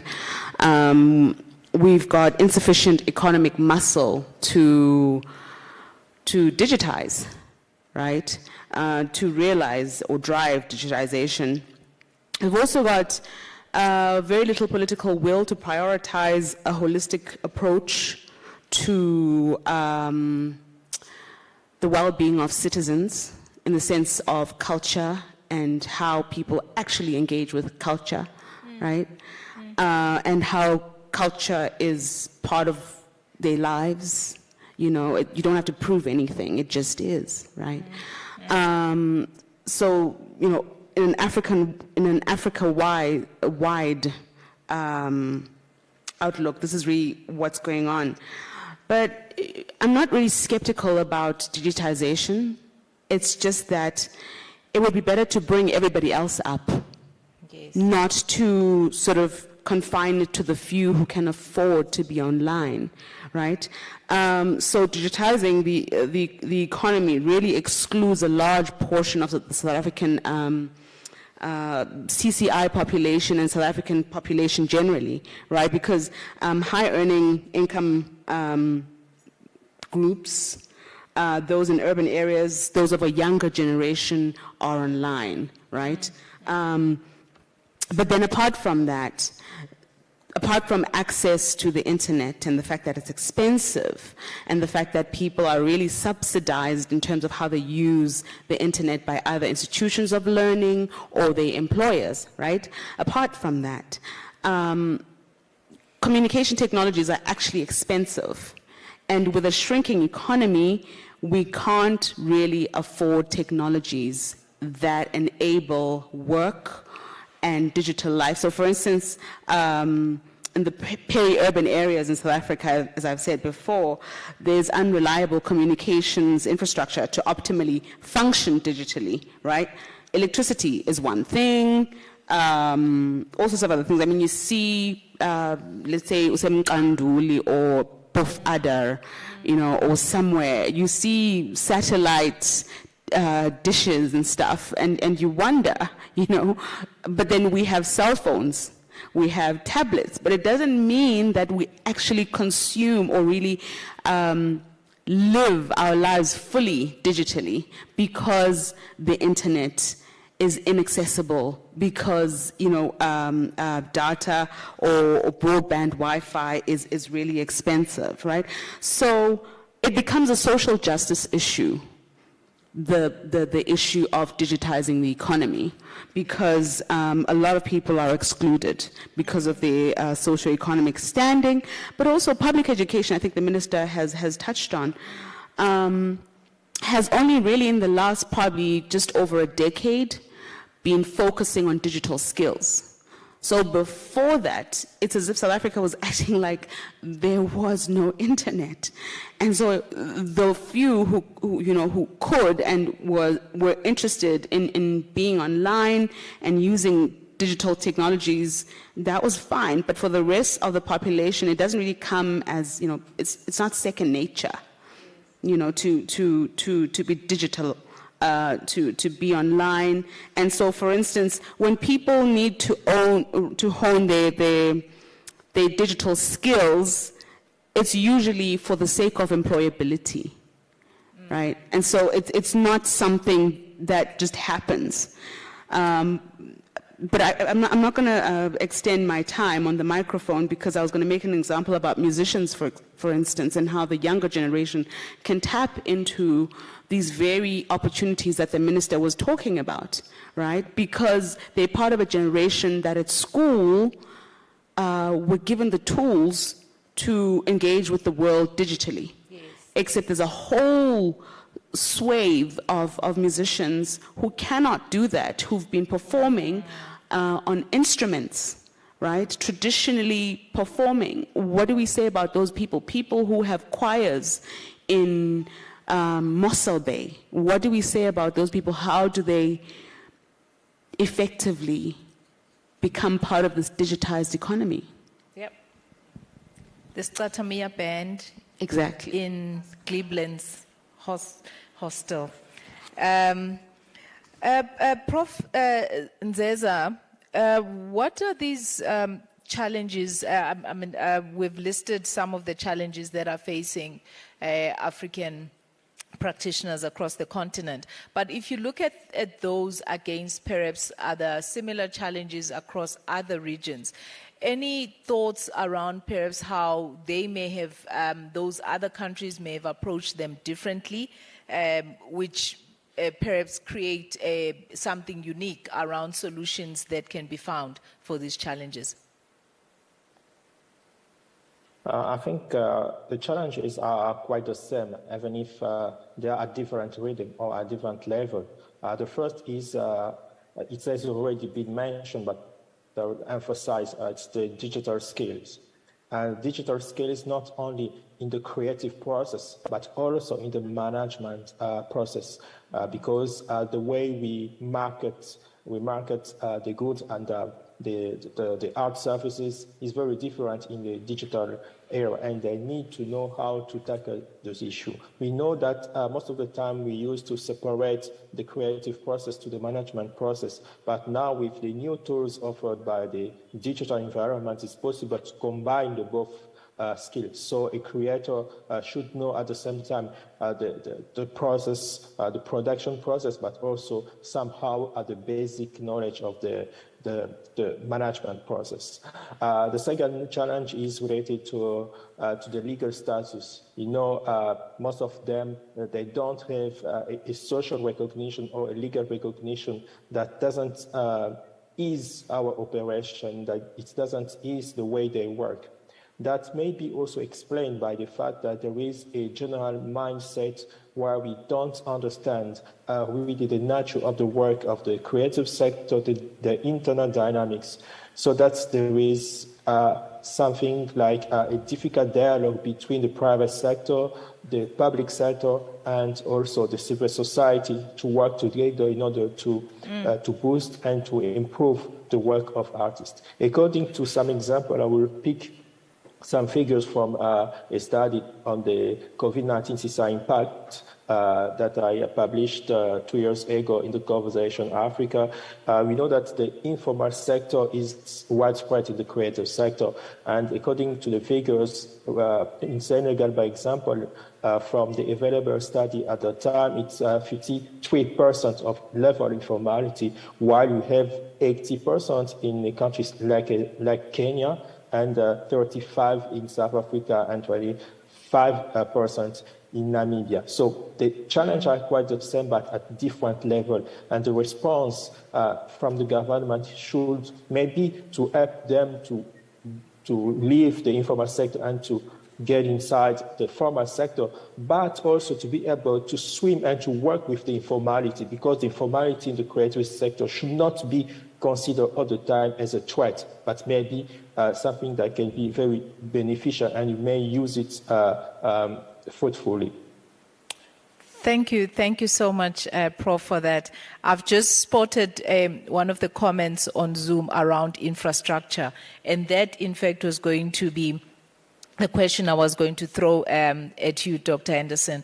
You know, we've heard about the challenges and the opportunities and the outcome of your study. Is there a way that maybe you can just give us one view around what exactly, you know, when we say governments should look into supporting infrastructure, what would you say exactly that is?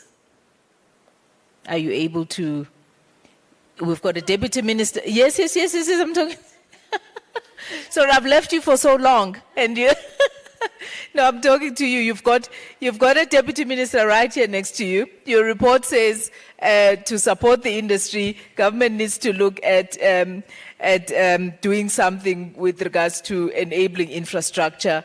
What is that exactly? Thank you. I just want to, I know I said this in other panels, but I think it needs to be reiterated, the vision and the leadership of the government of South Africa to carry on with the vision they have, and then to follow it through. So this is very, very encouraging, and the work that Saco was doing, it's also is incredible, and I think so.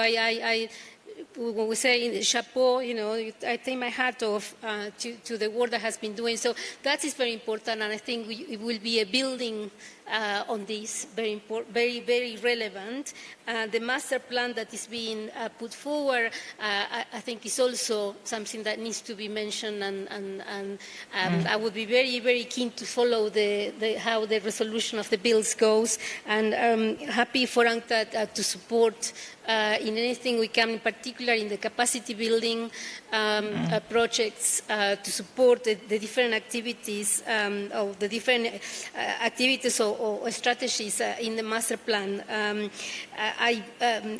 today, one of the experts from Saco mentioned the vulnerability index that Saco is working on, is going to be published soon. I'm not sure if there's anybody, well, I don't see the person here, but I think it will be very, very important to see the results of that study, because that is one of the things I was saying, that it prepares you for the bad times. You know what are the sectors that are vulnerable. So these are the sectors that need to be reinforced when things are not going so well. Yeah. Thank you very much for that. At this point, I would like to take some questions from the floor so that we've heard from our esteemed panel.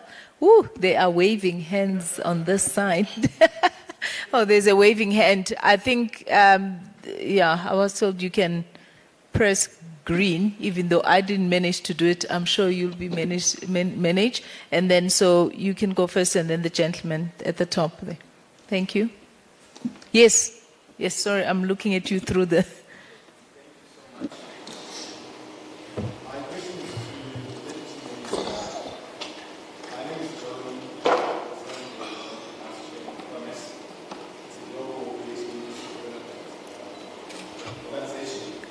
Maybe just speak up a bit, Johnny, because I think the mic is not on. So maybe either project a bit more, or if they can assist with the mic. No. No.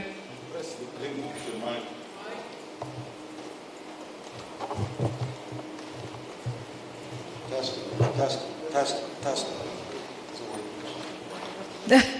Okay, whilst we're there, maybe we'll take that question and then we'll come back to you. Oh, it looks like you're good now. Okay, thank you. My question is to the Deputy Minister. My name is Johnny. I'm representing the American Arts Chamber of Commerce. So we bridge the gap between commerce, community, and creativity at a global level. I just want to know how South Africa leverages its advantage or privilege, especially when it comes to global platforms like the G20, BRICS, being the only African nation there. How is South Africa utilizing that privilege to advance the agenda for African culture? So when Hollywood comes to Africa, Hollywood starts in South Africa. The first Netflix original was Queen Sono, a South African production. The Lion King, South African idea, actually. South African musicians with Nigerian musicians in Black Panther, The Lion King. So South Africa is so well positioned, number one being the most industrialized economy in Africa. But it looks like you are failing to drive the African agenda, especially at these global platforms where you have, I think, an unchallenged authority to speak for the continent as a whole. So where are you dropping the ball, and how do we now, working within the continent as we foster Pan-African integration and global cooperation, rely on South Africa really to rise to the occasion? Thank you. I'll take all three questions, dear, so that the panel can then respond all at once. So I'll take the second question, and then I'll take one from the audience online. Thank you very much. My name is Tunderai.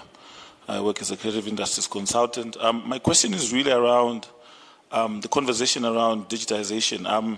I think as we speak of digitization and that space, we speak of it as if it's a static space, as if it's what it is today is what it is going to be tomorrow, and that what it was and next week and next month. But it's an ever-evolving space. And therefore, as we debate and discuss, I'm almost worried about it, because there are new developments every day and every week and every month, every year even. Right now, I think we're talking about the metaverse. We're talking about, NFTs as art. We're talking about different kinds of things that are already happening within spaces. And so on the continent where we are, we kind of are only thinking about it, I think from a 4IR perspective, fourth industrial revolution, having access to, iPads and all that. But I think for me, it's a case of saying, we have to realize where we are and to realize that we actually are so far behind, and that this space that we speak of, this digital world, is ever evolving, and therefore there actually has to be much more speed in terms of what we do, much more commitment in terms of finances, in terms of really making sure that the technology, that we can move with the technology, that whatever technology is put up, that we're able to at least say that we have this and we're using it, particularly as creatives. And so I'm not sure whether it's a question or comment, but I think the panel would be able to react to that, whether it's the Deputy Minister or any of the other panelists, that the digital space is ever evolving and ever moving, and without that awareness, I think we are going to be speaking about putting something online, when already there are concerts that happen online. People are launching music videos in games. People are doing multiple things. The virtual space, the metaverse. Already, this is here. And where are we when it comes to those things? Yeah. Thank you. Thank you so much for that. I will give all the panelists an opportunity to respond to all of the questions. I think hopefully you've made notes of those two. I've got two more questions from those that have joined us online. The first question is from Hannah Beulah from Kenyatta University in Kenya. It says, how can we cushion the creatives against duplication and exploitation that may result into a slump in digital jobs, which may in future render the economy redundant? I hope the panel got that, my esteemed panel. Which is how do we cushion creatives against duplications, which may result in certain digital jobs being redundant? Another question from our online panel, an online audience, is from Dr. Morrison Mutuku, which says, do we have adequate expertise to lead digitization initiatives in Africa? What is your take on that? I would like to start off with DM and then, yeah.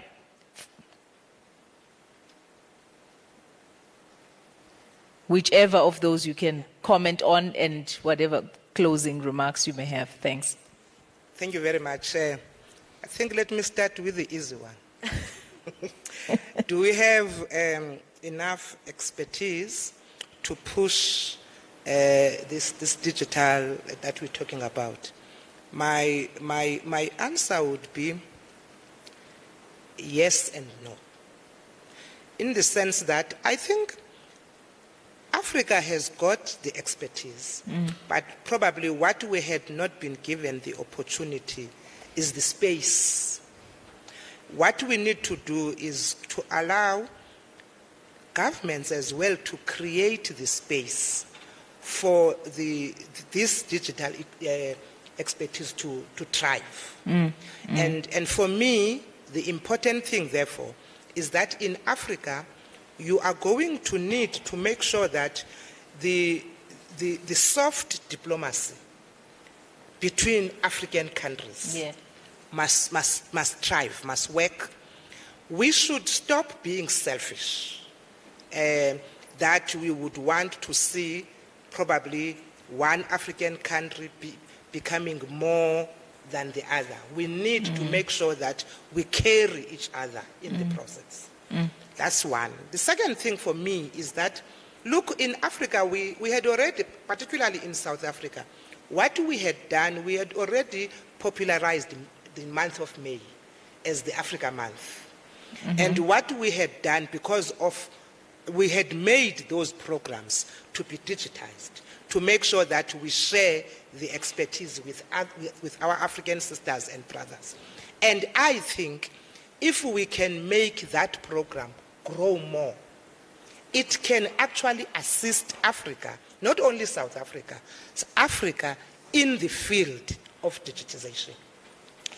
Thirdly, I think we must continue to agree that programs now must take the hybrid form, like what we are doing now. Because not all of us will be in one room, but also we must not stop those that can be in the room to be part of the process. Yes. Then that way, it also assists us to grow in the digitization space. So I'm saying let's then grab every opportunity that we have and make sure that in the process we grow. I hear the question that says, of course, as we talk about that, this digitization evolves. It changes every day. It means we must be agile as Africans. It means we must understand that it is not a redundant area. It is an area that every day you must learn. Every day you must be able to learn new technologies. Because if you are not going to open yourself up to learn, then you are not supposed to be in this space in the first place. That's just me. And I really want to get to the question about, is South Africa using its leverage? Because in all the spaces that it is in, my answer would be probably not enough. Not enough. We could do better, and we could do more. We are in the space of the G20. We are in the space of the BRICS. We might have done well because in the last 2 years, the African Union adopted the year 2020 as the year of arts, culture, and heritage. And we pushed for that because we wanted to make sure that the whole of the continent starts to look and think about arts, culture, and heritage as something that is critical and important. But are we utilizing the fact that we are in the space that can assist not only us, but Africa in general? I said we can do better. We are in a pole position that we can actually use those. And I think what we have done, and with the policies that we've put together as well, which is going to force us to do some of these things, the master plan and the revised policy on arts, culture, and heritage is going to force us to be able to do some of these things. But my clear-cut answer is that we have not done enough. We could do better. Thank you very much for that, DM. I will go to Dr. Anderson and the remainder of the panel to respond and also closing comments. And if they can indulge us with wrapping it up in 2 minutes each for the sake of time. Thank you. Thank you. Thank you very much. So first, is South Africa in a position to compete? And South Africa, as I mentioned this morning, is the second largest exporters of creative goods in Africa. So I think South Africa is producing very interesting creative goods, but also creative services. So as the Vice Minister was saying, there is room for improvement, and you know more about that than I do. So you tell us where you think we can support. One of the things I did just before the conflict in Ukraine, I was in Ukraine doing a mapping of the value chain of the creative services. And it was interesting because the creative services in Ukraine, the markets are the West. And the creative goods, the markets are Russia. So, you know, all this painting and sculpture, all Russia, goes to Russia. The markets are Russia. The creative services are mainly the West. So they were saying, one of the things very interesting, by working on the map, on the value chains that Andy Pratt was mentioned, the ecosystem. He had a slide there where he showed the ecosystem of the music. And this is an exercise that countries can do when they identify a sector that is interesting to them. And when we were working with them, we realized that one of the key things that they have as a creative services was the cartoons. They have very popular cartoons in Ukraine that were doing really, really well. But by doing the value chain, the ecosystem that Andy Pratt was mentioning, we realized that it was the scripts where they didn't have any expertise, so they were importing the scripts from the US. And so and in that, it was a break in the value chain in a way, and it was such a pity. So they realized that they needed there to have education in the secondary, but at the university level on how to write the scripts. It doesn't have to be a university degree, but it can be courses that train people who like creative writing on how to write the scripts. Yes. So they put all their energy on that, and that was unfortunately before the conflict, so I couldn't. I don't know what happened with that, but I'm hoping that I will be able to come back and revert to that. So, but that's a good exercise, and I think it's a good application of what Andy Pratt was saying concerning how we can avoid duplication. Most of the creative industries I am talking about generally are profitable, are industries. So they are competing. Duplication will come, and the ones that produce products that are liked by the consumers will get better and will get the job done. This is a very delicate industry because the consumer needs to like it. Yes. And the consumer will pay. So we are not these industries will not be eligible in a way for subsidies. They are competing, and by competing is how they are going to get their good result. There will be job losses with digital economy. We produce in UNCTAD a report. I'm not expert on that. My colleagues in the digital division are. But the interesting bit was they identified jobs that obviously will be lost. But this happened even in the industrial revolution. New jobs are created. So what the Vice Minister was saying, education is crucial. Yes, yes, yeah? yes. Thank you. Thank you. Thank you so much. Dr. Nzuta? Okay, thank you.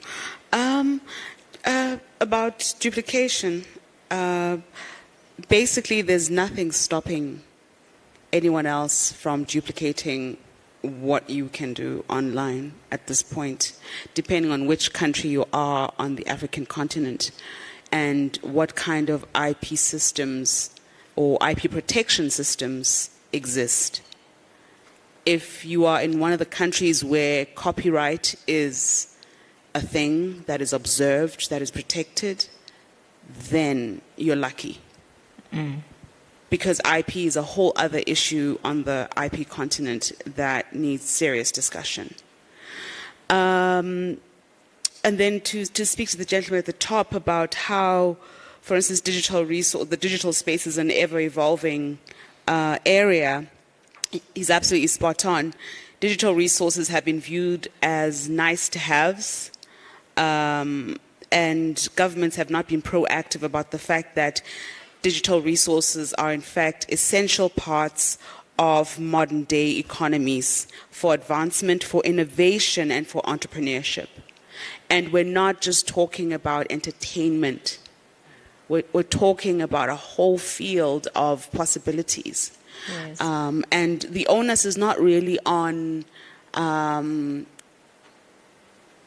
practitioners, I think, to be digitally literate, unfortunately, because it really depends on your socioeconomic circumstances. And that means the education system should, if the government wants to reap rewards from digitization, digital resources, then it should invest in such resources for the masses.